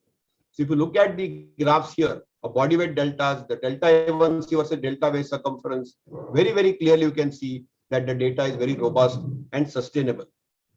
So what does this digital body twin do? It fundamentally looks at 174 health and experience signals and creates for every human being a digital twin for each member. And human touch is very important. So it is not just a CGM, blood pressure monitor, ketone monitor, smart scale, Fitbit, Apple Watch, and a twin app. It is beyond that, the happiness level, the energy, the mood, the medicines, the symptoms, apart from organ profiles, biomarkers, endocrinology, and vitamins. So it's all about integrating all this and precisely ensuring that the sensor readings, member logs, blood reports, and are all put through databases using machine learning and artificial intelligence into a nutrition database and medicine database to curate, individually curate a nutrition, medicine, and lifestyle plan, which is cohesively developed by doctors, coaches, and a mobile app. And that's how remission is now a reality. So obviously we can use technology for a real-time possibility of remission. And these are the 1, 2, 3, 4 criteria for remission. As I told you, A1C less than 6.5 for 3 months without drugs, a persistent low CGM value. A1C must be measured before the intervention and should be followed up every year. Of course, the remission definition has a lot of limitations. So patient-centric care is the main philosophy today. So if you are in digital diabetes care, it's all about patient centricity. And wherever you are in the ecosystem, whether it is in the hospital space or the clinic space, it is all about patient-centric care. And in the digitalization of diabetes, I have to thank Bansi and Maluk, because it's all patient and provider burden. We are in a difficult geography in India, and we have access issues, we have affordability issues, but we can do efficient therapy decision making, and we can generate excellent outcomes through digitalization of diabetes. So it's a very, very doable concept. Obviously, I never stop any oration or slide without this slide. Though we are digitalized, digitalization itself can lead to poor health. So digital detox 1 hour every day is also very important. Listening to music, playing your hobby, diverting your mind. I wish all the moms a very warm Mother's Day today. Sleep on time and sleep well. So clearly lifestyle is the key. Eat less, eat on time, eat slowly, eat in the morning. There's a lot of chrononutrition to it. Eat right, walk more, do physical activity, sleep well, sleep on time, but smile. Because happiness is as important as good health. And again, once again, I thank Dr. Bansi Sabu, because it's all about a team management for starting this whole Digital India movement in the space of diabetes, and the entire team.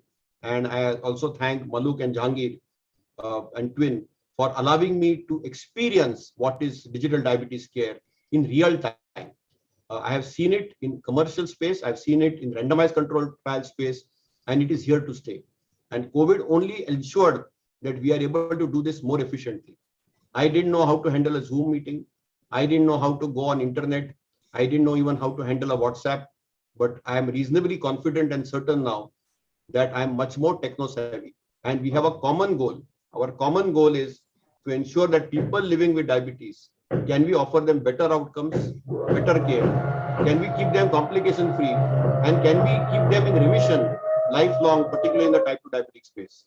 So thank you once again for the opportunity and the honor. And if there are any compelling questions, I'll be more than happy to answer. Thank you so very much.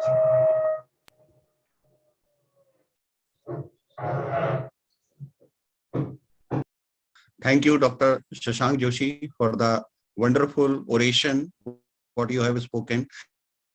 The COVID times, you have enlightened us by knowledge, and we has been getting enriched of the knowledge to fight with the COVID. And now you have very nicely narrated in today's oration, how can technology be useful not only in achieving the diabetes remission, but also the diabetes reversal.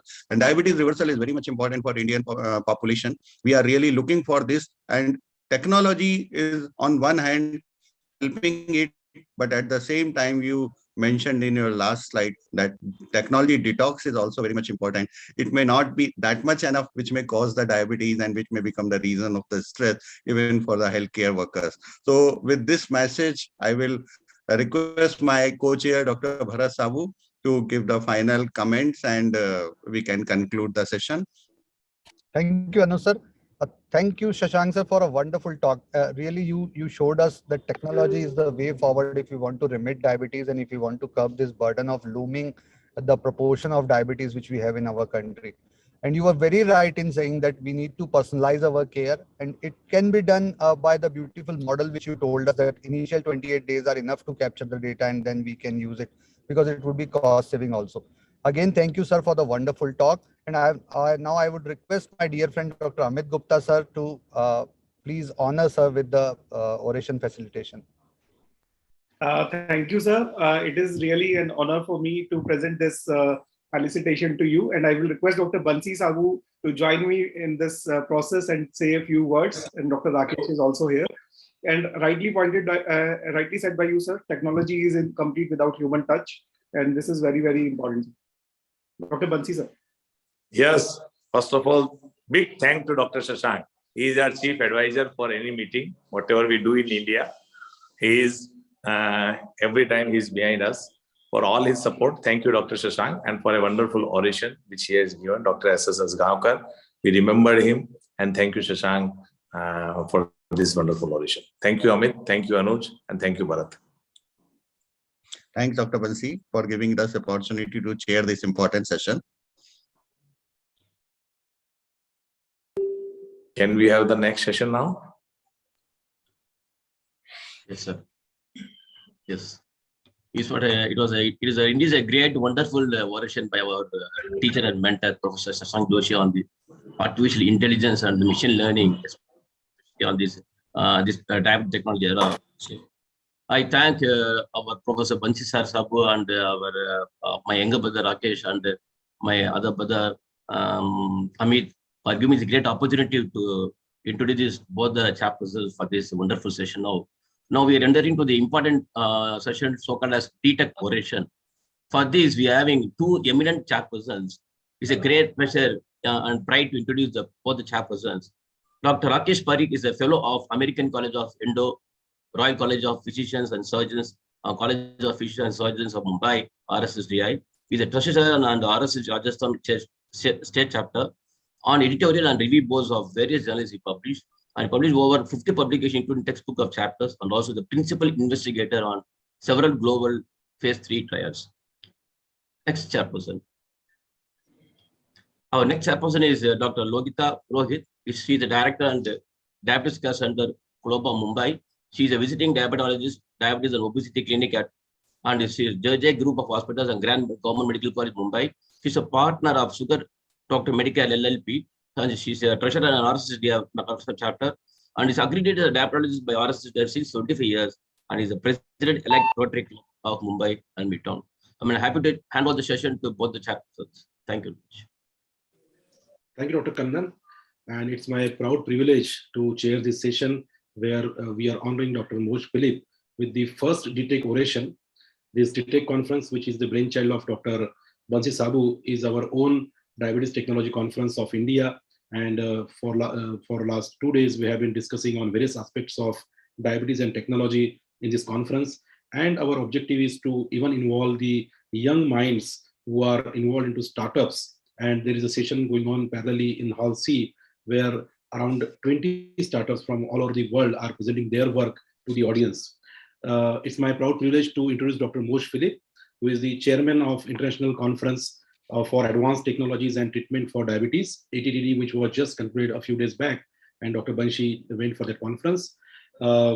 He's also the endocrinologist and director at Israel's Institute for Endocrinology and Diabetes.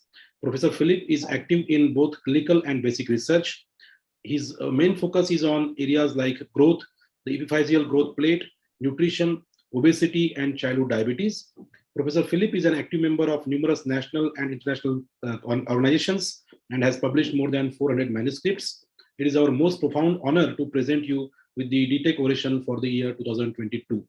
Thank you, sir, and I welcome you for your oration. Thank you, the chairperson, and I would like to thank Bansi Sabu for inviting me to share with you guys the lecture I gave during the last ATTD about, and I will upload my lecture. Where is it?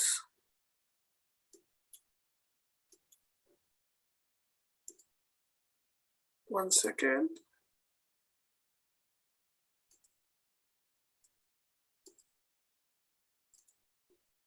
Can you see my slide? Can you see my slide? Yes, we can see that. Yes, sir. Okay.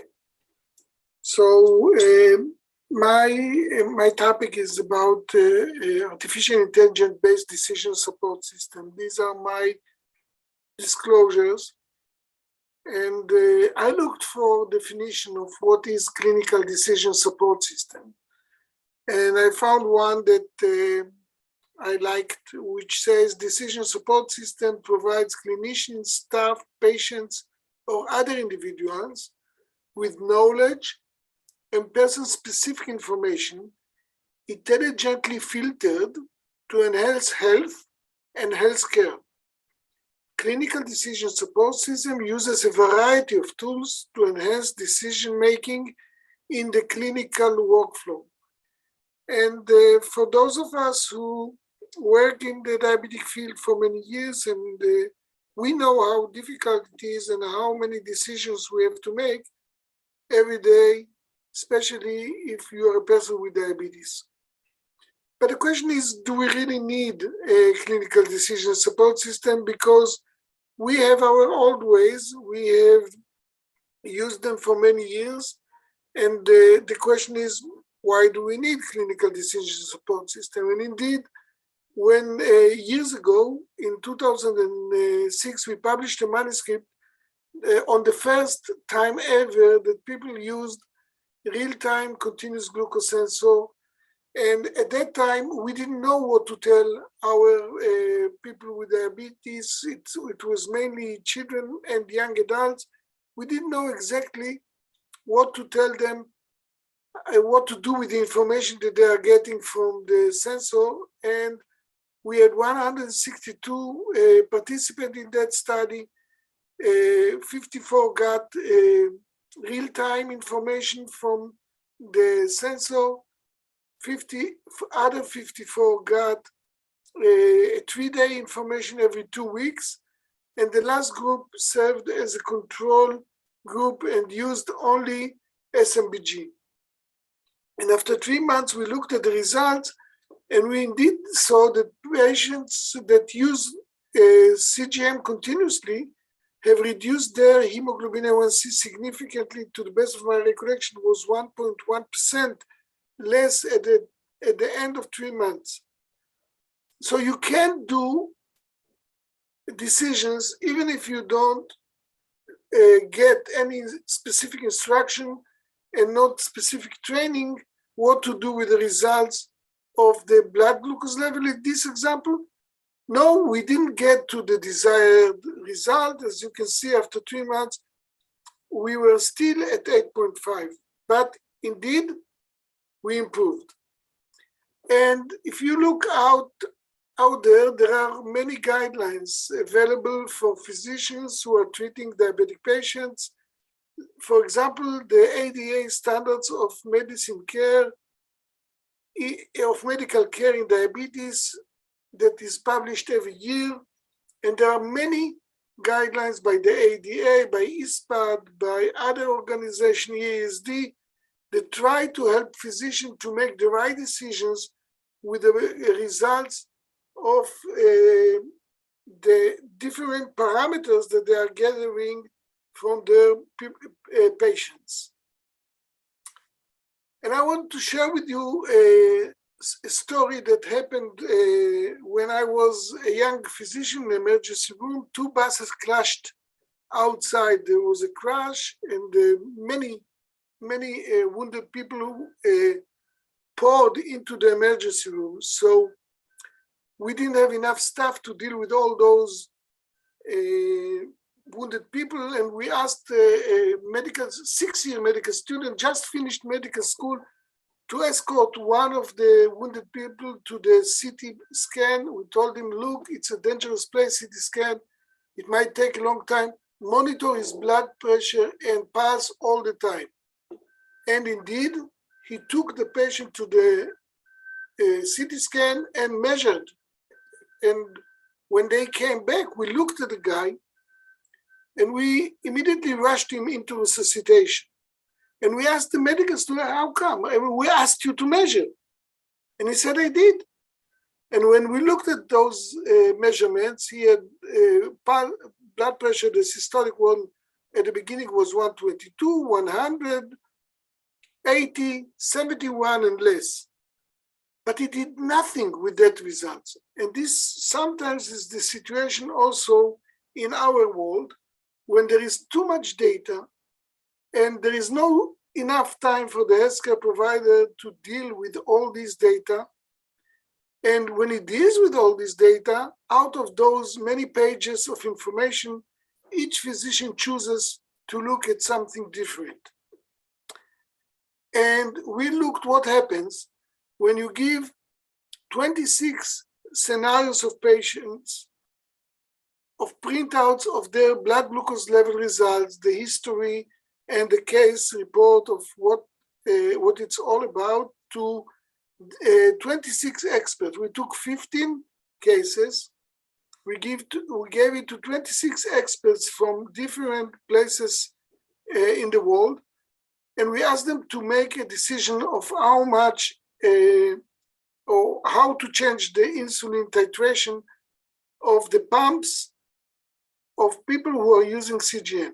So there are sensor augmented pump patients, type 1 patients, and 26 experts were asked to judge 15 cases. And you can see that they agreed on the direction of whether to increase the basal in 41%, in 41%. About the carbohydrate ratio, they agreed on 45%. How to change the correction factor, they agreed on 45%. We did the same with patients who are using pump and SMBG, 15 cases, 17 experts, and we got pretty much the same. And these results are published in the literature, as you can see from the references down there. We then went to MDI patients who are using CGM, and again, we got 62% agreement on the basal, 49% agreement on the bolus. And when we asked type 2 patients who are insulin treated on MDI therapy, we got pretty much the same. So different physicians looked at the same information of a given patient and judged it differently. So is this the reason why we are doing poorly overall? Is that one of the reasons that less than half of people with diabetes achieve a hemoglobin A1C below 7 or time in range above 70%? Is that the reason why the US, these are the recent results? I don't think so. I think there are many, many reasons, but this might contribute to it. And the question is, can we enjoy decision support system? Some electronic, artificial intelligence-based system that can help us to make decisions. And indeed, recently, recent publications have shown the use of decision support systems in type 2 patients during routine hospitalization or routine setting in general hospital wards.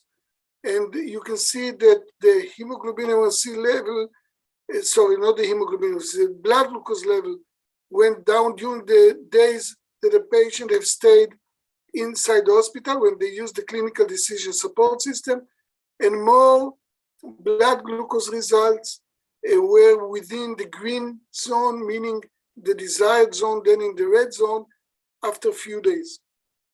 So decision support system can help experienced team inside the hospital to treat type 2 patients. These are results of studies that have used clinical decision support system for diabetic prevention. Another study published recently that showed that a pre-diabetic clinical decision support system in a large primary care system. So there are the ability or the understanding that we can use these kind of tools is already started to be there. And when we looked at different tools, you can see that there are different tools that have shown that they can reduce the hemoglobin A1C level to show improvement in time in range and hemoglobin A1C. And I would like to focus on the one that was studied in our hospital, the DreamEd, or the EndoDigital tool that we have used and published in Nature Medicine and some other places. So what does this system, the EndoDigital, do? There is an uploader that can get the information from SMBG, from insulin, from CGMs, from pumps and connected pens, or from the diary of the person. All this information is going into the cloud, and in the cloud, the algorithm analyzes the data, integrate the data, and give the physician specific advice of how to use that information, how to change the basal, how to change the boluses, and if the patient is on pump, also the CR and CF. If the patient is on MDI, the system can provide basal bolus and the carbohydrate ratio and correction factors also. So that information, once the physician had looked at it and approved it, he pushes a button and then all the information is sent to the cellular phone of the person with diabetes to be used and change the treatment. By the way, the system is FDA cleared and is even available in the US for use. So the first step that we have done is to compare now the decisions made by the algorithm to the decisions made by the expert physician that I've showed you before. And what we have shown is that the decision made by the algorithm were pretty much in agreement with other physicians. So we thought that we have a tool that is similar to another team member. It's as if we called, it's as if we knocked on the door of our colleague in the other room and asked him, what would you do in such a case? So we took this tool to a prospective randomized study in 4 centers in the US and 2 in Europe and in Israel. The centers were the Joslin Center, the University of Colorado, the Barbara Davis Center in Colorado, the University of Florida, the Yale, and the group of Thomas Dana in Germany and Tade Bartolino in Slovenia, and my group in Israel. And it was published in Nature Medicine a year ago. And what we have shown is that when we took 108 participants and randomly selected them to use advisory guided decisions made by the algorithm, and the other group got the advice from the expert physician, and we looked at what happened at the end of 6 months. And what we have found is that there was actually no difference in the hemoglobin A1C, in the percent of time spent within the target glucose range, 70 to 180, or in hypoglycemia. So the conclusion was that if you are anywhere and you're using this algorithm, you can get to the level of those centers in your care to the patients. You're not inferior. This was a non-inferior study.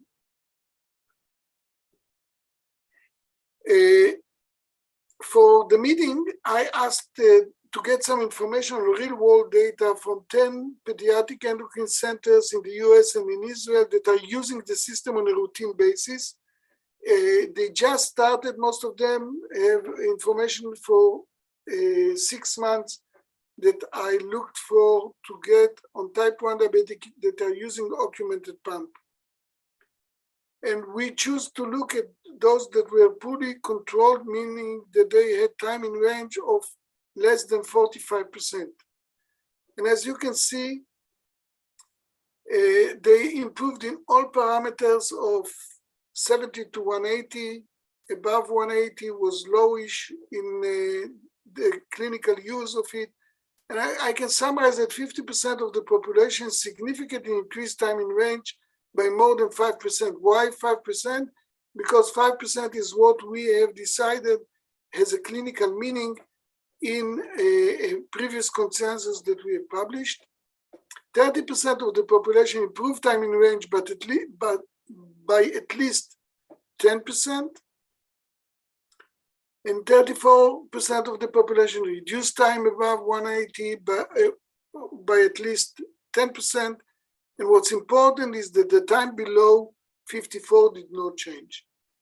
So when we looked at the patient information, we saw that most of them have changed the basal plan, the CF, and the CR during the 6 months of survey that we have used in the real world data. But the system also is able to give behavioral tips. Looking at the information, the algorithm is able to analyze it and to find 130 different behavioral tips. And I would like to focus on few at this stage, only 3 of them, those that pinpoint behavior that is that identify untreated meals, meaning the patient skipped bolus for that meal. The patient bolus timing, meaning the patient gave bolus, but not in the right time to cover the meal. Or another very common mistake is overcorrection of hypoglycemia. And when we looked if the the way by which we judged whether the patient have changed his behavior is by the disappearing of that comment in the next visit. And indeed, you can see that 53% changed their behavior and didn't show the same advice or the same tip or the same behavioral tips in the next visit. We had in ATTD 2020, we had a consensus on how to run a digital virtual diabetic clinic. And among the things that we have suggested that are crucial for such a clinic were a passive data transmission that from the sensor, from the pump, from connected pen, from the diary, and a decision support system that will ease the work of the healthcare provider during a visit and between the visits if they are using digital virtual diabetic clinic. And we have a long list of expectations from clinical decision support system. For example, to improve clinical performance and the care of people with diabetes, to reduce the variability in the quality of diabetic care across providers and practicing setting, and so on and so forth. But the bottom line is that we would like that the people with diabetes and healthcare providers will feel that they are not alone. When they are using such a clinical decision support system, they are not alone when they have to make a decision, whether they are a healthcare provider or a person with diabetes.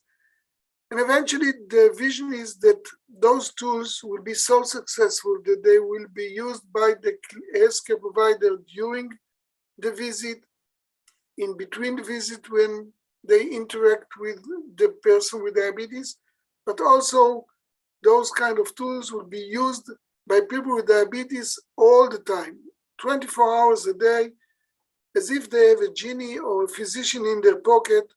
And whenever they have to make a decision, they will be able to consult with such a clinical decision support system, or even to get a suggestion, even if they didn't ask for them, because the genie will identify that they have been in this place before, and twice before when they visit this place, they had hypoglycemia after the visit, so maybe they should prevent it this time. And with that, I would like to thank you guys for being such an important group that are interested in how technology can help us to navigate the life of our people with diabetes. I would like to thank, or I'm happy about the collaboration that we have between the ATTD and your organization. And I would like to thank my team that are working as we talk, while I'm talking. Thank you so much. Thank you, Dr. Philip. Now I request my co-chair, Dr. Lotika, to please take over and felicitate Dr. Philip with the oration and citation. Thank you thank you so much, Dr. Rakesh Parekh. Thank you, Dr. Bosher Philip, for an excellent talk. It is a great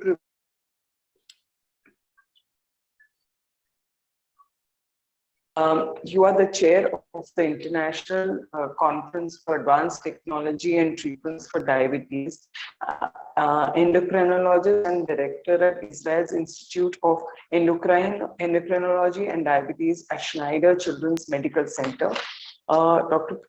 Professor Philip is also active in both clinical and basic research, focusing on growth, the epiphyseal growth plate, nutrition, obesity, and childhood diabetes. Professor Philip is an active member of numerous national and international conferences and has published more than 400 manuscripts. It is our profound honor to present Professor Phillips with the D-Tech oration for the year 2022.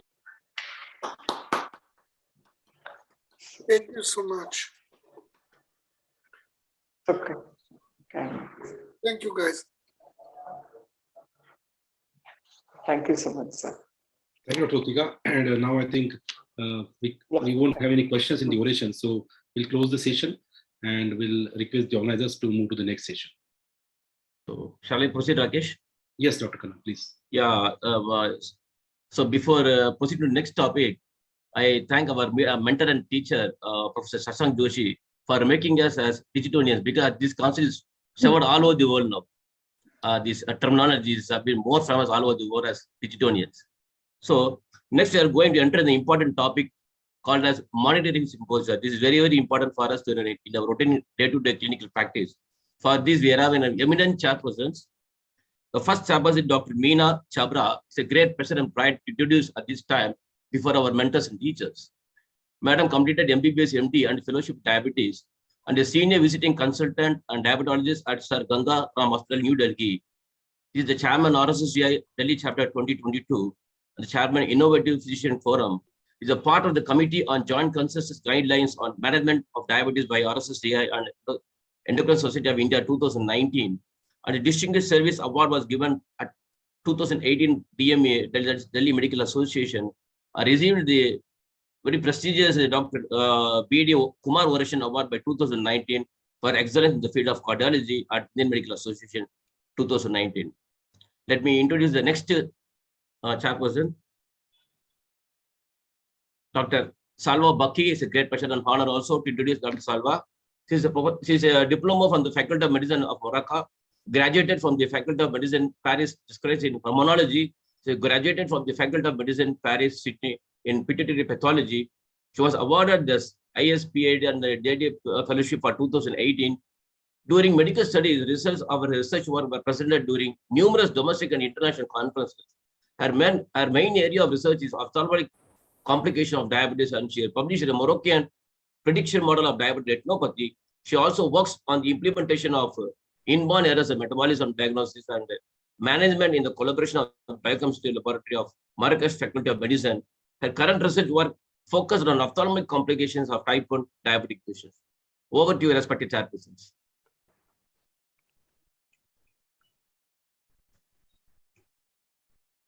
Thank you very much, Dr. Khanna. Do you hear me? It's my pleasure to join to you today. It has been a great honor for me to be invited to chair this important session. I'm gonna apologize if I miss the name or I mispronounce the names along with Dr. Meena. So we're gonna present our first speaker, Dr. Makar, who is gonna present the structured MBG. Dr. Makar is the director of Dr. Makar's Diabetes and Obesity Center in New Delhi. He is the elected president, actual president of our SSDI. He's a member of the ACE International Committee, the ACE Professional Business Committee, and the ACE DSN. He's the course director of Advanced Certificate Course in Diabetes since 2010. He has been published in international and peer-reviewed journal and has a lot of published books. The floor is at you, Dr. Makar. Thank you for those very kind remarks. Good afternoon, everyone. At the outset, I would like to thank Dr. Bansi Sabu and must congratulate him for putting together this wonderful D-TechCon global congress. I think this is high time that we start looking at technology as integral component of diabetes management, and I think this is a very important step in right direction in Indian setting also. I would also like to thank and appreciate the contributions of team D-TechCon, Amit, Rakesh, and everybody working behind the scenes to make this such wonderful meeting. I am going to share my screen.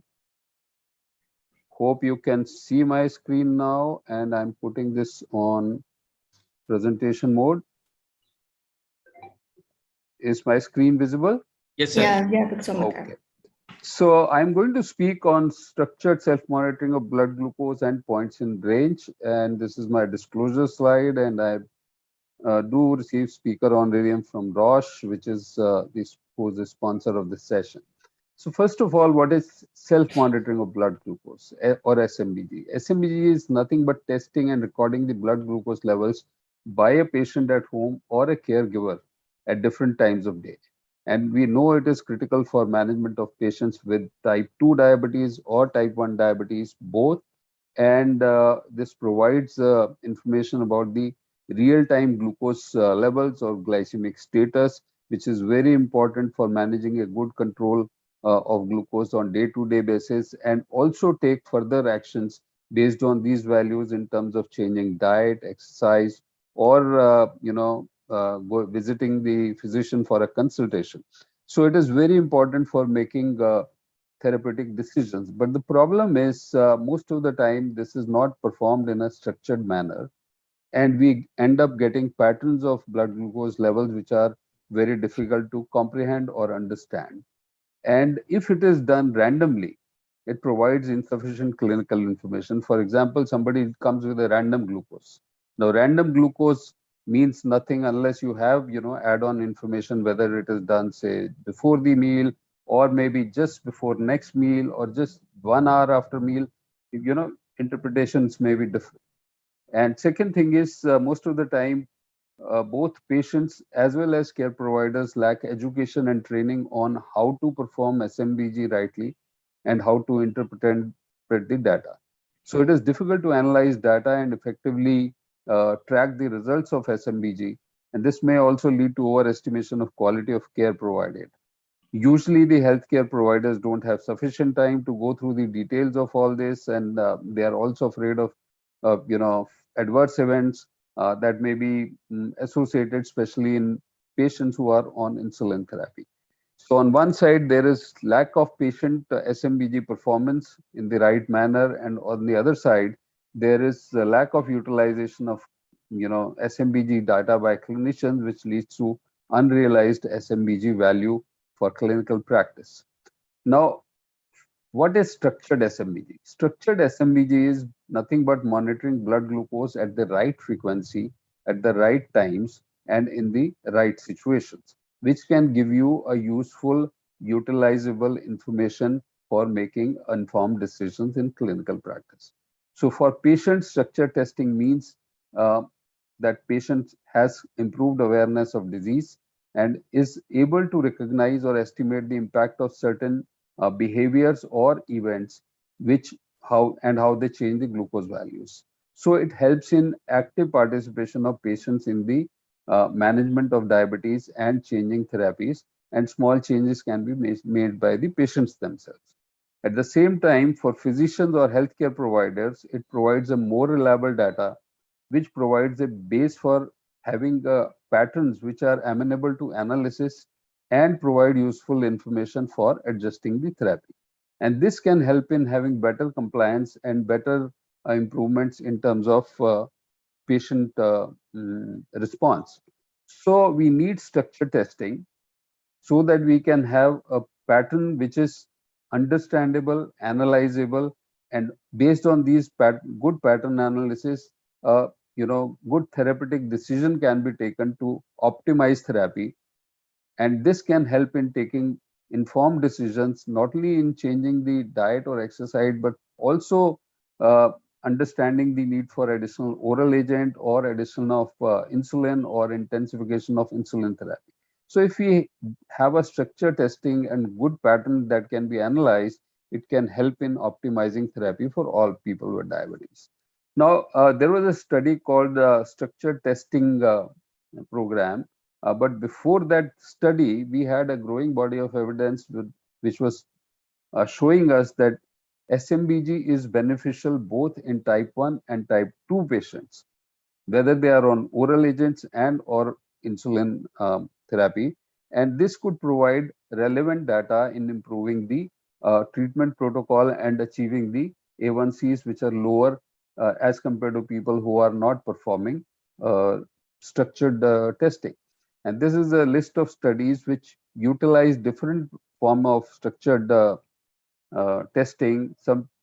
Some studies utilize 4-point structure testing, others utilize 7-point structure testing or paired testing, or 6 or 7-point testing. And all these studies showed that there was a significant reduction in A1C helped by structured testing of glucose, which could range anything between 0.3 to 1.2%. And similar results were seen in these two also important studies, which one was with type 1 diabetes, type 1 and type 2 diabetes, and other was only type 2 diabetes patients.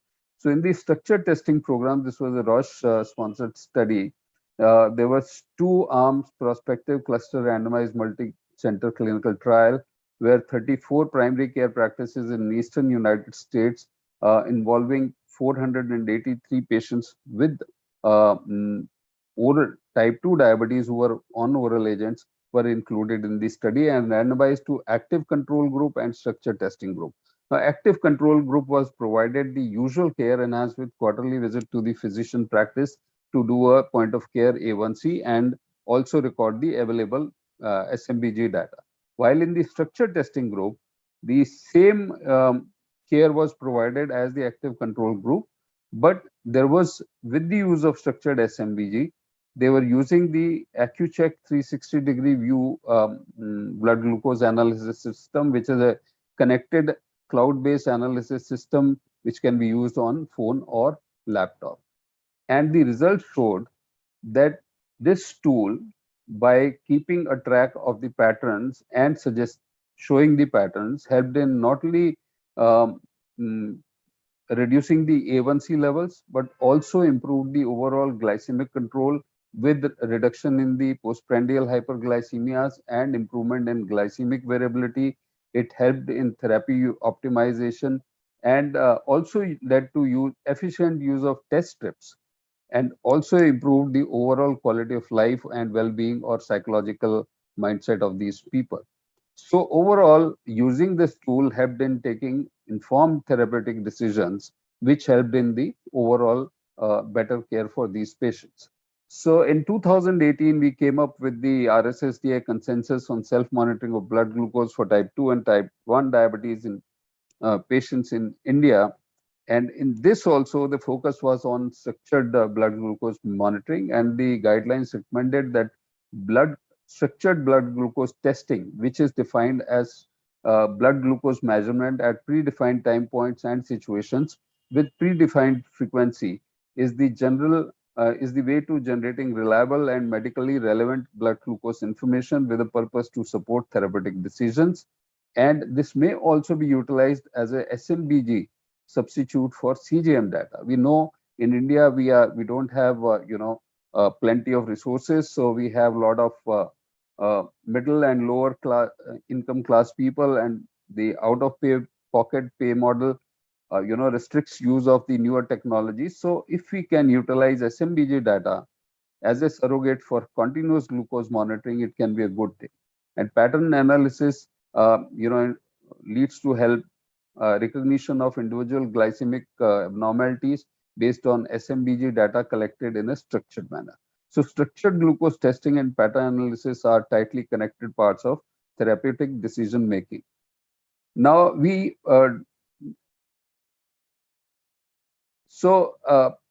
this is another study which was done by Catrozula from Italy, and this study basically looked at points in range, the concept of points in range.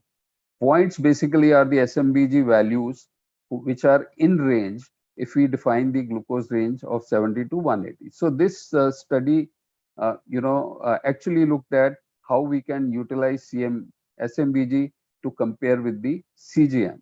We know that with CGM, we have the new, terminologies and metrics like times in range, time above and below range, and glycemic variability. And there is limited evidence that blood glucose values measured by SMBG can be pooled and expressed as time in range, below range, or above range.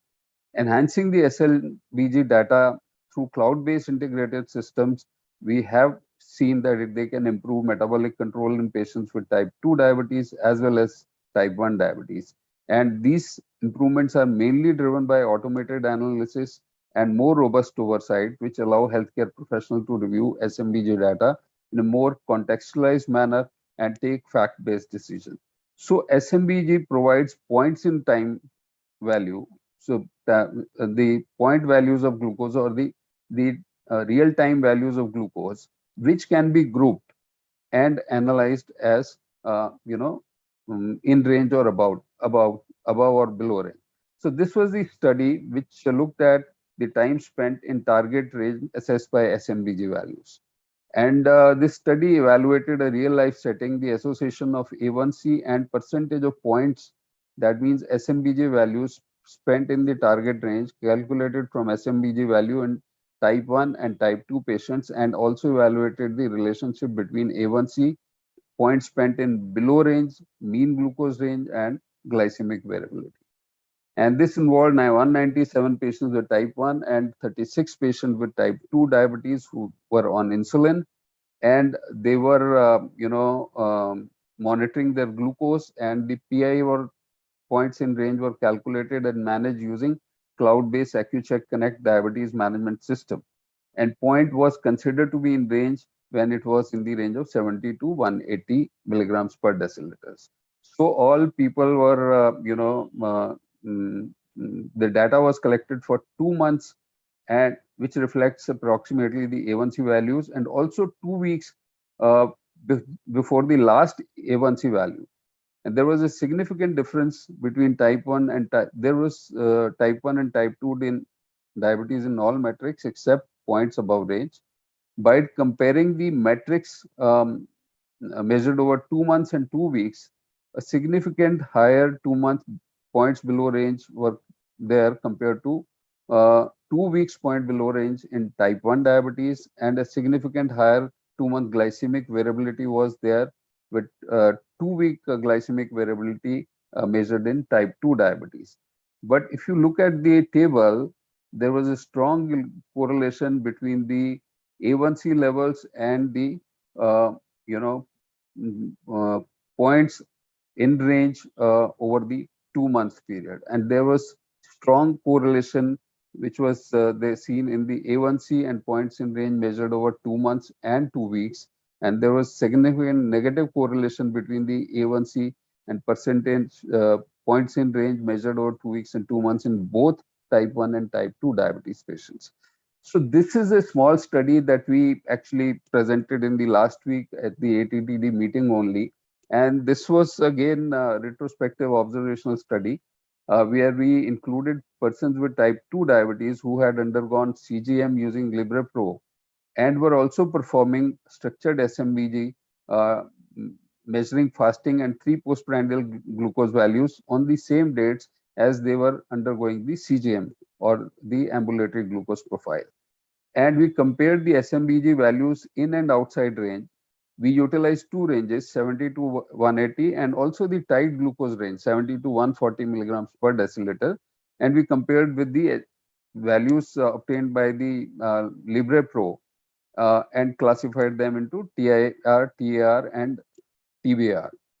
And we included the structured SMBG monitoring days, which had at least 3 SMBG values available for that particular day. If less than 3 values were not included for this study.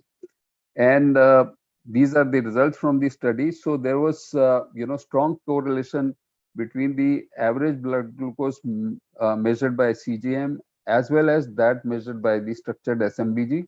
There was strong correlation between the points in range as well as time in range measured by CGM, both for the 70 to 180 range, as well as tight control range of 70 to 140 milligrams per deciliter. And this is the poster that we presented at the ATTD meeting last week only. So to conclude my presentation, SMBG and cloud-based integrated systems allow us use of new metrics, obtaining useful information for the management of disease, as well as this can be done without additional cost in terms of utilizing a CGM. Percentage of PIR seems to be valid marker for glucose control and a reliable surrogate for A1C, comparable with TIR evaluated by CGM. 2-month interval metrics seem to be having a strong correlation with A1C as compared to 2 weeks metrics, and the predicted A1C for a given PIR in the study is comparable to that available in the literature calculated with the use of CGM. So this can help in actually measuring the points obtained by SMBG, structured SMBG, and classifying them into points above range, in range, and below range can be used as a surrogate for continuous glucose monitoring. With that, I conclude my presentation, and I'll be happy to answer any questions. So thank you, Dr. Makkar, for that excellent talk. But should we have the questions at the end during discussion and go ahead with the next? And thank you for saving time. So you have finished well in advance, almost 5 minutes in advance. So Dr. Sanjay Agarwal, would you like to proceed with your talk and I introduce you? Or can we ask some questions to Dr. Makkar? Any way that you would like to do it, I'm fine with that. We have time for discussion at the end. 15 minutes is there for discussion. All of that has to be taken. Okay, so I think I'll proceed with the introduction, introducing Dr. Sanjay Agarwal. It's by proud privilege. He's the present secretary of the Research Society for the Study of Diabetes in India. He's a senior consultant in diabetes and medicine at the Jahangir Hospital and head department of medicine and diabetes at the Ruby Hall Clinic, Pune. He's the author of the book Clinical Atlas in Diabetes, chief editor of RSSDI's Insulin Monograph. He's contributed several chapters in various books, actively involved as a principal investigator in landmark international research trials. And I'm sure the August gathering will be benefited by his talk. So over to you, Dr. Sanjay Agarwal. The podium is all yours. Thank you, Meena. Virtual platform. Thank you so much. Thank you for your kind words. I'll just share my screen. All right. I hope my slides are visible to you. Yes. All right. Thank you. I think Dr. Makkar just set the context of the flow. And despite all the metrics of monitoring that we have today, I don't think SMBG is going to be a relic of the past. With all the advancements that we have done in glucose monitoring. It's a monitoring that we are all familiar with. It's just that we now want to see how can we improve the analysis and information out of SMBG. And I think we are going a long way now from just taking single points of analysis to actually looking at patterns of testing and analysis so that we can make meaningful decisions out of this. So I just want to sort of set the context of my talk that we're going to look at why pattern analysis is important, how it can help in management, and then of course, do we have digital solution to aid us in this analysis and management that we do with the SMBGs that are given to us. So let me sort of give you these two examples. The first on the left, you can see the patient's logbook, and you can see the charting of all the values that the patient has entered in during the process of his monitoring. Clearly, you can see that they are so haphazard that it's very difficult to make some sense in terms of what would you like to do with this patient to have therapeutic decisions. Similarly, if you look at the graph on the right side, you can see here that the patient is trying to make some kind of entries, which is so difficult to interpret. And it has been correlated with, at the different times of the day with the meal patterns and various other parameters. Now, what we need to understand is we need to keep this as simple as possible. And At the same time, looking at the graphs on a day-to-day basis, find some commonality to take decisions. Today, it's not just about taking single values and making some interpretation out of it. We need a group of values structured in a single day over a period of days and look at patterns which will give us some commonality to make therapeutic decisions. And if we can do that, I think that will give us enough power to make decisions which will bring the A1C to better control and avoid hypo or hyperglycemias. Now, there are certain ways that we do this, and this is one of the recommended ways in 4 effortless steps. In the first step, you look at the graphs of the patient and you identify hypoglycemia, fasting hyperglycemia, and postprandial hyperglycemia. Then you can see on the second graph on the right side, there are shaded areas where it has been shaded where the patient actually goes into hypo and where the patient goes into hyperglycemias, and the point where the patient is within target goals. The second step is you determine the time and occurrence of the abnormality. So it's not necessary that all this will occur together. So if you find that the patient has got a fasting hyperglycemia, but the daytime glucose values are good, then you know that your therapeutic decision has to target fasting hyperglycemia. Whereas if you have a daytime hyperglycemia, you want to make a point as to which is the point where the patient is getting maximum hyperglycemia. Now, if you can identify the point of maximum hyperglycemia, then you target that. It may sort of translate into better curvatures for the rest of the day. And that will help to sort of, streamline the treatment part of it for the patient. The other thing is that when you look at these different patterns, you need to find out what was the possible reason. So suppose you have, let's say, various situations. One situation, the patient has been doing very well, identical things every day, and the patient has got bang on a very narrow glycemic variability, and the patient is in target. The other scenario is that the patient has got good control and then suddenly goes bad. And you find that there are certain points of the day where the patient's control is not good. So you need to find out what changed, which made the curves bad, and you probably can take adequate action. So the choice is not just going up in terms of medications, but the choice is changing the reason why the abnormality actually happened. One example is, of course, you find that the patient may have excellent A1Cs, had good graphs, and suddenly the patient's A1C deteriorates.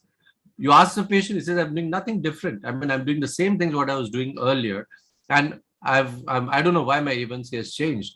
You put the pattern analysis and you monitor multiple SMBG profiles for the patient, and you see a kind of a trend. So commonly patients come with just a fasting blood sugar and a 2-hour post-meal sugar.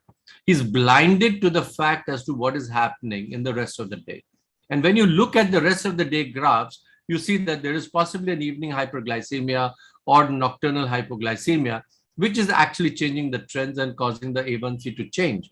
So when you point that out through multiple testings and you put a pattern analysis to it, that aids you to decide that what change of treatment you really need to do. And that is the step 4, that you make your decision on the pattern analysis.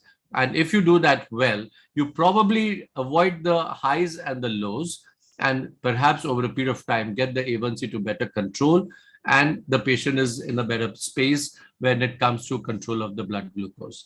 So the only way forward is structured testing at the right times, at the right frequency, to make a proper decision making and therapy optimization. And this is what even Dr. Makkar specified in his talk.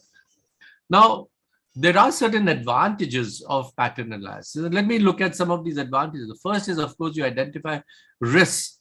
And one of the most important risks that we need to understand for every type 1 or type 2 patient is the hypoglycemia patterns. Now, these could be nocturnal. These could be asymptomatic hypoglycemia. Patient may be having hypoglycemia unawareness, or the patient may have a symptomatic hypoglycemia. So either ways, whenever you identify and you look at a pattern analysis, you can probably put a predictability analysis to it, and you can see which are the patients who's going to get hypoglycemia and take a proactive action to prevent hypoglycemia. So if you don't do this, perhaps more than 50% of your hypoglycemic episodes you may not actually be picking up, and you may be losing out on important information. Whereas if you do some kind of an analysis, you may find that the patient would probably identify this risk of hypoglycemia, and you can make alterations in therapy based on what you see on the SMBG charts.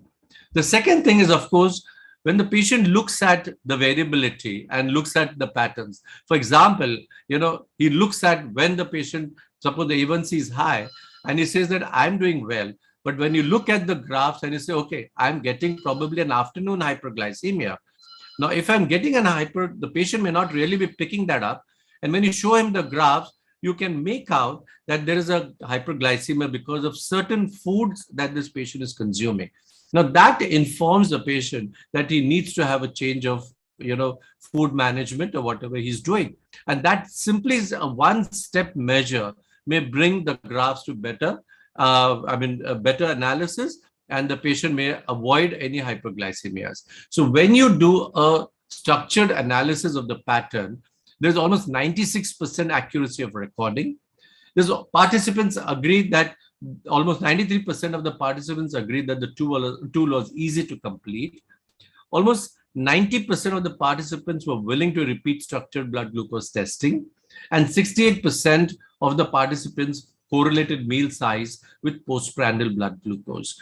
So it does help for the motivational purposes and better compliance to an understanding of where the patient could be going wrong when we find that there is possibly we're unable to understand why somebody's A1C is not really doing well, despite all the therapeutic decisions that you're making. The third thing is, of course, that when you do pattern analysis, it supports a better better diabetes management. So when you look at just an A1C, it is an averaged out reading of a 3-month average of blood glucose that the patient is getting. But that just tells you that is the patient at goal or not at goal. But it doesn't tell you a day-to-day variability that the patient could be having, or what could be contributing to a high or a low A1Cs, or what is the duration of time during the course of the 3 months that the patient was at goal and was not at goal. So there are various things, there are fallacies of the A1C testing alone. But when you look at pattern analysis and corroborated with A1C, you find that therapeutic decisions become much better. And almost about 86% of the physicians found pattern analysis to be of equal or greater value than A1C alone. And 77% of physicians agreed that they would change therapeutic decisions after pattern analysis. Now let's talk a little bit about pattern management. So if you look at the graph on the right side, it's a randomization of a whole bit of symbols that you can see, but you can't make any sense out of those symbols. So similarly, when you get a whole bit of blood glucose readings in front of you and you don't know what to do with it, there's obviously a paucity of understanding that how can you make therapeutic decisions. The same thing, if you put it in a pattern, in a systematic manner, then you're able to put, when is the patient going hyper, when is the patient going hypo, when is the patient okay, and what is contributing to an elevated A1C. And all these, can be targeted in a very specific, individualized manner.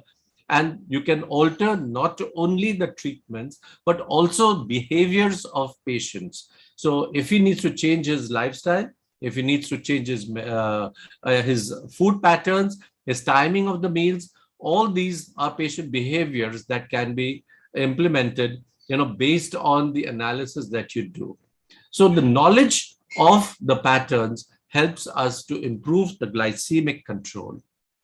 Now, what could be the ingredients of patient? So what are the inputs that you require when you're making this, pattern management? So for every patient, we should have obviously a very specific goal that we need to give. So he or she should have an individualized targeted preprandial and postprandial glucose ranges, which are dependent on number of factors: his age, duration of diabetes, comorbidities, and so on and so forth. But the analysis the data comes from various sources. So one is, of course, the blood glucose levels, the physical activity levels, the food intake the patient could be taking, medications, that is the timing of the medication, dose of the medications, then obviously certain acute illnesses, stress-related problems, all these could influence the blood sugars, the individual blood sugars, and that obviously we need to map out to make the proper analysis for behavioral and therapeutic changes. And once you get all these inputs, you look for patterns and assess possible relationships between blood glucose, behavior, and obviously how the intervention can be structured based on these two parameters. So you could probably say you're not eating enough, so that's why you go to hypo, or eating the wrong kind of food and a high glycemic index food values, and that's why your patient is going into a hyperglycemia. There could be sedentary lifestyle the patient could be having, and which is obviously contributing to his weight gain and consequently to the blood glucose increase. And if the patient has got suboptimal blood glucose levels, then again, these sort of relationships help us to understand that how can you make the changes to get the patient into a narrow bandwidth of glucose values. So changes need to be done, but for making the changes, you need enough data, and this data then makes you take the appropriate therapeutic decisions. What are the barriers for these changes? One is, of course, not all people are educated enough to understand the importance of a proper blood glucose documentation. Also, there could be a low numeric literacy or inadequate problem-solving skills. So these are some of the challenges. So patients may not have enough knowledge or the skill to see that how they can interpret the data in front of them. And very often in very meticulous people also, there could be a burnout in terms of record keeping, time consuming, and the discomfort involved in multiple glucose testings. Some of the things that you really need to stress upon to an individual patient when he comes to you is document the SMBGs, and you need to have a team in your clinic which can interpret the blood glucose results. And then, of course, based on what you see, you need to make the correct medication administration, and obviously get your nutritionist to have a look at the charts to make the difference in the diet and activity levels, which could influence the blood glucose. So you need to keep a proper documentation of all this. Either it could be written or in the electronic form, which will help us to make some pattern analysis. Now, there has to be a proactive approach to blood glucose management, which helps us to prevent recurring problems. There has to be a comprehensive taking into account many factors that could affect blood glucose control. You don't need really sophisticated equipments. You don't need high value or high, spending to do these therapeutic decisions. Because if you're just doing multiple SMBGs in a structured manner, you probably have a reasonable way. And Brit just showed us that people who do point of range and time in range have almost very equivalent control values that you see, and you could probably be doing the multiple point of care testings, and that would also be of help to us. And it sort of empowers the patient for self-management and engagement, and it combats the clinical inertia so that the patient can have full charge of his or her own care. I'm coming to the last part of my talk, is the IPDM approach. And this is integrated personalized diabetes management, where we are trying to see how can we improve the time in range. And this is a teamwork where it involves the physicians, caregivers, the peers, nurses, and the hospitals. And what do they influence?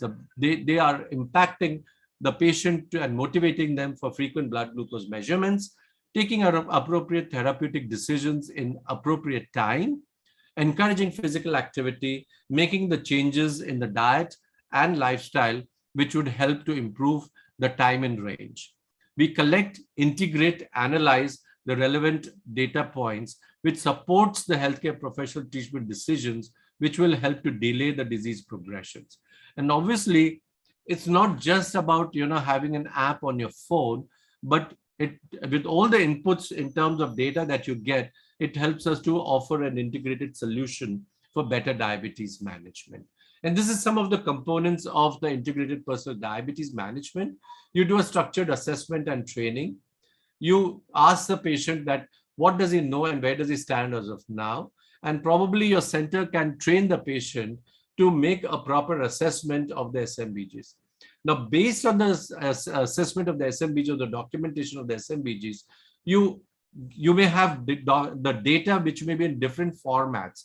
And obviously, you need to sort of put them in a proper order to make some meaning out of it.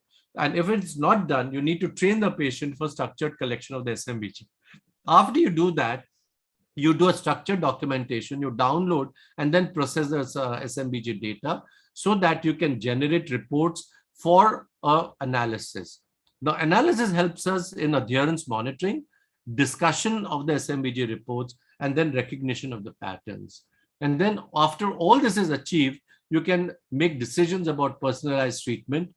It has to be a joint approach between the patient, your team, and yourself for making the changes which will be successful for a successful management. Search the causes which is causing the disruption. And when you do that and you agree on a plan of therapy, then the joint decisions helps the patient to adapt to new approach. Now, the pattern recognition is most crucial in this entire structure for making the effective treatment strategies. There is this clinical evidence from the PDM Pro Value Study program. They enrolled 907 patients from 51 practices in 12 months. And they looked at all these parameters, that's structured therapy, glucose monitoring, documentation, collaborative review, personalized treatment. They assess effectiveness and assess needs. And what did it lead to? Significant improvements in A1C, higher patient and physician treatment satisfaction rates, and improved patient adherence. So there is an early recommendation of therapy adjustments and improvements of broad range of outcomes. We obviously saw the impact on nutrition counseling, lifestyle change, the need for insulin, and optimization of the oral therapies. So the first results of the health economic analysis show a positive long-term effects for people with the diabetes and healthcare system.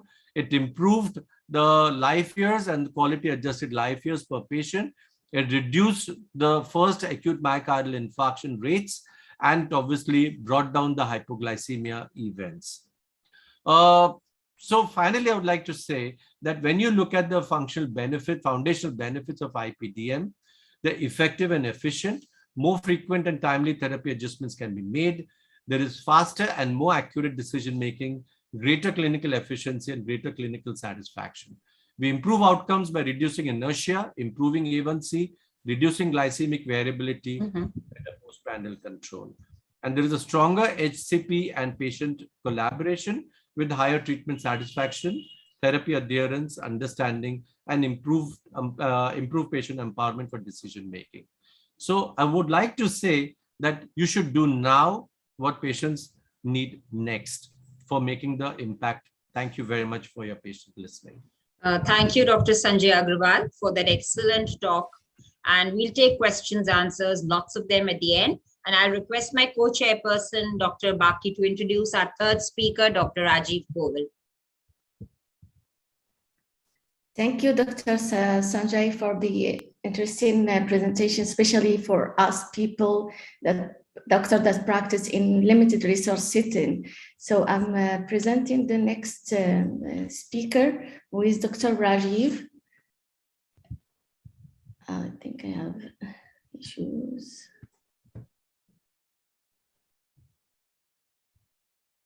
I think I'll go ahead and introduce Dr. Doctor Rajiv. if there's a problem, so that we save time. So he's the medical director and consultant diabetologist at Dr. Koval's Diabetes Care Center. And he's a Nanavati Super Speciality Hospital. He's also attached to SL Raheja Hospital, KLS Hospital, and he's an invited faculty for Diabetes Fellowship Program at the D.Y. Patil Medical College. We see him on every national and international platform. He's the faculty for teaching postgraduate students for diploma in diabetology, multiple articles published in international and several national journals. He's a gold medalist in diabetology. And now, Dr. Rajiv Koval, it's my proud privilege to invite you for your talk. Colleagues, I'm Dr. Rajiv Koval. At the outset, let me thank Dr. Bansi Sabu, Dr. Jyoti Dev, Dr. Amit Gupta, and Dr. Rakesh Parikh for getting technology to the forefront and organizing this World Congress of Diabetes Technology, which is called D-TechCon.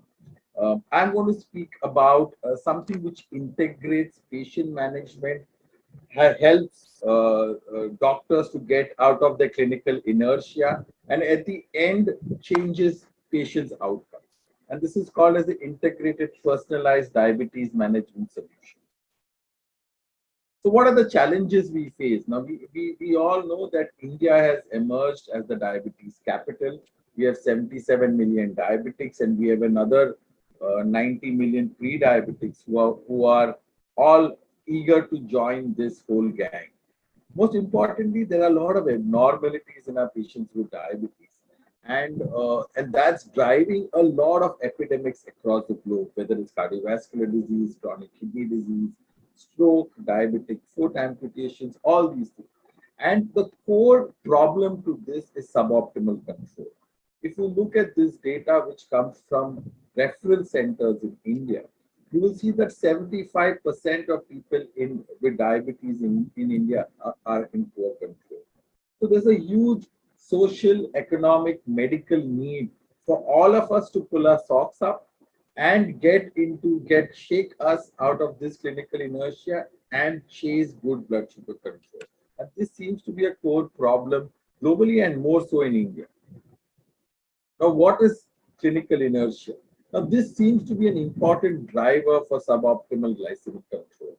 And clinical inertia comes from a poor amount of health literacy among healthcare doctors as well as patients. A lack of initiation, intensification of an anti-diabetic therapy as intensively as recommended in guidelines for persons with diabetes. First and foremost, we all need to have guideline-directed management in diabetes. Two, we need to initiate, we need to optimize, we need to intensify therapy to make sure that the patient reaches the goal, which is a personalized goal. And this clinical inertia requires a lot of patient education, hand-holding, and a very, very aggressive approach from the healthcare professional. Patient finds it difficult to act adequately upon data provided by SMBG and to implement therapeutic recommendations in their everyday life. What happens? The patient logs in a lot of readings, comes to the doctor, shows in the reading, the doctor doesn't even go through those readings, and the patient is extremely disappointed that I pricked myself for 3 months and the patient doctor did not even go through. So there's a huge need for us to find out the pattern of the patient, and to find out the pattern of the patient, it's very, very important to put a structured SMBG in the patient's therapy guidelines, and also to make it personalized. And that is what is important, that personalized and individualized therapy is the only way we are going to help patients reach their goal and help in their outcome. Now, what is person-centered approach? Now, the traditional glucocentric approach where we go like cowboys to reach an HbA1c below 6.5 has been given up long back. Because we know that apart from preventing long-term complications of diabetes, it's very, very important to also have the factors like quality of life in patients' mind. That's why we have a patient-centered approach. It's a more expansive approach that seeks to tailor pharmacotherapeutic regimen to the specific needs of each patient. And that's why a structured SMBG, as my previous speakers have spoken, and the use of structured SMBG in finding out patterns of patients and changing therapy in a personalized way would help the patient achieve goals as such. Now, co-management approach to personalized therapy. We have to realize that we have to give the onus to the patient. The patient is at the center of care, and all decisions that we make has to be a shared decision with the patient. That's the only way we can optimize care and we can improve compliance of our patients. So this is an algorithm or a personalized strategies that when do we consider referral to a referral center or a specialist metabolic physicians, diabetologist, or an endocrinologist. Again, failure to achieve glycemic targets, failure to respond to therapy, recurrent hypoglycemia, multiple drug intolerances, contraindications, development of complications, suspicion of unusual variants. Now, you have a lot of heterogeneity today, especially in diabetes in the young. It could be a type 1, it could be a monogenic diabetes, it could be a slowly evolving type 1, it could be a young type 2 diabetes, it could be a secondary diabetes. So there's a lot of heterogeneity, and we need to make sure that the etiologic diagnosis is there, and then only we can treat with pharmacotherapy. Heavy proteinuria or any kind of complications, whether it's micro or macrovascular, hypoglycemia, and pregnancy. Now, a comprehensive, individualized, patient-centered, multidisciplinary care approach is what is required. Now, what are the various elements in this ecosystem? When we say multidisciplinary, we have a care team where the physician is one part of the team. You have a nurse practitioners, you have diabetes educators, you have pharmacists. You may have to make use of tools. You have to leverage these tools to make sure that we are able to make patients' life easier. So tools for medication delivery devices, treatment algorithms, SMBG glucose systems, education. Education is the cornerstone of lifestyle disorders like diabetes, and whether it's medication use, self-monitoring of blood glucose, lifestyle, and most importantly, we need to also make sure that a prescription narrative has been given to the patient in a very, very equal, responsible way, so the patients can follow our prescriptions also very, very well. Let's come to what is known as IPDM, or an integrated personalized diabetes management, which looks at a very holistic way of treating patients with diabetes. Now, what's the background? Why do we need to treat this? If you look at the approach to management of hyperglycemia, there are a lot of factors we need to consider. I consider a lot of social factors, whether the patient is staying alone, whether it's cooking at home, whether it's eating out, duration of diabetes, comorbidities, life expectancy, vascular complications, patient's attitudes towards the problem. You want to give the patient basal bolus, patient is not ready to take even once insulin, resource support system, all these things are extremely important. And in India, also the patient's economy is also important. Every person with diabetes is different. Everyone communicates differently. Everyone has different wishes, strengths, weaknesses, and needs. The individual with diabetes is the focus of the treatment as the person concerned, and he's the captain of the ship. We are just players around him. Now, what is IPDM? IPDM is actually an interventional approach consisting of structured disease management processes which utilizes digital tools, aims at bringing together physicians and patients for collaborative therapeutic decision making, incorporated 6 defined steps that are repeated literally throughout the diabetes care process, adapted to patients' unique circumstances. Importantly, what it does is that it leverages digital tools for the patient and the doctor to, if I could say, come to a common minimum agenda. So there's a collaborative therapeutic decision making, whether it's related to lifestyle, pharmacotherapy, and at the end, there is assessment also of this particular usage of these tools. That's what IPDM is much different from other kinds of interventional management, I would say. Now, what are the core of IPDM? One is training. Training is very important. Now, for training, you have to first assess where the patient stands. What does the patient want? And you can have training of study centers. So the clinic needs to be first trained to make sure that they are able to assess the patient. What are the patient's requirements? Why has the patient come to the clinic? What are the long-term mission, vision, goals for the patient, and how can we help them in setting these goals? So patient assessment is most important. Second is we need to have structured SMBG and therapy related to SMBG. So structured SMBG, my previous speakers have spoken about it, and you'll see the structured SMBG is extremely important. During random blood sugar using a finger prick, there's no way one can join the dots and help in the management of patients. We need to teach patients structured SMBG based on the therapy that the patient is taking. After the SMBG, it's very important to document.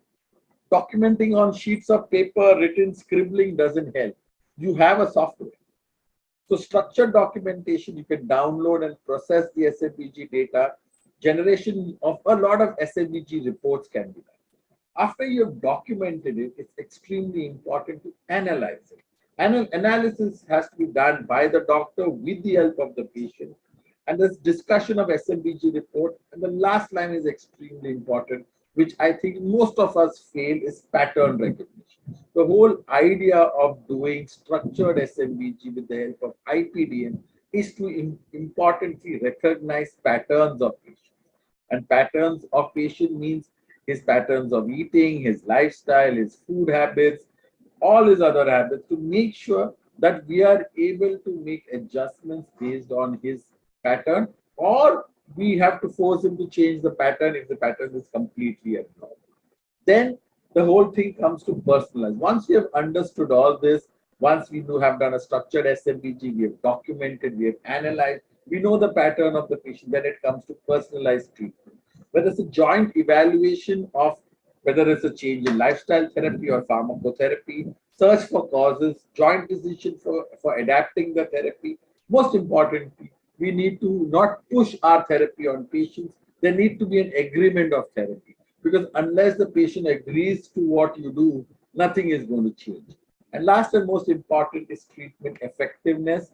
And how do we assess treatment effectiveness is because what we have seen with IPDM in a clinical trial, if you are going to extrapolate it to real world, we have seen the clinical effectiveness. IPDM actually enables patient to master the complexity of managing diabetes, to improve time in range, to improve his quality of life and better his HbA1c, collect, integrate, analyze disease-relevant data to support HCPs, move beyond selling hardware only to offer integrated solutions for diabetes management. That's important. And it's not that it just came off the hat, or it just came directly to somebody's dream. IPDM has developed over a long period of time, over a period of 1.5 decades, and it has taken into consideration a lot of studies which has helped them develop a good program like the IPDM. If you look at this, you have the IPDM has been tested in the Pro-Value program, implementing the IPDM process in a randomized controlled study at the end to see whether what we actually thought in our discussion rooms actually came out into clinical practice and in a randomized clinical trial. And this was published in 2018. IPDM improves glycemic control in patients with insulin-treated type 2 diabetes. Results of the PDM Pro-Value program. You had more than 900 patients, prospective cluster, randomized control, multiple site study. As you can see, more than 100 sites. The primary endpoint was the improvement in glycemic control, which is HbA1c after 12 months versus usual care. These are all insulin-treated type 2 diabetes. Secondary endpoints including diabetes therapy, adjustments, SMBG testing frequency, patient-reported outcome, physician-reported outcomes, and process optimization. And what you can see in a randomized controlled trial, that after 12 months, there's an improvement in glycemic control, which is statistically important, with a 0.3% difference at the end of the study. It also improved glycemic control. More patients with a higher percentage of patients reached had an HbA1c reduction of more than 5% from baseline at all 3, 6, 9, and 12 months versus those with control group. People with diabetes in the IPDM group experience more lifestyle recommendations. So it's important that when the patient checks, there is a feedback mechanism there, and this feedback mechanism helps patient to make changes. That is extremely important, whether it's a behavioral change, lifestyle change, or a therapy change than the control group. That is what is important. A higher percentage of people with diabetes in the group versus those with control receive recommendations to adjust their therapy, insulin, as well as lifestyle. Again, if you see that, most importantly, when we have a structured program like the IPDM, patient satisfaction is better, patient adherence to SMBG, to assessment, to analysis, to pattern recognition, both assessed by patient as well as physician is better. At the end, compliance improves and the patient reaches the goal. So IPDM again increases physicians' treatment satisfaction, which is very, very important. As you can see, everything right from expense to quality of analysis to effect of diabetes therapy improved with IPDM. So what are in nutshell or in a summary that IPDM provides? To the HCP, it provides overcomes errors in therapeutic objectives, initiate adequate treatment in a timely manner, manage to intensify treatment until the therapeutic goal is achieved. People with diabetes increase health literacy, which is extremely important. Most important is this doctor-patient communication and relationship. More confidence in the doctor. You have a shared decision making. You are not thrusting something on the patient. You are making sure that the patient accepts the therapy changes. Healthcare system across better routines for monitoring treatment outcomes, better decision support with administration databases of patient data. If you look at it, the technology is rapidly changing, but there is again no one size that fits all. Use of technology should be individualized based on patients' needs, desires, skill level, and availability. Monitoring of blood glucose has been made easier in modern diabetes therapy with the introduction of home blood glucose monitors, which allow patients to check their glucose levels and provide an accurate measure of capillary blood glucose concentration. What we do is that we try to help patients to reach them to a better outcome. Thank you all for a patient hearing. At the end, again, thanking the organizers for having me here. Thank you so much. Thank you, Dr. Koval. And Dr. Makkar and Dr. Sanjay Agarwal have joined us. So to initiate the discussion, my question is, are there any disadvantages or advantages of doing continuous glucose monitoring other than cost? So yes, I agree with my co-chairperson that in resource-poor settings, doing a structured self-monitored blood glucose gives us a lot of information, and that's what we have been practicing. But do you see trends? Can you predict trends? My question to Dr. Makkar. What about nocturnal hypoglycemia? How do you predict? And also, how do you predict post-hypoglycemic hyperglycemia? Because the disadvantage of getting up in the middle of the night will remain with the SMBG. See, with the purpose of that study or the presentation was not that SMBG is a replacement for CGM. There are certain points which you will never be able to measure on SMBG unless you are waking up in the middle of night, right?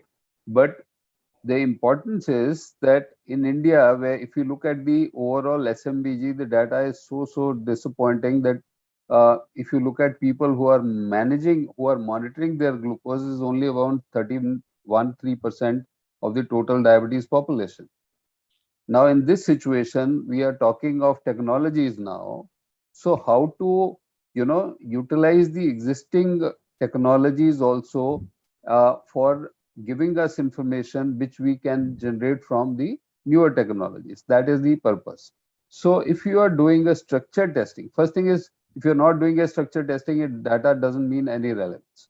You are doing a structured testing, even if you're doing a daytime regular testing, and you feel that there is a hypo at night, you can look at the trends during the day. If post dinner is going towards the lower side and you are using an oral agent which is likely to have high impact during the sleeping hours, you are very likely to have hypoglycemia because of that. So you can change the oral agent that is leading to hypoglycemia during night, but that you can pick up only if you have a structured pattern.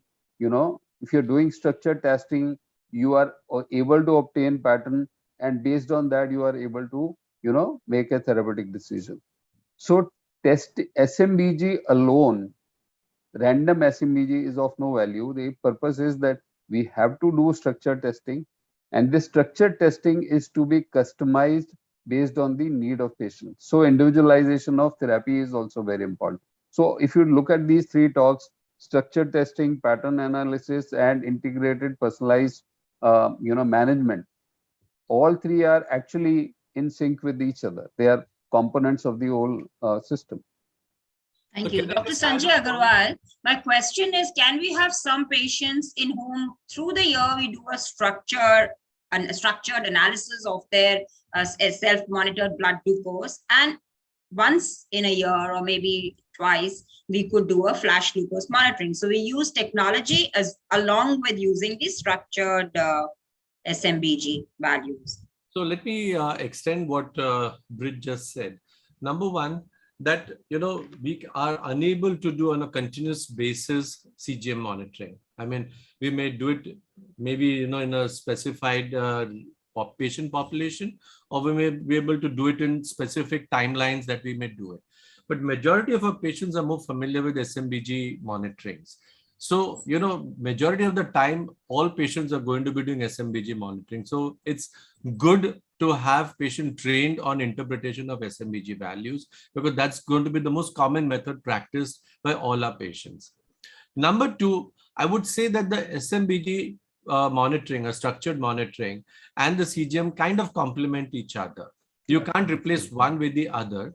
So in one, of course, you get more information.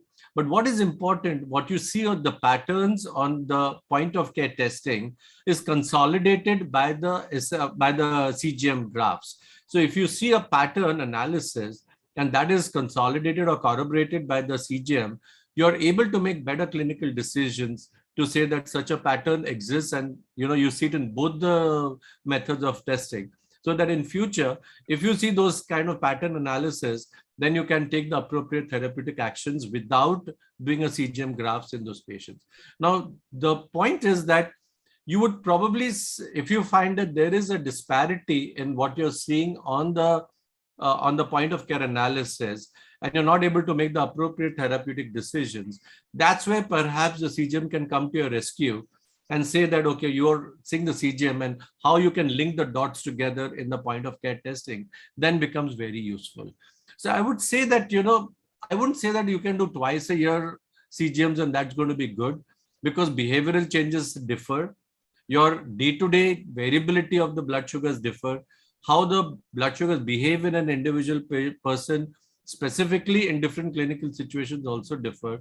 So it's hard to say that if you do twice a year CGM, you're going to be in good shape and you're going to make the appropriate decision. It's kind of a continuous process where you have to look at this whole thing in totality.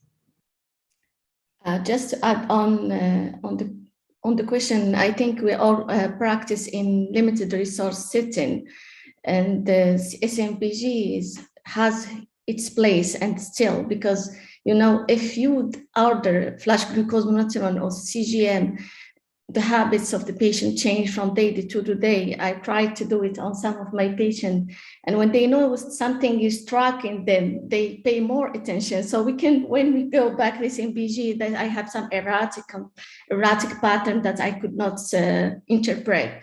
I think SMBG still have its place. It helps us educate our patients first, because they will know which, I think you have the same problem as in Morocco. Patients consume a lot of starchy food. So we have a lot of bread consumption. So they know that's bread, and that's give them like hyperglycemic postprandial glycemia. Another point is sometimes I receive patients and we are trying to do what you have called structured SMBG. I find them like checking their blood glucose every day, but always fast glucose every day. So they have the same number of what I try to do with them, and what we try to do is teach them how to check three or four different times of the day, and try to, I don't have always a complete day, but we try like to construct days based on different glycemia. But SMBG will not replace CGM or FGM. And I think if we use CGM, we should use it on a continuous way, not just Like I use it in temporary ways for like unstable diabetes, type 1 diabetic patient that I don't understand what's happening. I have SMBG like perfect and A1C like 11%. Sometimes I use that. But SMBG is always, I think, our king that we should keep on our side. Yeah, I entirely agree with you, because this is something that we are very familiar with and trained to interpret. I mean, majority of our people, who are treating diabetes across the country, very often people don't have access to CGMs or how to interpret CGMs also, but they're much more familiar, as well as the patients, on how to do blood glucose testing. So the question is, of course, that, how best you can utilize this, tool of diagnosis and make more sense out of it. So I entirely agree. Sir, I would just like to add one thing. As we are talking about the integration of CGMs with the SMBG and all, in future, it is also likely that we may get a CGM device where the user itself is able to regulate the frequency of the readings reported by the CGM. So a person can can upgrade the number of the readings or can decrease the number of the readings which a CGM can take. And also the CGM will also be able to be, that way one will be able to increase the life of the CGM also. So that may be another possibility which the technology may bring in near future. So Amit, I think you have a point, but important thing is, as Dr. Salva also said, that we are in resource constrained setting. So major issue is cost. I told you, if you look at the ICMR INDAP study data, only about 13% of people or 11% of people are using SMBG. 89% or 87% are not using even SMBG. So we did a small study in our setting. We get patients from pretty decent socioeconomic strata. And we looked at patients who had been under treatment for at least 1 year. So that means they were under treatment from some diabetologist or physician. And we just checked how many had glucometer. So 50% did not have a glucometer. So that means even in that strata, 50% did not even have a glucometer. Now we looked at people who had glucometer and we asked them how frequently you test. So about 50% were testing only once a month. Of the 50% who were testing more than once a month, only about 20% were testing more than 3 times a week. Now that is the actual reality that we see. So in such situation, if we are able to, make them do a structured testing or paired testing, maybe on few days of week, we can get very good information, which can help us improving the controls. Of course, as the technologies improve, the cost will come down and ultimately transition is going to happen. But this is too early. That is what I think. But maybe in the pace of change is now very fast. So it will be no wonder that in 5 years we get a sensor which is costing less than a strip. It is quite possible. Technology can do anything. But till that time, we can make best use of our glucometers also. We can try to derive the information that we are getting from a sensor using a structured testing protocol and derive the same information from a glucometer also. Thank you. So Thank you, Dr. Makkad. I think we've exhausted our time. So if Dr. Koval has some last comments, and then we move on to the next session. So I completely agree with Dr. Salva Baki there that, SMBG is there to stay. And CGMs, I think more than 70% of CGM indications, at least in India, is unindicated. Patients who go into recurrent hypo, where you get a mismatch between SMBG and HbA1c, people whose quality of life is disturbed because of hypo and hyper, are the ones who should use CGM. It's almost become a fad to kind of screen and do a CGM, I would say. All our major outcome studies are based on SMBG, and SMBG can never be replaced. I think SMBG is there to stay, and we just need to make sure that we are able to teach structured SMBG, and we are able to help pattern recognition. And I think RSSDI, Dr. Makkar came up with the first recommendation a few years back. And if we are able to put that in place, I think a lot of patients will come to a goal. Thank you so much. Thank you, Dr. Makkar, Dr. Sanjay Agarwal, and Dr. Rajiv Koval. for that excellent message that self-monitoring of blood glucose in a structured manner still has a huge place in the management of both type 2 and type 1 diabetes. And I hand it over to the organizer for the next session. Thank you very much. We had excellent sessions, madam. Thank you very much. And also, next we are moving on to the final and important session. Almost all the delegates across the world are waiting for this session because today we learned more on the SNAC, stack technology, and the peptide field. We learned on the artificial intelligence and the machine learning and all. Then we learned about the artificial pancreas, closed loop and open loop and all, everything we learned. But what the futuristic thing we are expected regarding the diabetes management, that is the thing we need in our clinical practice, because most of the patients are just having some inertia over the insulin use. If there is any insulin over once in a week, or there any insulin, oral insulin like that, the thing almost is much avoided. So what are the therapies for the tomorrow? That is the therapies for tomorrow is very, very important in our routine clinical practice, so that we want to implement. For this topic, we have an eminent chairperson, my close friends, Sanjay Reddy is there, and my close friend Arun Shankar is there. It's a great pleasure and pride to introduce and welcome our both the chairpersons before our mentors and teachers here. So, listen to it. Arun Shankar is my close friend from Trivandrum, Kerala. He's a medical director and a senior consultant diabetologist. And his upcoming technology person in our India is because he's close associated with our Professor Jyoti Dev. He's alumnus of Government Medical College, Alleppey. He's the chief coordinator of diabetes telemanagement systems at JDC.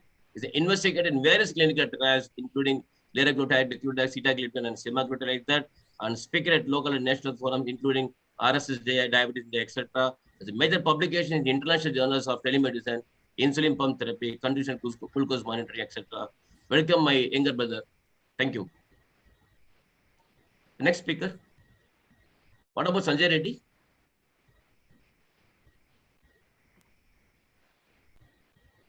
Yeah. Dr. Sanjay Reddy can't join because he has got some family emergency. Welcome, bro.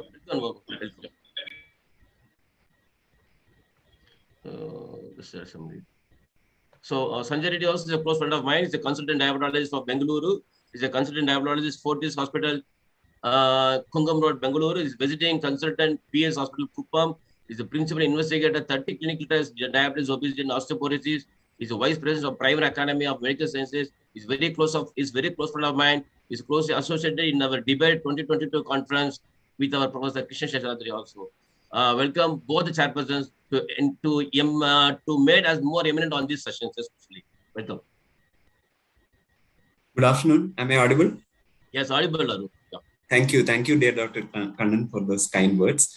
At the outset, let me thank and congratulate the entire team behind D-TechCon World Congress of Diabetes Technology 2022. Dear Dr. Bansi Sabu sir, Jodev sir, dear friend Dr. Amit, Rakesh, and the entire team behind this huge successful scientific feast going on. And we are heading towards the end. And as rightly pointed out by dear Dr. Kannan, we are going to hear and listen more about what all are the therapies of tomorrow. So for the first session, I would like to introduce the speaker, Dr. Erika Nishimura. She has obtained a PhD in physiology from University of British Columbia in the field of gastrointestinal hormones and was a postdoctoral research fellow in the peptide biology laboratory at Salk Institute, California, where she studied neuroendocrine hormone receptors. She joined NN in 91 as a principal investigator at the Hegdon Research Institute, where she studied the role of glucagon in the pathophysiology of type 2 diabetes and the possible therapeutic benefits of glucagon receptor antagonists. Since 2000, Erika has focused on biological characterization of novel insulin analogs and has specialized in the development of new insulin therapies. And we are going to hear more about what is next in insulin therapies, and which focuses on weekly once insulin as well. Over to you, Dr. Erika.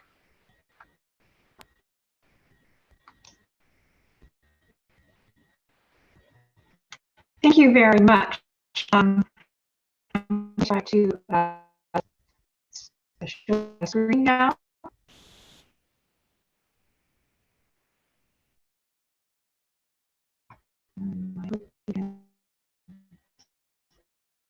My screen yet? I think we have some issues with our network. Maybe she can switch off her video. That will help probably.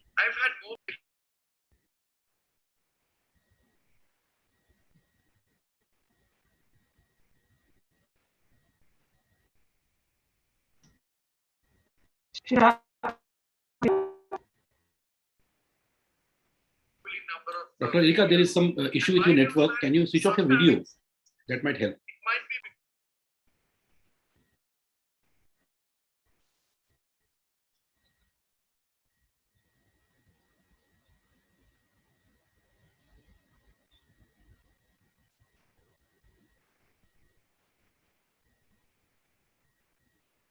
It says I am sharing, so should I stop my video?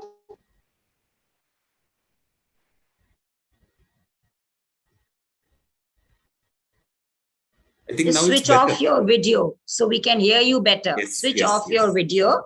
Yes, yes.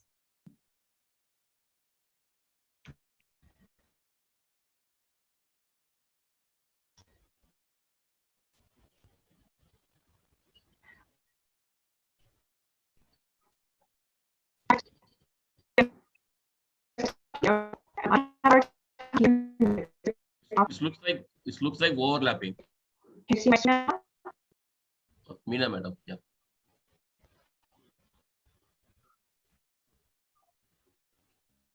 Why don't you put in the this one full mode, presentation mode?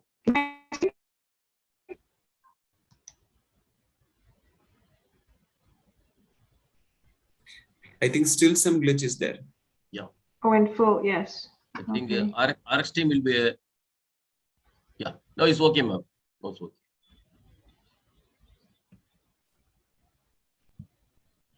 You can see it okay? And you can hear me okay? Yes. Yes.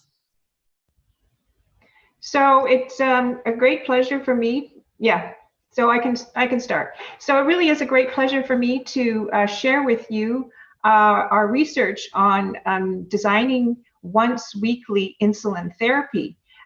This is a very exciting new possible future way of treating people with diabetes with just one injection a week. So this is my disclosures. I'm an employee and shareholder at Novo Nordisk. So for once weekly medications, it's very recognized that there's a number of benefits. Of course, there's greater convenience because there's only one injection a week compared to once daily or multiple injections a day. And this leads to better adherence to the medication and overall improved health-related quality of life. And quite importantly, it leads to less overwhelming sense of treatment because you only have to give the injections once a week and almost forget that you have your disease the rest of the week. And certainly it's easier for people who need assistance in their injections. If they have, for some reason, difficulties in giving injections themselves, they need help from medical workers or family members. But when we're talking about giving insulin once weekly, this has been quite a difficult concept, particularly because we know that if we give too much dose or a large dose, there is the risk of hypoglycemia. So this has always been a very important consideration when designing once weekly insulin molecules.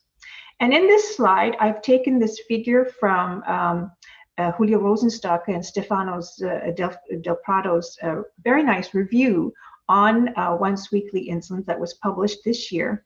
And you can see that there are a number of very different molecules that have been developed to be used as once weekly insulin therapy. So we have the single chain FC from AstraZeneca, we have a pegylated insulin from Antria, and we have the FC fusion from Hamni. Lilly has a basal insulin FC called FC Tora Alpha. And at Novo Nordisk, we have insulin icodec. So many different ways of prolonging the action of insulin. And yeah, because I'm from Novo Nordisk, the rest of this presentation will be about insulin icodec, but as an example of using insulin once weekly. So for us, we have taken inspiration from our work in making once daily and longer acting insulin by acylation. So this is the technology of putting a fatty acid onto insulin, and the fatty acid binds to albumin, and this gives the long half-life of the insulin. And you can see in this figure from dog studies, where we're looking at the half-life in dogs, we can see that the longer the fatty acid side chain, so going from 14, 16, 18 to 20, we get a much longer half-life because we get stronger and stronger albumin binding. So this technology was used to design insulin icodec. It has, this is the sequence of the human insulin. And what we did to it was we put the C20, so it's 20 carbon long, icosane fatty diacid onto the end of the B chain of human insulin to give the very strong albumin binding. And this also lowers the insulin receptor binding a little bit as well. But this wasn't enough to get a half-life long enough for once weekly dosing. So we additionally added 3 amino acid modifications. And these increase the molecular stability of the insulin molecule, and it reduces the enzymatic degradation. And also, quite importantly, it lowers the insulin receptor binding affinity.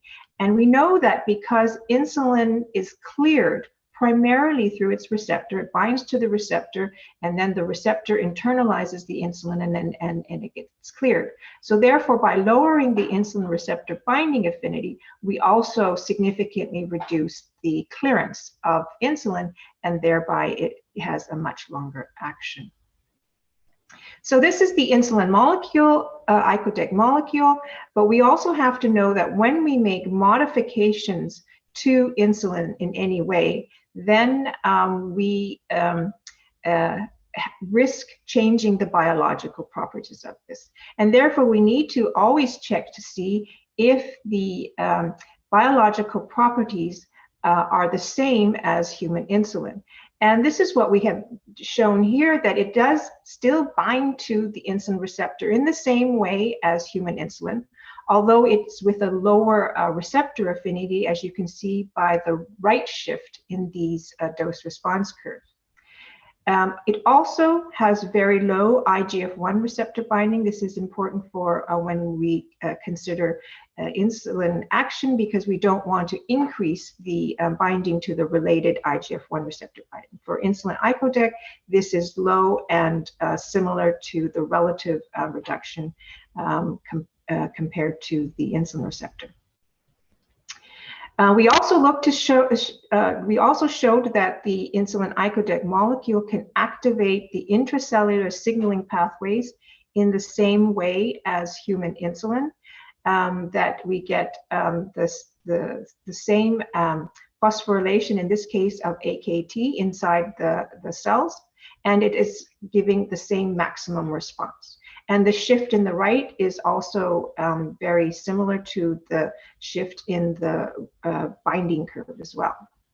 And quite importantly, we have shown that the biological effect of insulin icodec is the same also as human insulin. Here we're looking at the glycogen accumulation in liver cells, and we see that it also can give this response and in the same manner as human insulin. So all in all, insulin icodec has retained all the biological and metabolic responses as human insulin. And this is quite important when we look at the mitogenic and metabolic ratio, because we don't want to increase the mitogenic potency of a new insulin analog. And in this case, we have shown that insulin icodec has retained the mitogenic metabolic potency. So now if we look to see how insulin icodec works, here is the first injection. we have formulated insulin icodec as a U700 formulation, and this ensures that the volume that you use for injecting 7 days worth of insulin in one injection is not increased. In fact, it's the same volume as one would use for a once daily basal insulin. So the insulin icodec is injected. It's formulated as the standard insulin hexamers. These hexamers then dissociate and they immediately bind to albumin. And in this way, you get a circulating depot of insulin icodec that's bound to albumin. And when icodec is bound to albumin, it's essentially inactive because it cannot reach the insulin receptor. But slowly over time, a small fraction of the insulin icodec does reach the receptor and we get a glucose lowering response. The effect is, however, not the full effect of the dose on the first day, second day of the week, but you will get a consistent increase in the effect during the first week. And then with the second injection, then we will see more insulin icodec entering into the depot, and also with this slow clearance from the insulin receptor, we get a buildup of insulin icodec bound to albumin in the circulation and at the in the interstitial fluid at the target tissues. And slowly over time, we get a more and more glucose lowering effect, and then with the third and fourth injection, when we get to steady state, now we're going to see the full effect of the insulin icodec dose, because now we have built up a sufficient amount of insulin icodec in the circulation that will give the full response. And this is steady state. This is then the maximum effect of that particular dose. And what's very important is this binding to albumin. It provides a type of buffer. So even though there are some kind of variations in the dosing and dosing time, we don't see any large reductions or immediate reductions in the glucose lowering effect because of the buffering of the albumin binding and this low insulin receptor binding affinity. So to illustrate this, what we can see here is a comparison of the glucose lowering effect between insulin glargine dosed once daily in the gray and insulin icodec dosed once weekly in the blue. And as you can see with insulin glargine, after 2 to 3 daily doses, you're in steady state. So every day you're getting about the same effect with the once daily basal insulin. With insulin icodec, you can see on the first week, second week, we are not getting the full response. This doesn't come until the 4th week of injections, but then after steady state is reached at 4 weeks, you see the same glucose lowering effect as this equivalent dose of the insulin glargine. So these are using the same weekly doses. And therefore, you can see that after steady state is reached within 3 to 4 weeks, now you will see that insulin icodec gives the same glucose lowering response as once daily insulin, but with considerably fewer injections. And we can see the PK and PD profiles of insulin icodec once in steady state. We can see now that the half-life of insulin icodec, shown on the left side, is 196 hours. And this is equivalent to approximately 8 days. So when it's dosed once weekly with this long half-life, we reach steady state within 3 to 4 weeks. And then we see this very flat, long PK profile of insulin icodec. You do see a peak occurring right after the injection on day 1. And this is to be expected, because now you have dosed 7 days worth of insulin icodec into the patient. However, we're measuring the total insulin icodec concentration in the blood, and this includes all of the insulin icodec that's bound to albumin, which is inactive. And as you can see on the right side, where we're looking at the pharmacodynamic effects, on day 1, when we have the injection on the first day of the week, we don't see an increase in the pharmacodynamic effect. In fact, we see a very fairly close to even distribution of the glucose lowering effect throughout the week, from day 1 through to day 7, after only 1 injection a day. So definitely we can say that the PK profile of insulin icodec is long enough and suitable for once weekly dosing. So after having done these initial PK/PD phase 1 studies, we have conducted a phase 2 clinical development program where we have tested insulin icodec in 3 clinical trials.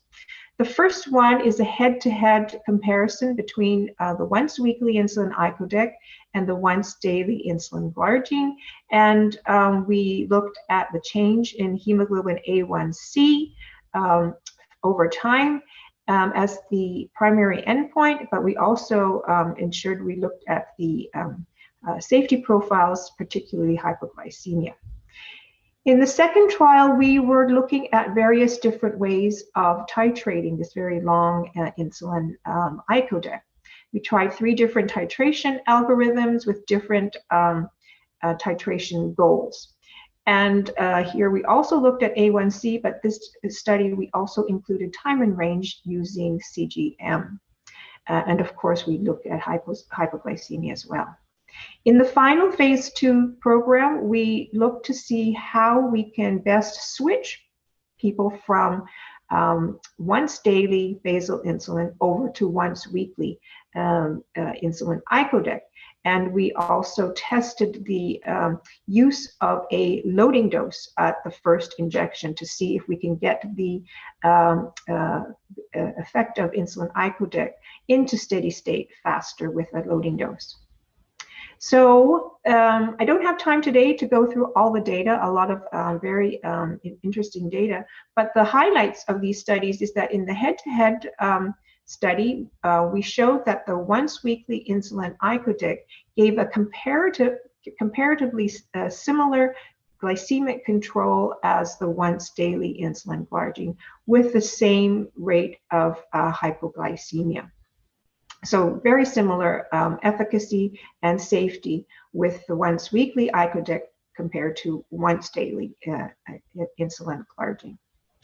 So for the titration study, we found that titrating to a target of 4.4 to 7.2, and this is the ADA recommended target, gives good glycemic control and minimizing the risk of hypoglycemia. So this is the titration target that we have now taken forward into all of the phase 3 programs. And then we demonstrated in the switch study that it is possible to use an initial loading dose and that this is safe, and it does bring the patients into steady state faster, and this would be a feasible way of switching people from once daily to once weekly insulin. So this is also being incorporated in the phase 3 program. But for those of you who are interested in all the details of these study results, you can see, you can find them in these 3 publications by Rosenstock, Lingwei, and Basha. And following our phase 2 program, we are well on our way in phase 3, the Onwards program. This is looking at very long-term efficacy and safety. We're looking at different patient populations with different treatment combinations, and including patient-reported outcomes and also some real-world elements. So this phase 3 program will be reading out within this year and next year, and we're very, very happy, looking forward to see how these study results pan out, so that perhaps in the future you really will have a once weekly insulin that you can use for your patients. So in summary, this is what we have shown with the insulin icodec once weekly insulin, that it definitely can be used once weekly. So once a week insulin icodec compared to once daily insulin. We've made modifications to the insulin icodec molecule in order to get this very long half-life that will support this once weekly use. And we've shown that it's retained all the same biological activities as human insulin. The 7 times concentrated formulation ensures that you can inject the same volume as you would normally with a basal once daily insulin. The long half-life of 196 hours is based on this strong reversible binding to albumin and the low receptor binding affinity. And we achieve weekly coverage due to this gradual activation of the insulin receptor by icodec that's bound to the albumin depot. And we get steady state after 3 to 4 injections. And the phase 2 studies showed that we have a similar glycemic control and safety compared to once daily insulin. So let's see how the phase 3 program turns out, and hopefully in the future you really will have the availability of a once weekly basal insulin. So with that, I'll say thank you very much. Thank you, Dr. Erika.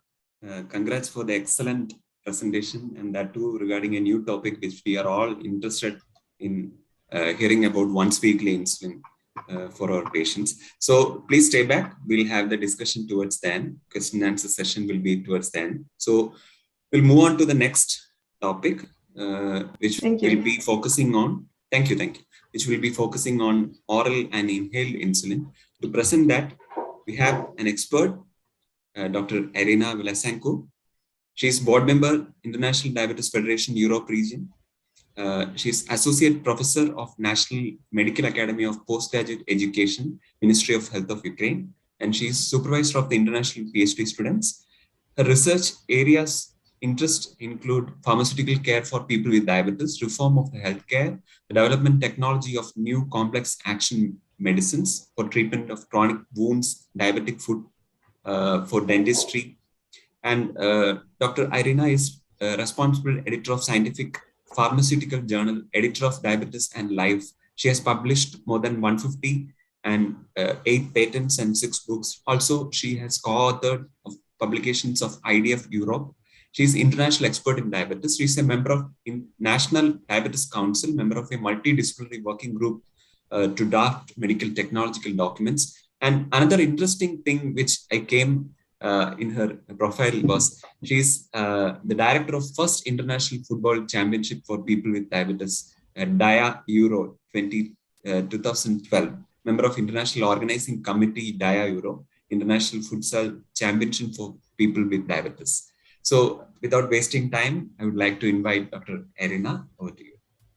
Thank you so much thank you, Dr. Arun, for great words.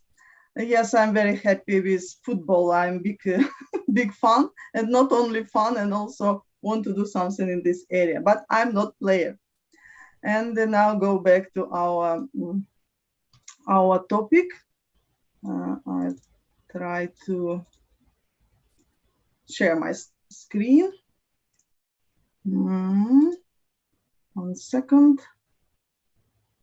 This I can.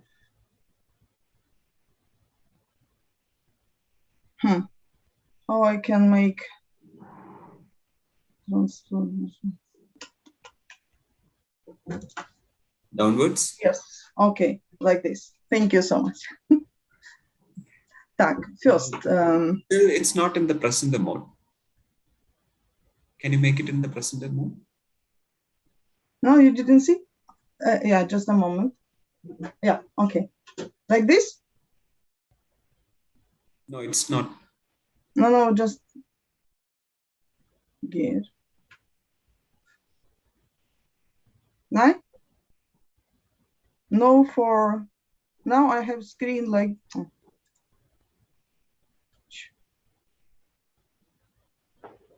Yeah, draw transformation slideshow. This.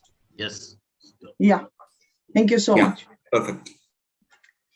And today I'm very happy with first presentation because many patients looking for more easier therapy, and this is great news. As soon as possible they can come to us, to our practice. I have also one questions, but anyway, we will speak about this later. About my topic, it's for me, it's very interesting, but as you say, it's also my area for development drug, not insulin, but anyway, I understand this process. And of course, insulin treatment is very, very great, but unfortunately, they have resistance to its use by patient and healthcare provider due to many things: need to be injected, interference with patient lifestyle, a fear of needles and self-injection, pain and anxiety, risk of hypoglycemia, I think it's most important, and weight gain. And if you see Serre found that 43% of patients initially refused insulin therapy. I have also my personal experience with this. I don't want injection, but unfortunately I must follow this. But since we have, but we have many technology now which help to us make pain reduced technologies and a smart insulin delivery system. If you see pain reduced technology, we use nasal administration, pulmonary administration, oral administration, transdermal, and low frequency injection administration, which we listened before. And smart insulin delivery system, which due to response between blood and medication, we got a response as delivery insulin. And if you see advantages and disadvantages of different insulin administration, you can see we have plus and minus. But mostly, it's if this is slideshow compared with subcutaneously injection, but mostly they have same. We not stop on this slide because we have not too much time. But mostly benefit for oral and held insulin and patient compliance, increased convenience, painless, easy for self-medication, avoid weight and gain, reduce the dangers of hypoglycemia, and cost effective, not all the time. But barrier of oral and held insulin, many. Physical barriers. This is electrostatic interaction. Only drug with molecular weight less than 700 Da can possibly diffuse across the single layers of coronary epithelial cells that line the intestine. Insulin, you see, 5,800. And then also for nasal spray, we need active ingredients like must be solubility, water solubility. And we have also biochemical barrier. Insulin travels through the mouth to stomach, and insulin in them degraded by acid proteolytic enzymes like pepsin, hemotrypsin, elastase, and carboxypeptase present in the stomach. And we have formulation barrier because insulin very sensitive to pH temperature, acid based in heavy metal ions. Therefore, any changes in the external environment may result in modification of its three-dimensional structure, which turn may after its biological activity. And if you see technology strategy for oral insulin delivery, it's a lot, and nanoparticles, microparticles, hydrogel tablets, capsules, ionic liquids, and patches. Hydrogel, I know very well, I use this. And you see glucose response delivery, insulin delivery system use many ways. For example, now before we listen about modification insulin compounds, it's like make longer. And we have also glucose response particles, which use many nanotechnology like microspheres, nanogel, nano missiles, many. And this area is very big now in development, big development area in the world. And glucose response microscope is hydrogel. This is very interesting. We'll look a little bit later. And every technology for smart insulin delivery are based on different glucose responsive strategy, materials, and synthetic routes. Look, general mechanism is like diffusion. Like you see insulin inside one capsule like this, and then glucose reaction and the diffusion, biodegradation, and you saw glucose biodegradation. Finally, we can got insulin.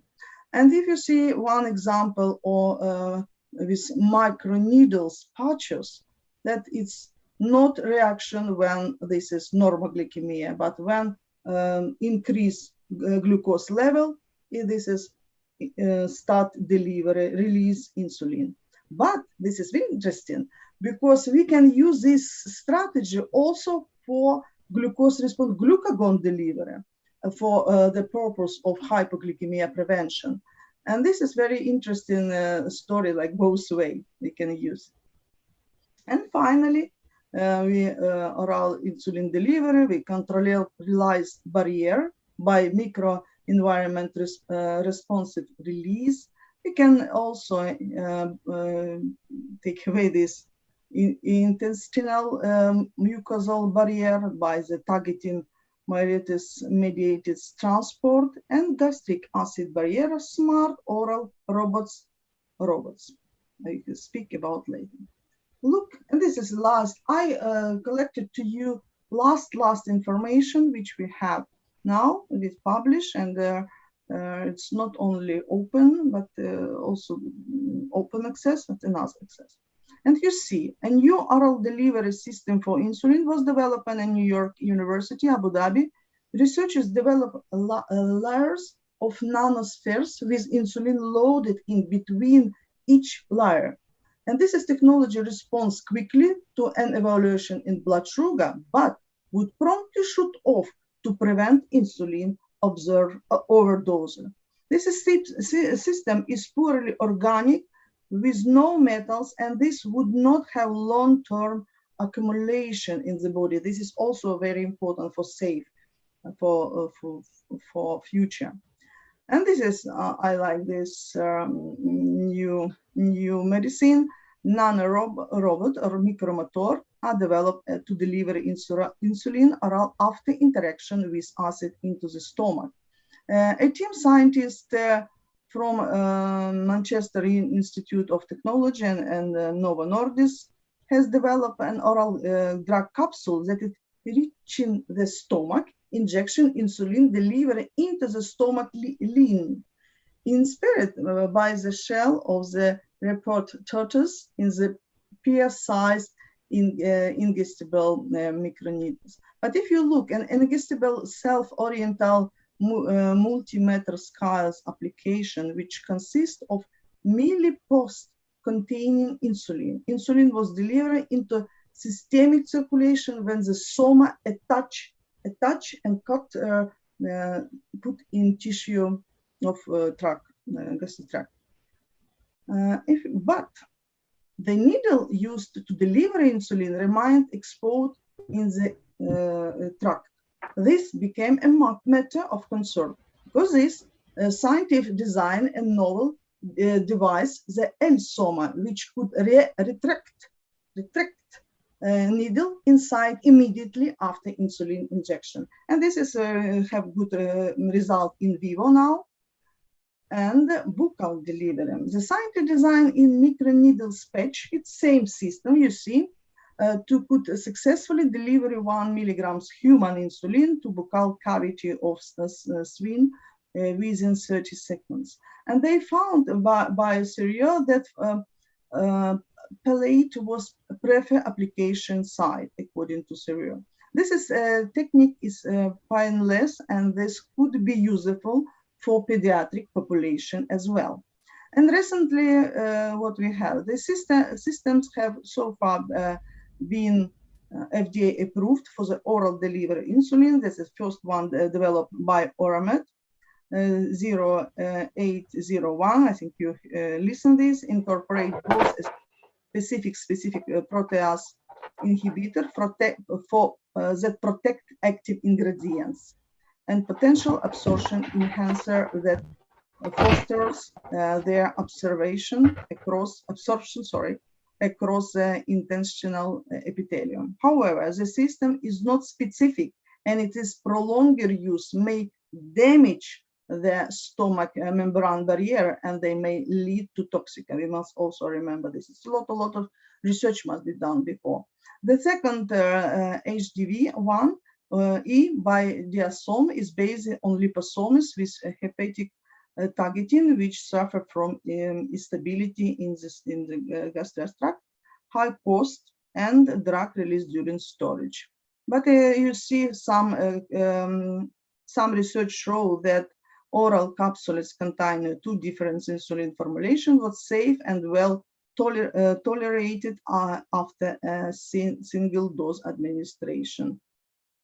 And also another research about same insulin, oral insulin, that in summary allocated clinically significant HAC reduction in a poorly controlled patient with type 2 diabetes and without increased hypoglycemia rate or weight. This is very important. It's good result, you see. And some another insulin, which now in clinical insulin tregopil. This is insulin analog, and the primary endpoint of early phase phase 3 trial in type 2 diabetes, a placebo reduction was not met. Although significant improvement in early postprandial glucose control were observed. In trial in type 1 diabetes is still ongoing. And another, the second phase of trial funded by Novo Nordisk, a long-acting basal insulin analog, it's like 338, was conducted. And this is basal insulin analog formulated in tablet with the absorption enhanced sodium capture. And but I also read phase 3 now approved by FDA and currently ongoing, but I also find information that it's not very successful financial because it's big cost. And another things about oral insulin, and they try to use for prevention diabetes, but unfortunately they cannot find any result. They use for study for not achieve prevention effect with some 7.5 milligram oral insulin daily. But now in a study with more dose insulin continue, but currently under the investigation now. And also another research showed that did not delay or prevent the development of type 1 diabetes. This case, the findings do not support oral insulin as used in this study for diabetes prevention. And inhaled insulin, the lungs have a more direct path into the bloodstream, and these insulin inhalers are used to take a form of insulin that is breathing in through lungs. But if you see pharmacodynamic effect reflect and significantly variability in absorption that can range from 20 to over 55%. And a few little bit story, first development, the insulin inhaled was in 2006. And I have experience with, not me, but I see many people who used this in Ukraine. We have some, maybe some part of trial in Ukraine, but many they used for people who have not big dose first, and many people not comfortable because change test in mouth.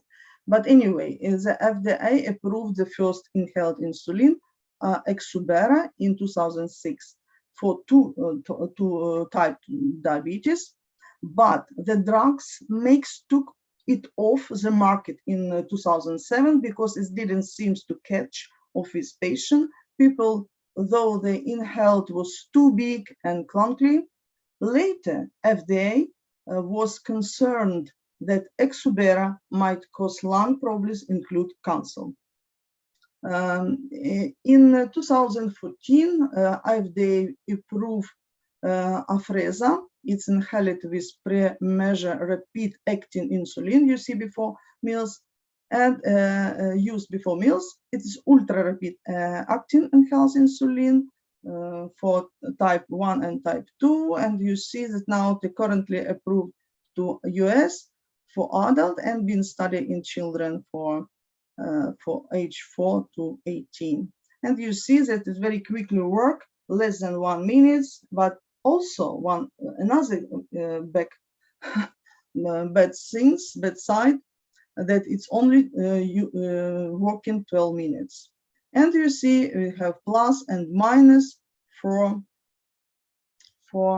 this insulin, but mostly this about variability dose. And then inhaled insulin published and one trial, systematic review that inhaled insulin was found to show less weight gain and further hypoglycemic shift with a similar effect on blood glucose level. In this case, it's have a very good result. And another FDA granted approval for the further treatment use of oralin under the FDA treatment investigation new drugs and program. But you see, it's like green and lila. It's two same work. And ultranasal insulin is a delivery of insulin. It's attractive focus for research because enzymatic activity inside the nose is low, meaning that insulin solution are less likely to be destroyed by body and natural defense systems. And scientists have developed once a day nasal gel formulation for the delivery of insulin that could be put on end to injection for type 1 diabetes sufferers. The formulation exists a liquid, a low temperature, meaning that it can be easier administered as a nasal spray. This allows the gel to remain inside nose with enough time to administer the insulin. And research now, this is in vivo research and before clinical trial, and this is a very good result. And last point is very interesting. This was published now, that trial found insulin nasal spray might slow age-related cognitive decline.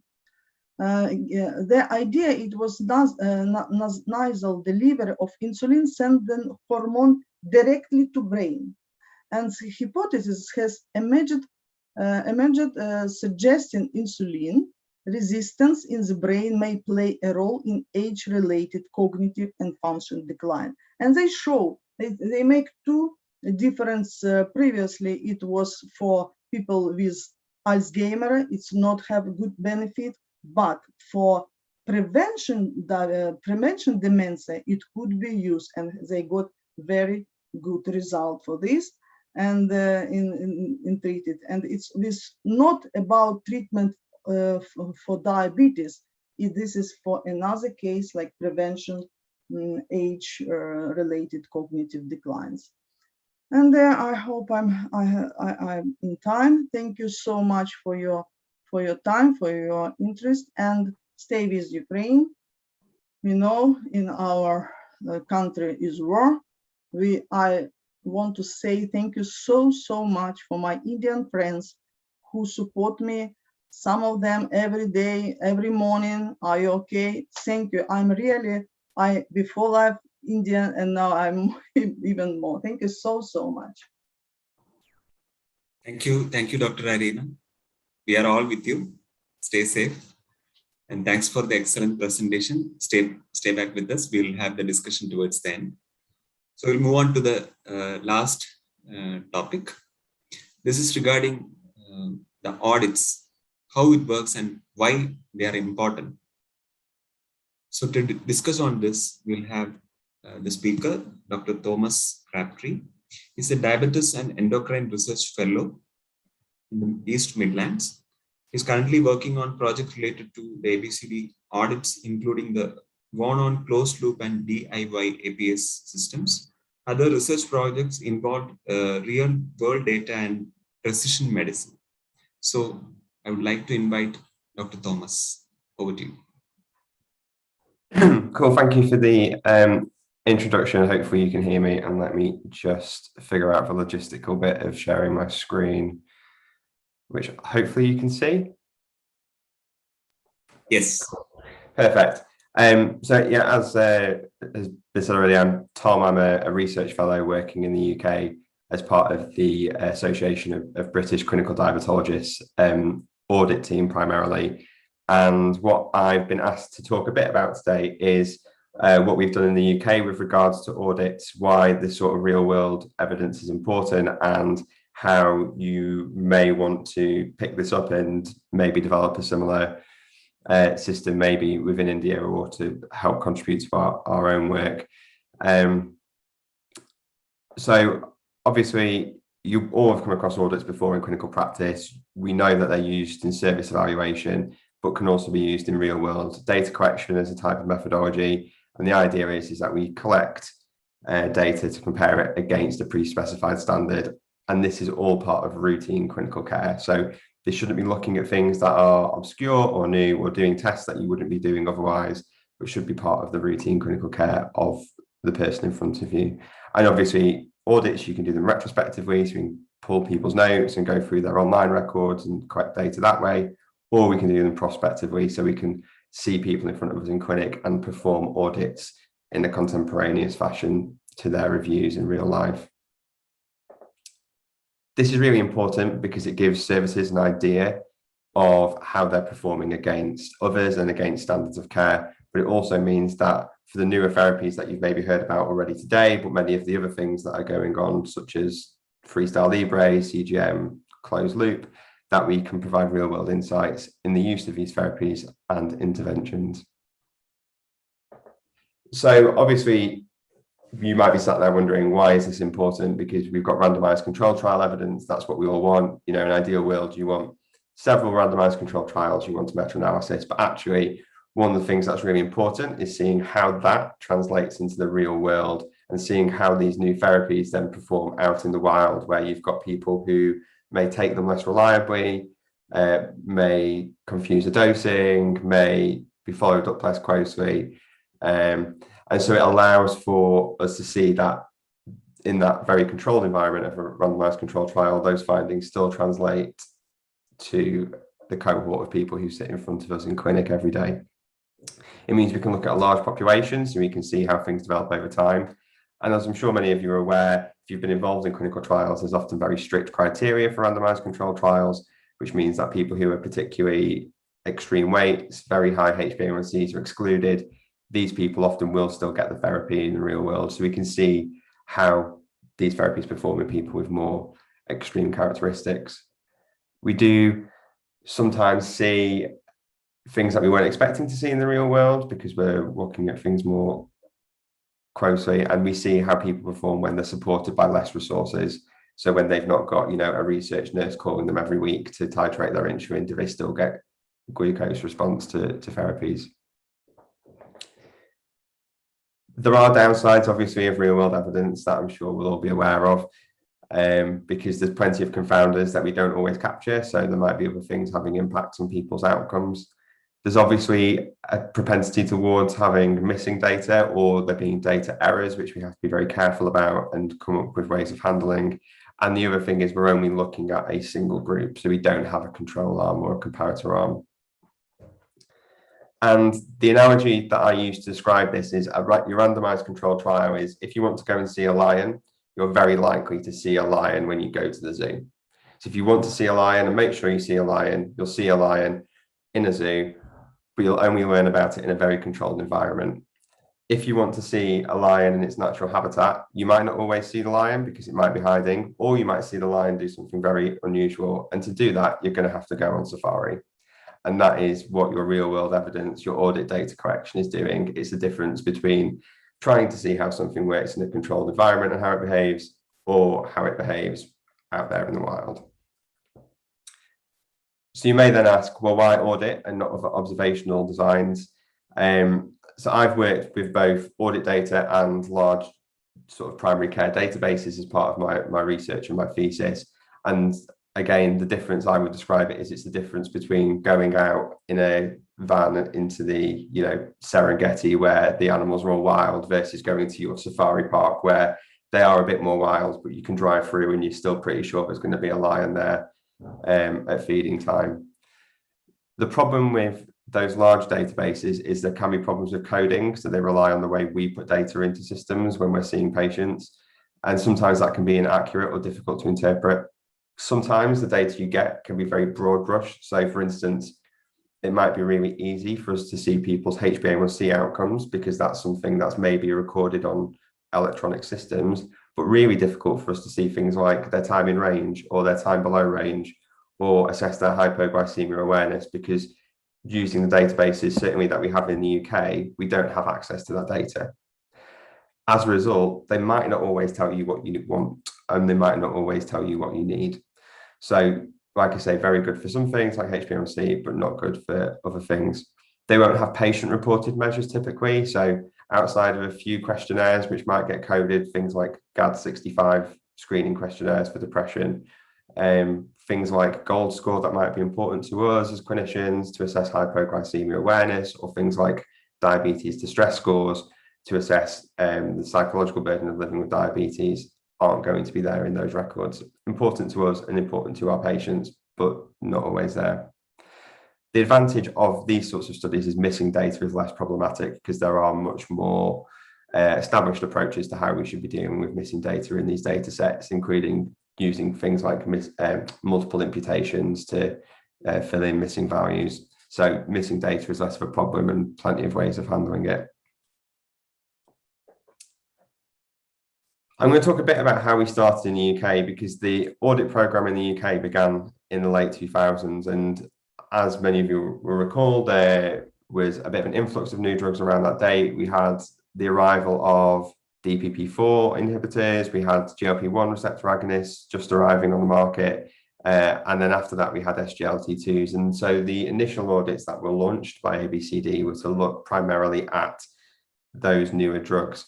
And the idea is that they would collect data that beyond what was available from online databases, the sort of things that we would be collecting in clinical practice, but were difficult to extract from online, database sources. So things like patient-reported outcome measures, getting accurate reporting of weight, getting accurate reporting of adverse events alongside clinical outcomes. In the modern era, as well as those audits which continue, and we're now doing work to sort of pool data together. So we've done some recent analysis looking at across the SGLT2 class, comparing the three commonly used SGLT2 inhibitors in the UK to each other. We've also expanded into technology and diabetes technology audits and surveillance. And this really started with the Freestyle Libre audit. Subsequent to that, we've now got an audit looking at the do-it-yourself artificial pancreas systems, which is then expanded into a closed loop audit, which includes commercially available systems. And then we've also got a recently launched audit where we look at Omnipod patch pumps. That's literally launched in the last 2 weeks. And these have all led to some really major works. So we've had some papers out of this. So these are just a couple of the highlights. So we've demonstrated across the SGLT2 class that each of the drugs are associated with reductions in ALT. So I appreciate it's not the best marker of fatty liver disease, but actually shows that there might be an effect there in the real world. And perhaps room for more study looking at the impact of SGLT2s on non-alcoholic fatty liver disease. We've recently published a letter in Diabetes, Obesity and Metabolism, where we looked at the impact of switching people from other GLP-1 receptor agonists to semaglutide, and found that even if you were switching from, say, liraglutide to semaglutide, you would still get further HbA1c and weight reductions. And we did some comparative analysis between people's baseline status. We have looked at the effects of flash glucose monitoring. This was done by the flash audit team, which I'm not a part of, but they published this in Diabetes. So this was one was looking at hypoglycemia, and they've also published in Diabetes Care the overall outcomes of the audit, which contains thousands of patients worth of data and has gone on to inform lots of the access to Freestyle Libre within the NHS and within the UK. And then recently, we've also produced our first sort of analysis from the do-it-yourself artificial pancreas system side of things, where we have reported the glucose and safety outcomes, where it looks like these systems, although they've not really been through clinical trials, have good glucose outcomes and no adverse events in terms of safety concerns. And as mentioned briefly already, these have supported decision-making moving forward. So on a national level, these have informed nice guidelines and who gets access to certain technologies, because we've seen that these things work in the real world. Some of these have been used to inform international consensus. So data from the DIY audit and work of similar projects have gone into informing the recent open source DIY artificial insulin automated insulin delivery system consensus. And the other advantage of the way that we do things is that you can access data locally as well. So if you upload your data to the national system, you can download your local data still, and it will be pulled together in a way that's easy to work with, that you can then use to approach people who are in charge of commissioning and resources locally to say, although this is a nationwide picture, we're doing much better, we're benchmarking well against other people, we should have better access to these technologies moving forwards. And the other thing is we can also capture the use of these devices in people beyond those studied in randomized controlled trials, which is a sort of what's happening at the moment in the UK, because there's a pilot of using closed loop insulin systems in people with higher baseline HbA1cs, and we'll be capturing data from their routine clinical outcomes. So we've talked a bit about where we've been in the UK and the data it's led to. Want to just run through quickly how we've been through this and how you would set this up if this is something you were interested in doing in India or elsewhere. The main things are you would want to pick an area of interest. So that could be diabetes technology, could be a specific device or a group of drugs. And the main thing I would say is you need to set up a small working group, but try not to include too many people, because there is sometimes a little bit of a habit of too many cooks spoiling the broth and everyone has an opinion and it can become a bit unwieldy. You ideally need a few people who are there to say, actually, we don't need to do this, and have complete oversight. And then you're going to need to think about what outcomes are of interest. Now, you probably would want to collect things like HbA1c because they're important to everyone, and we recognize how that translates into the risk of complications moving forwards. But you also want to collect things that are a bit more of interest to us, which are difficult to get from elsewhere, but also bear in mind that you don't want to be performing tests outside of routine clinical practice, and you don't want to have a lot of missing data. So ideally you want to be collecting, asking people to submit results for tests that you know people are going to do. So there's no point in asking people to submit C-peptide levels for everyone when you know people aren't always going to have C-peptide checked, for instance. And we can also use patient-reported outcome measures in a prospective fashion, certainly the ones we'd routinely use in clinical practice. And we've done this in the UK because we incorporate a GOLD score and diabetes distress score into our audits, which are tools which are commonly used by most clinics. The other thing I would say is make it easy to do. So in an ideal world, to reduce missing data, you could try to make everything compulsory, but generally what happens then is you don't get data submitted in the way that you want it to, and try to avoid complex questions. So if it's a question that's going to involve lots of going back through someone's notes and digging through letters from 10 years ago, it's probably not worth asking because it will put people off filling it out. The other thing that you might need to consider is data security, which is going to be very important to patients.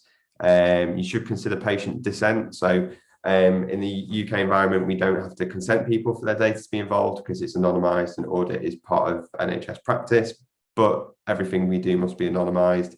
However, if a patient has actively said that they wouldn't want their data to be used in this way, then you would have to take that into account and exclude them from what you were doing. And everything that you're doing should be stored securely and encrypted. And the way we do this in the UK is we have an online audit platform. You can see a screenshot of it here, and you fill out the form and then it encrypts the ID. So you can't tell who this is. This would be an NHS number, but it's not, it's just gobbledygook. And then you can add visits and add data. And from your side of things, you can see your patient's details, but when the data is downloaded centrally, we then wouldn't be able to see anything outside of the anonymized data and the outcomes. There's several ways that people can collect data contemporaneously. So we do, for our audits, we've developed paper forms, we've got editable PDFs, and these can then be filled out in clinic in a way that's perhaps easier than doing things directly onto the tool. And then you could have admin staff who then log in and upload that all for you. Some people, so like myself in clinic, because I know the online system really well, I'll tend to just put all the data straight in, but that's just personal preference. And the one thing that we found is that these projects work well when you've got people on board. So try to get the power of a committee or a society behind you, making sure you get your centres signed up and making sure they have access, reminding them that they'll have access to their local data is a vital part of that. Trying to get people around the nation involved and trying to hype it up as much as possible and create a bit of a buzz around it is often useful. And that can be done via social media or again via conferences, networking, etc. The analysis of this sort of work can be quite complicated, and for previous works we hadn't done this, but for two of the recent audits, we launched an audit looking at COVID-19 outcomes of people with diabetes in the UK, and for the closed loop audit that's currently running, we've actually published sort of a methods paper so we can get some peer review on the analysis and the techniques that we're using.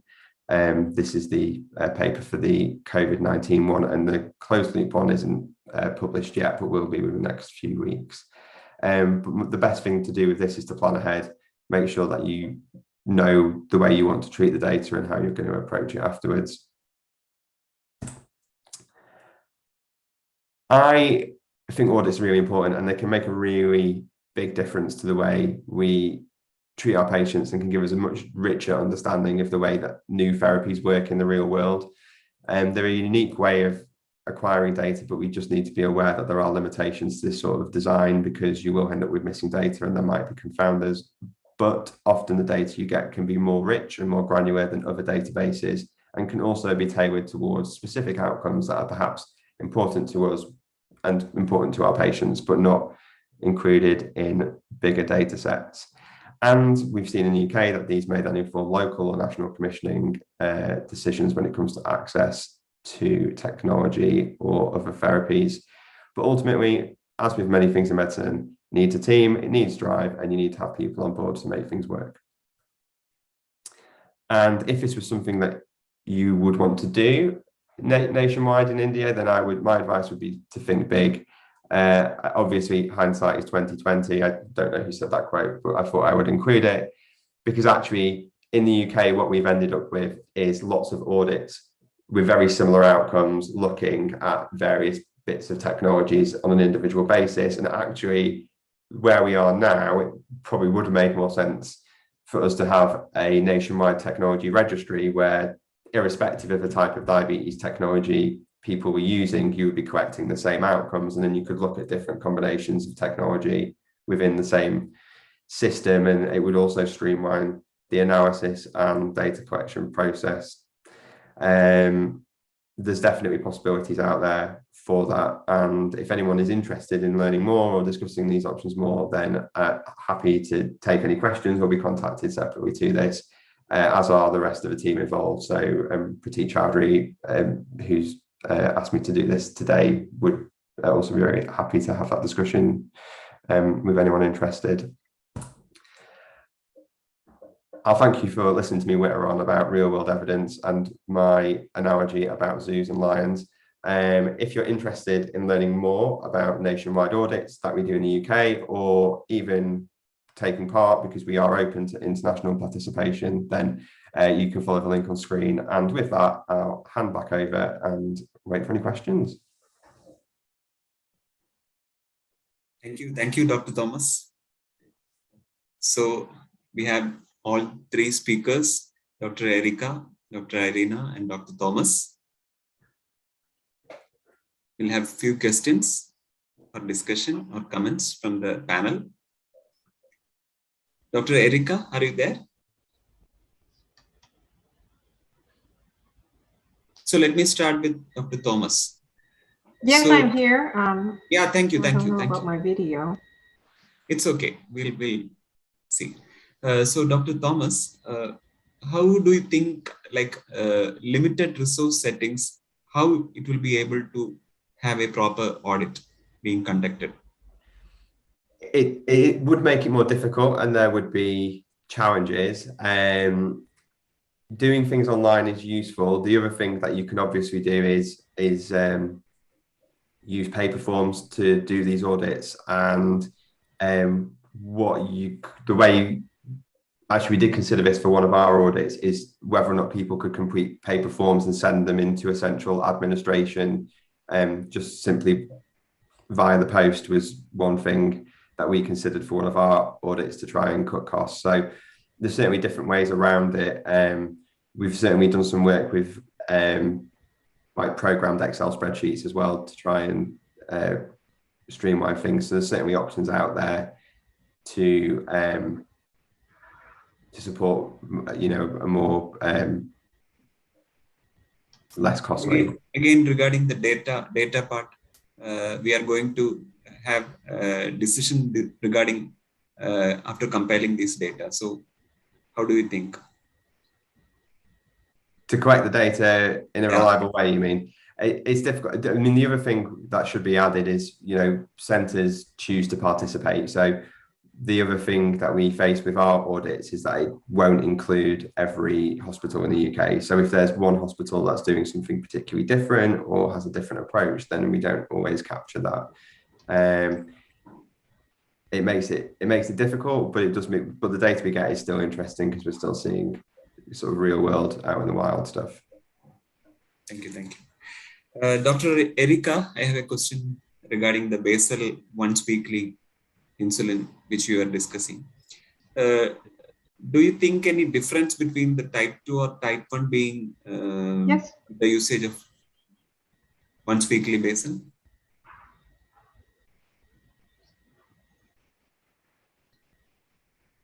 Right. So that's a very good question.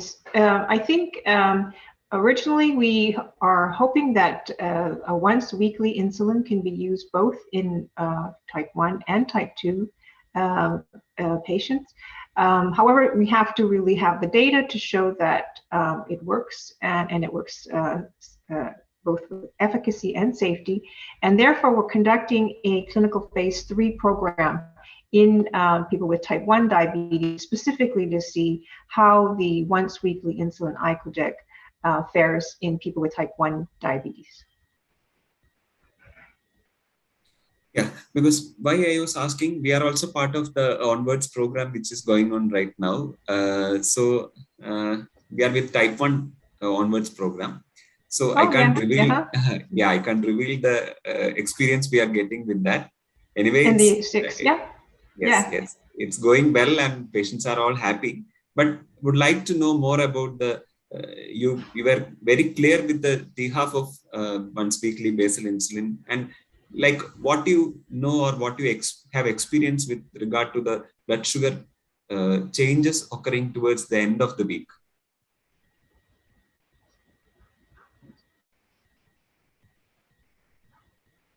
Right. So we have only seen the top line results from the Onwards 2 program, and that is the switch study from basal once daily to once weekly. And there, I don't think it was really possible to see any of the differences during the week.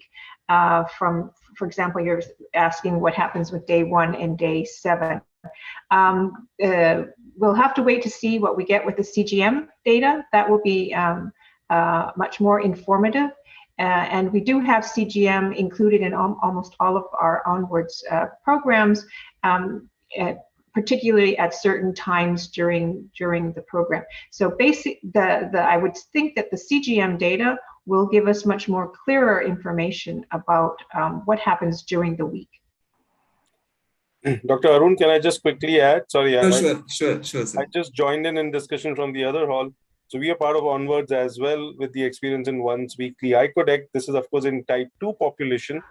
And one of the observations, it's still early days, one of the observation in a couple of subjects was a larger response in the first 2-3 days, patients experiencing hypoglycemia, and then, it's stabilizing. So contrary to what you're asking, whether the dose is or whether the effect is wearing off by the end of the week, in some patients we saw, rather than that, we saw a larger response than expected in the first 2-3 days, and then that tapering down to more stable one. So it's still early days. We will wait to see the data, but there was a little concern when we saw that in a couple of patients. I don't know if any other sites have experienced that.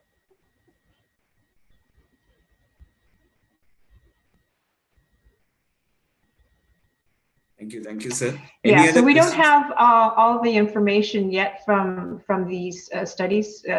Yeah. Right, thank you.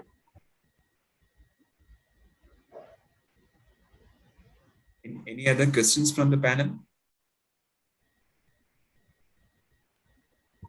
Yes, Irina is there. You're mute. Yeah, I have a question to Dr. Erika. You say that this is for 1 per week. This is important or not?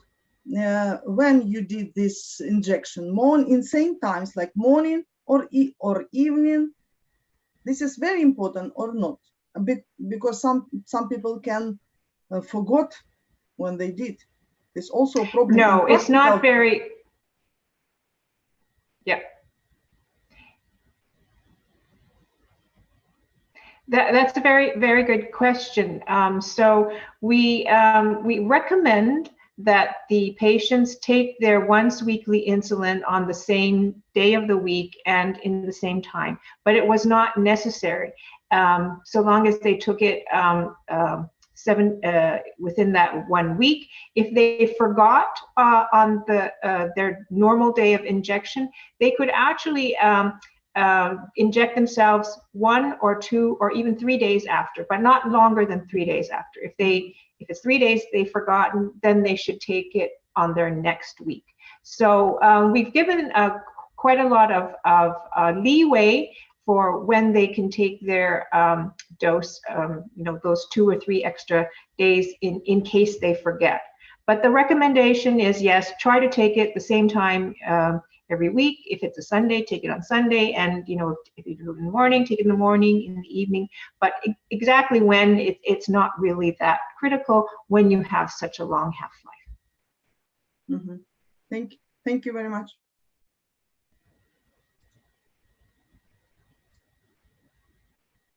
Any more questions? I think, Arun, we have to hand it back to the organizers for the valedictory now. Thank you, sir. So I would like to thank all the 3 speakers, Dr. Erika, Dr. Thomas, and Dr. Evina. Thank you. Thank you very much, guys, for organizing. Very happy to be here. Thank you very much. Thank you. It's a nice meeting. Thank you. Bye-bye. Bye. Thank you, Dr. Arun. Thank you, everyone. Amit is there. Okay, Amit, please take on. Yes. So we have completed our scientific program in all the 3 halls. Today we were having 3 halls which were running in parallel. Yesterday we had 2 full halls, and with the support of each and everyone who is here and those who are not here and because of some reasons, the scientific content is completed. Now we move to valedictory function, and I can see Dr. Jyoti Dev sir here. So I will request him. He's the scientific advisor. He's our mentor, teacher, guide. And so, sir, I will request you to please begin with the valedictory function, and then we proceed, and we will discuss, and we will take views of whosoever is here and whoever wish to talk. Unmute, sir. Thank you very much, Amit. First of all, I would like to congratulate the entire team. Dr. Rakesh, Dr. Amit, Dr. Bharat. I can see all the faces, and Manoj has been super active in the conducting of the program. And I can see Dr. Benchifai there. I think he's traveling. So it is beyond the expectations. And it never felt as if this is the first program that we are doing. I felt as if this is the 10th anniversary of the program. So this has been extremely successful, and most of the international speakers, they joined live, and that is exclusively because of the connections by Dr. Benshi, Dr. Manoj and the team, and all of you. And they were also super excited, almost all those international speakers. And I understood that there are more than 5,000 active participants throughout the program. And that has all been possible only because of the, is it echoing? There is an echo. Anyway, you have been very, very actively promoting in the social media.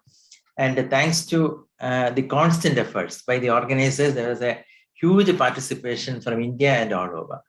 And now we have to take this forward. And this has to become a very, very big meeting in the coming years. And we should be doing it hybrid, not just exclusively physical. It should be a hybrid meeting. And we should also spend some time on troubleshooting. So wherever we have made some minor errors or mistakes, that also we need to find out and correct in the future years. Anyway, congratulations and thanks to all of you. Thank you, Dr. Jyoti, sir. And now I will request Dr. Manoj Chawla to speak. Amit, I follow Jyoti in repeating and echoing, literally echoing what he said, is that, yes, many congratulations to all involved with this meeting. I think a super show under Bansi's guidance, Jyoti's advisory, Dr. Shashank's mentorship, but most importantly, the entire team who has managed to put this all together, the entire faculty from India and outside, which has spared its time and expertise with us. I think these are very, very important steps in taking technology from the select few users of technology to every physician involved in the care of patients with diabetes. Technology is now at their doorsteps. This two-day Congress should improve the understanding of technology and its usage.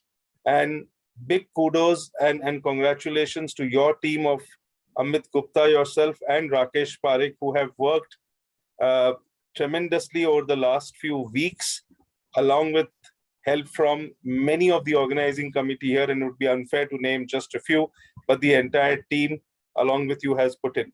Let me congratulate all and remind you, as we spoke in the inaugural session as well, that we have great vision for this Congress to grow, and next year it would be in person and hybrid as well, as Dr. Jyoti said, and we are hoping that we get the best of technology KOLs from across the globe to do more hands-on training and troubleshooting and experience sharing with the use of technology.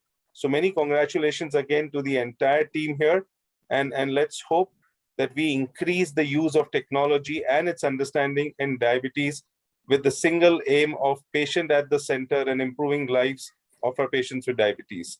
Have a great day ahead, all of you. Thank you, Dr. Manoj. I can see Dr. Shashank sir is also logged in.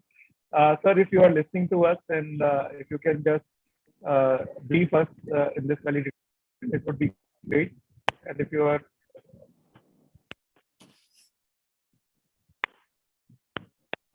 I think Sir is busy there. No. So, I am very much there. Yes. So first of all, I'm not traveling. Jyoti is having that confusion. I'm not traveling. Since morning, I'm in Ahmedabad. Yesterday only I was at Indore, and only on computer only. Since morning I was there up to 11 o'clock, but then because of some VIP movement, I'm at Gandhinagar. At CM House, I was there for lunchtime, and now I'm there only. So first of all, congratulations to organizing team, every one of us who is involved in D-TechCon. And not only that, I will say it is like proud moment for me that each and every physician who is practicing diabetes in our country and who is involved in D-TechCon, whether he is a delegate, whether he was a chair, or whether he was a part of organizing committee, or he was a speaker, for all of us, the success goes with everyone.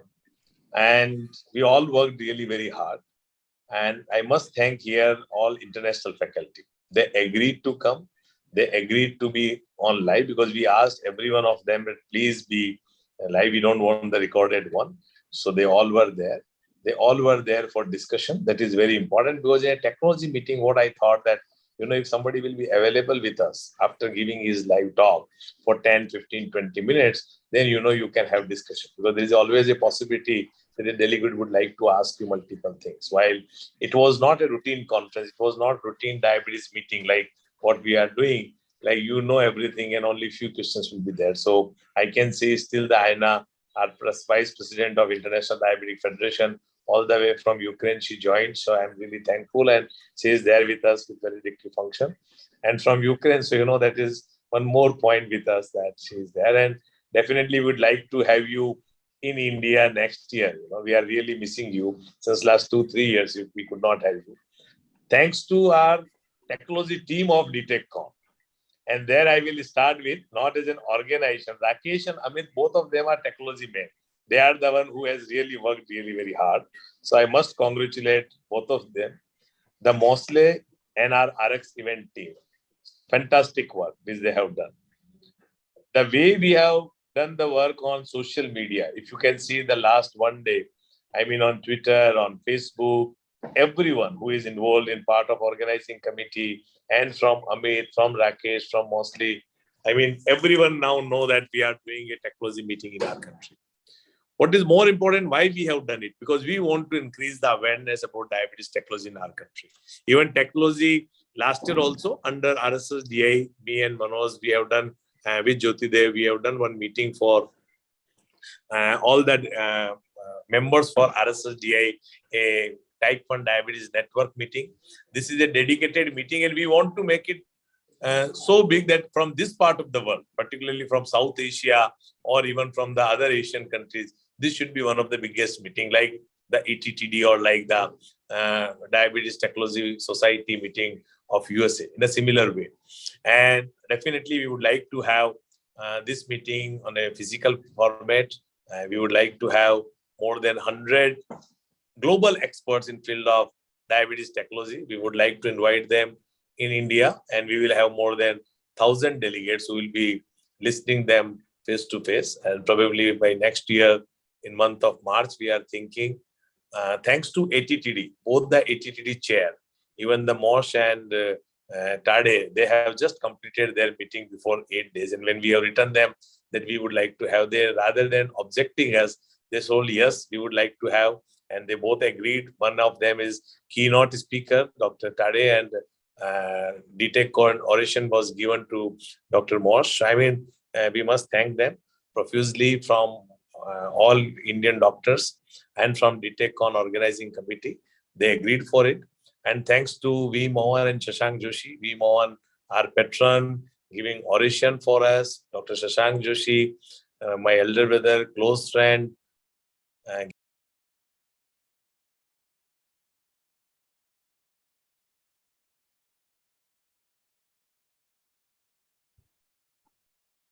think we lost her. So I think we lost Banshi. Shashank had joined us, so we could ask Shashank to give his thoughts. No, I want to congratulate everybody again. Amit, Manoj, Bansi, Jyoti Dev, the whole team. You have started a movement. Keep the movement on. Keep the momentum on and generate strong evidence in the digital space. As I said, everybody's a digitonian here. It's nice to see Irina. I hope I'll see her in August physically in Manchester. But it was very nice to see the whole team world. I would not say team India, it's the team world. That it's a global village. In the global village, technology is the connector and technology is the enabler, and technology is here for a single commitment to make people living with diabetes their lives better. So Bansi, once again, to you and your entire team, congratulations. You all have simply done an outstanding job. And I ensure that many people might have missed many talks in different halls. So ensure that this is capsulated on the website so that people can go back and attend many of these sessions, which were so educative, informative, and transformational. Once again, congratulations to everybody. I think Bansi now is reconnected. Yes. Yeah. Thank you. So all lectures will be encapsulated, and we would like to have on DocTube, anyone can see them. DocTube is again an initiative of Dr. Rakesh. So you please visit the DocTube also. That's my request to you.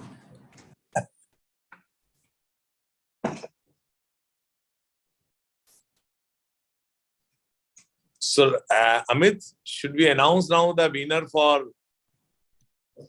Sir, I think we are missing to thank the Hall C. For the first time, we had so many startups and the people who take efforts to get the startups on our panel and the So VCs. for that, I request Amit to give thanks for the startup. Yeah. Sir, today in all the more they could use. Voice is breaking. I think Amit, your voice is breaking. Either you keep video off and you can talk, otherwise.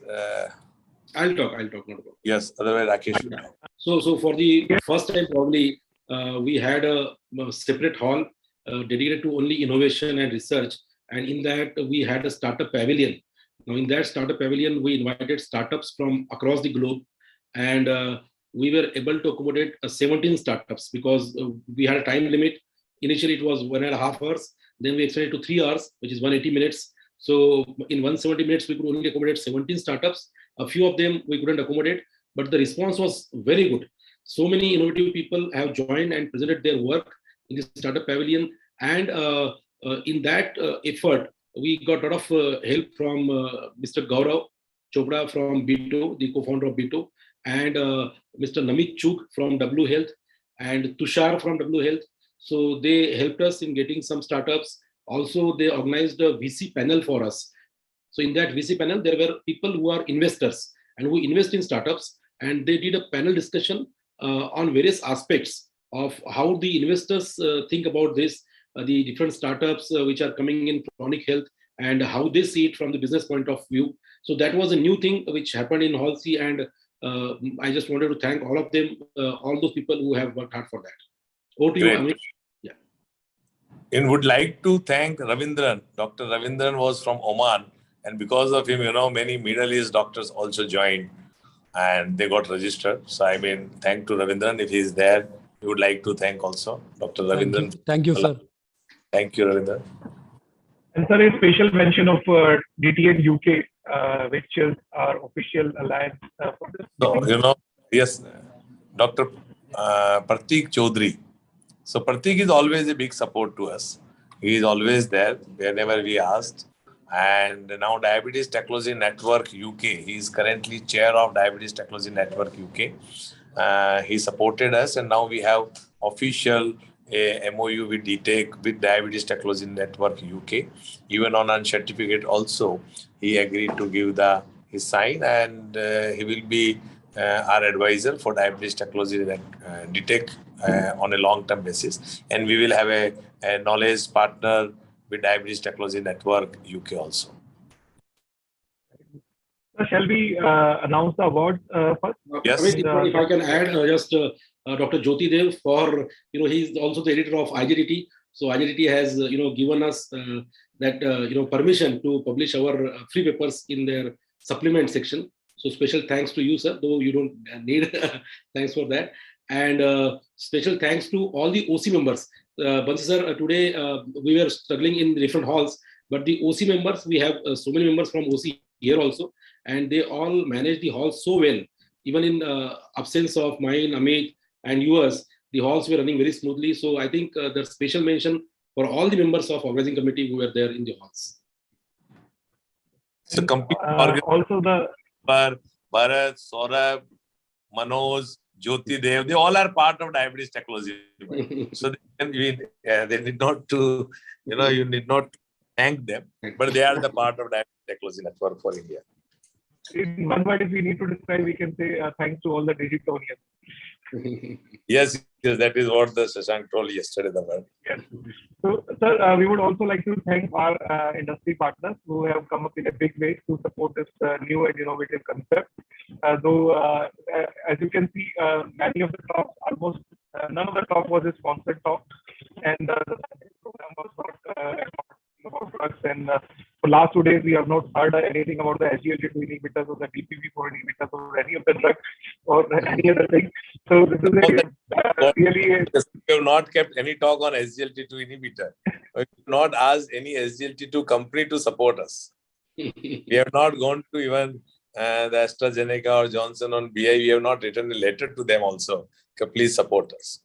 So we would like to thank all the industry partners, including, I would not name each one of them, but they are here for us, and we will request their support in future meetings also.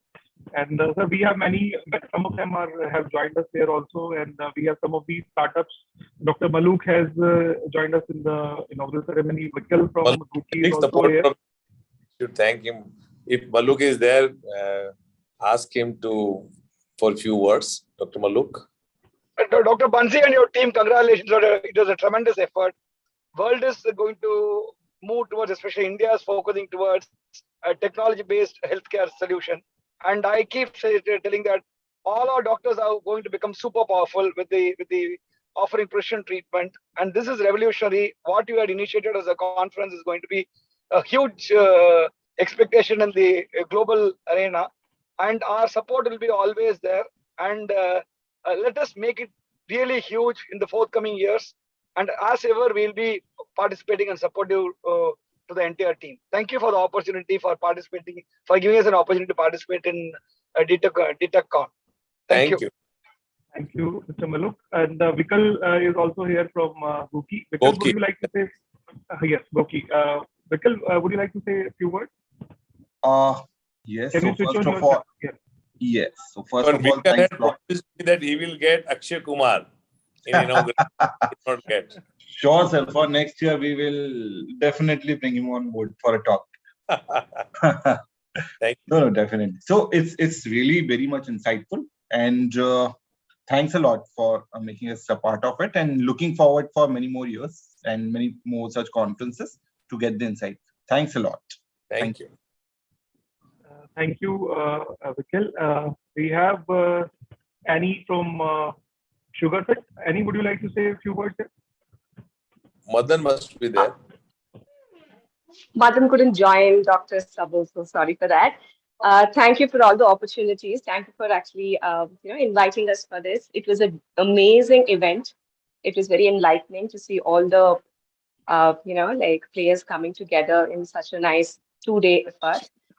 That's it. Looking forward next year for live event as well. Congratulations again. Thank you. Thank you. Anders, Mr. Anders from OV is also here. Mr. Anders, can you switch on your mic and camera to say a few words?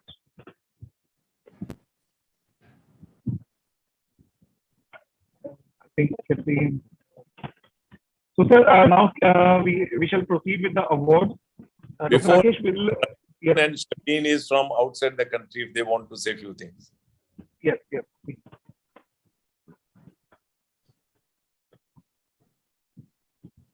Ravindran, you want to say? Yeah, it was a nice program. Congratulations to Banshi sir, Amit sir, Jyotidev sir, Rakesh sir, and all the team members. It was a wonderful event. Thank you. Thank you, sir. So now proceed for the award, Dr. Amit. We have with us. Dr. Rakesh, are you going to announce the award? Yes. So we have awards in two categories. One is for free papers.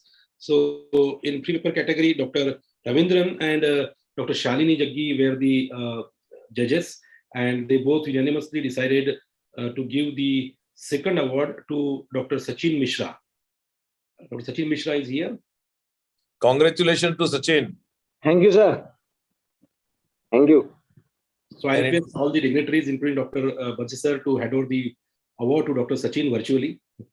Thank you, sir. Sachin, congratulations. Thank you, sir. I will request Dr. Manoj Chawla to give this award and cash prize. We will send the cash prize and the award and certificate to Dr. Sachin. And Manoj is here if he wants to say a few words. Manoj. Oh, thank you, Panchi, for trusting me with the cash also, but very kind of you. I'm Raj, reluctant. I think that Manoj will send the cash also directly. Thank you. Many congratulations, Dr. Sachin. Thank you, sir. Well deserved, and yes, you will definitely receive the certificate and cash very soon. Many congratulations. Thank you so much, sir. And the first award in the category of free papers goes to Dr. Riddhi Das Gupta. Is she here? Dr. Riddhi Das Gupta. Is he there? I don't think so. Okay, Dr. Riddhi Das Gupta, he wins the first award. And maybe Dr. Ravindran, he was a judge. If he wants to add something about his paper, he can talk about that. Dr. Ravindran or Dr. Shalini. Dr. Shalini, are you there?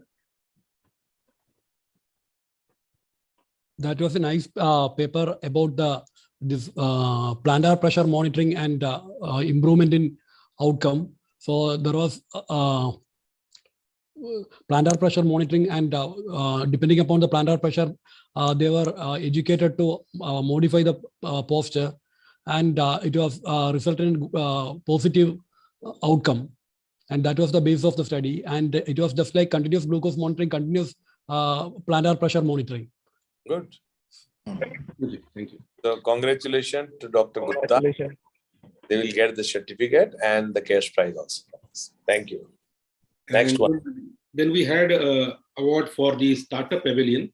Now in the Startup Pavilion, we had so many good startups, some startups which are already established and some which are struggling.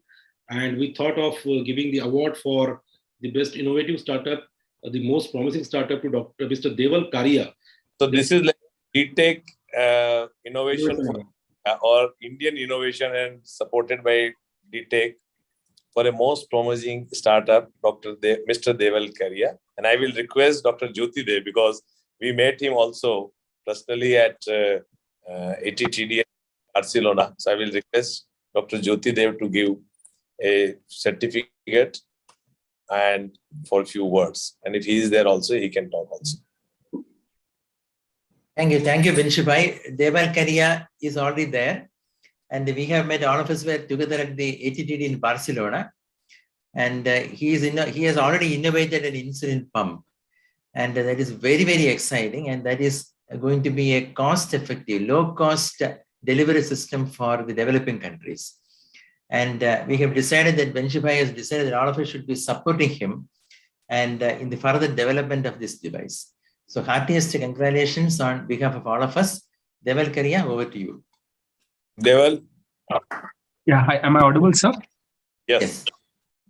Thank you so much. I just wanted to thank everyone, including Dr. Jyotidev, Dr. Banshi, Dr. Rakesh, Dr. Manoj, Dr. Amit, everyone on the organizing team, for placing this trust in us and recognizing the need for an affordable insulin pump, and for obviously extending all your support to allow us to take this forward. It was wonderful to meet the entire team at ATTD in Barcelona as well. And we hope to take this forward along with you, and hopefully this can benefit multiple patients in India and across the world. Thank you so much again, sir, for placing this trust in us. Thank you again. Thank you. in addition to Dr. Deval, there were so many other startups. And I discussed with Dr. Bansi sir, because the startups were very excited to be a part of this conference. Probably they came to a diabetes conference for the first time. So Bansi sir had something to offer to them, all of the participants in the startup pavilion. So two things what we can do. One is we can give them promise that we organizing committee member as well as both of you, Ajay, Rakesh, Amit, Manoj, Jyoti, myself, we can give them promise that if they need any help from the diabetes community, from medical community, as far as for their data to be published or their data to come out, we all will help them. And any startup, they can contact us directly or through our diabetes technology network or D-Tech. They can also come, we will give them a free registration to all of them if they want to come for our Diabetes India meeting, which is going to be there on 21st and 22nd at Goa at Grand Hyatt Convention Center. So that we can do. And we would like to work along with them in next year, also coming year, not only for the meeting and conference, but for many more things. Also for one-to-one also, we can have some other online meetings with all of them. One last recognition which I want to do for Dr. Rakesh Parikh. We have people, who are going from medicine to politics. Here it is back, from politics to medicine, again Rakesh have come back. So we want to felicitate Rakesh, and here I would like, my close friend, elder brother, and he is also teacher to Dr. Rakesh, Dr. Shashank, because this guy requires felicitation, and he had come back from politics to medicine. Most of the time, what happens, people go from medicine to politics, but now it is come back for us, and he is really an asset for diabetologists and for diabetes technology meeting when we have started. It's really a big asset for us. So, Shashank, few words for Rakesh if Shashank is here. Other close friends are there like Suresh and Manoj, they all know Rakesh. But I would like to. There are things about Rakesh, mate, I don't think anyone knows. That is the reason. I know. So Rakesh is one of the most outstanding and brilliant students we came across in the endocrine division at the KM Hospital and St. G.S. Medical College. Rakesh was innovative. That time, late Dr. Bhandarkar used to maintain every patient's record at the endocrinology OPD at KM Hospital was maintained. And, each and every record was kept manually. And in this meeting, we saw Dr. Rajaram Karne speaking. He was my senior at DM endocrinology. And we also saw in the organizing committee, Dr. Rakesh Parikh. These two were the techno-savvy people. They computerized our department then. And the whole night they used to sit in the OPD. Have you ever heard somebody sleeping in the OPD? That was Rakesh Parikh and Rajaram Karne. They used to sleep in the OPD. No, I don't think they ever slept. They were 24/7 reading and making proformas, doing research. Next day morning, there used to be a Milan tea. We used to have a cup of tea with Ban Maska. And that is what it was at Parel. And that time, Rakesh used to publish. He used to do research. He used to teach. He has written papers in a high impact PubMed journal called Medical Hypothesis. And he actually discovered the waist height ratio. Not many people know this. This is actually originally his concept. Later on, both Anup Mishra and Mohan acknowledged it. In fact, me, Nalini and Padma Menon madam wrote the first paper on waist height ratio.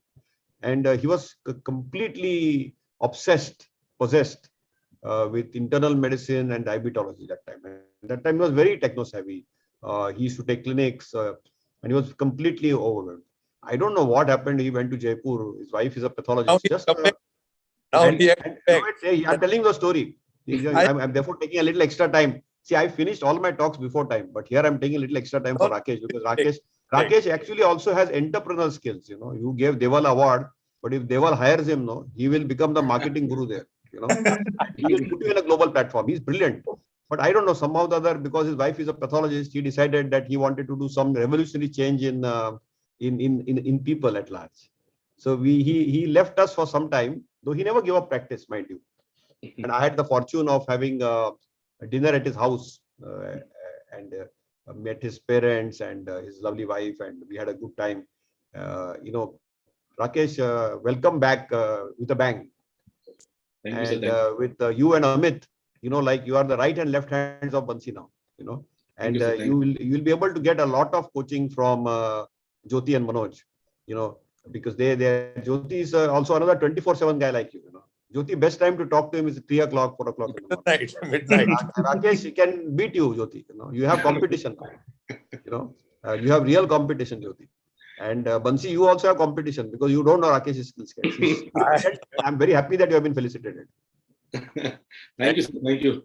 If I am given a minute to speak, I must thank Dr. Shashank sir from the bottom of my heart.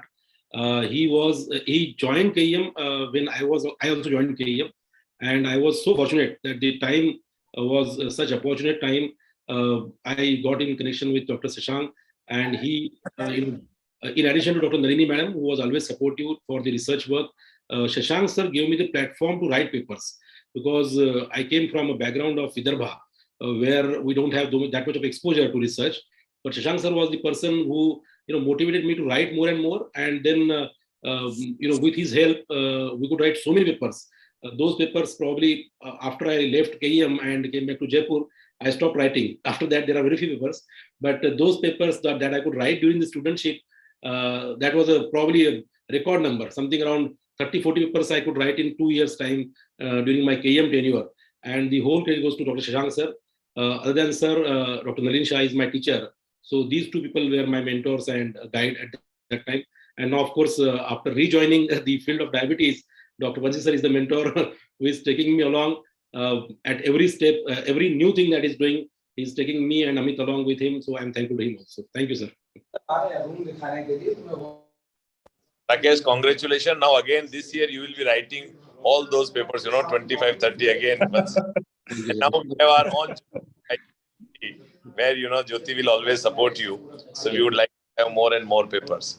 Sure. If anyone wants to make any other comment, otherwise we can close the ceremony.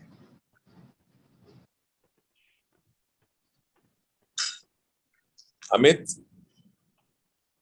Sir, I think everyone has made their comments, and it is these 2 days have been really wonderful, sir. And we look forward to meet again. And celebration, everyone is calling for celebration, sir. So you will decide for the celebration. Oh yes, we have celebration. So now next Sunday, then again Sunday, and again Sunday, we are meeting next consecutive day on Saturday. So we will have celebration. Right. So at the end, we would like to thank each and everyone here for their constant support, love and blessings. And this meeting has really stood out as something different in the presence of so many meetings. And as sir has pointed out, now we have the responsibility to take it forward, and it should become really one meeting which everyone should be looking for in the India to happen for the technology. So with this word, I would like to conclude, and thank you, everyone. Thank you so much. Thank you. Thank you. Thank you. Thank you. Thank you, sir. Bye. Thank you so much.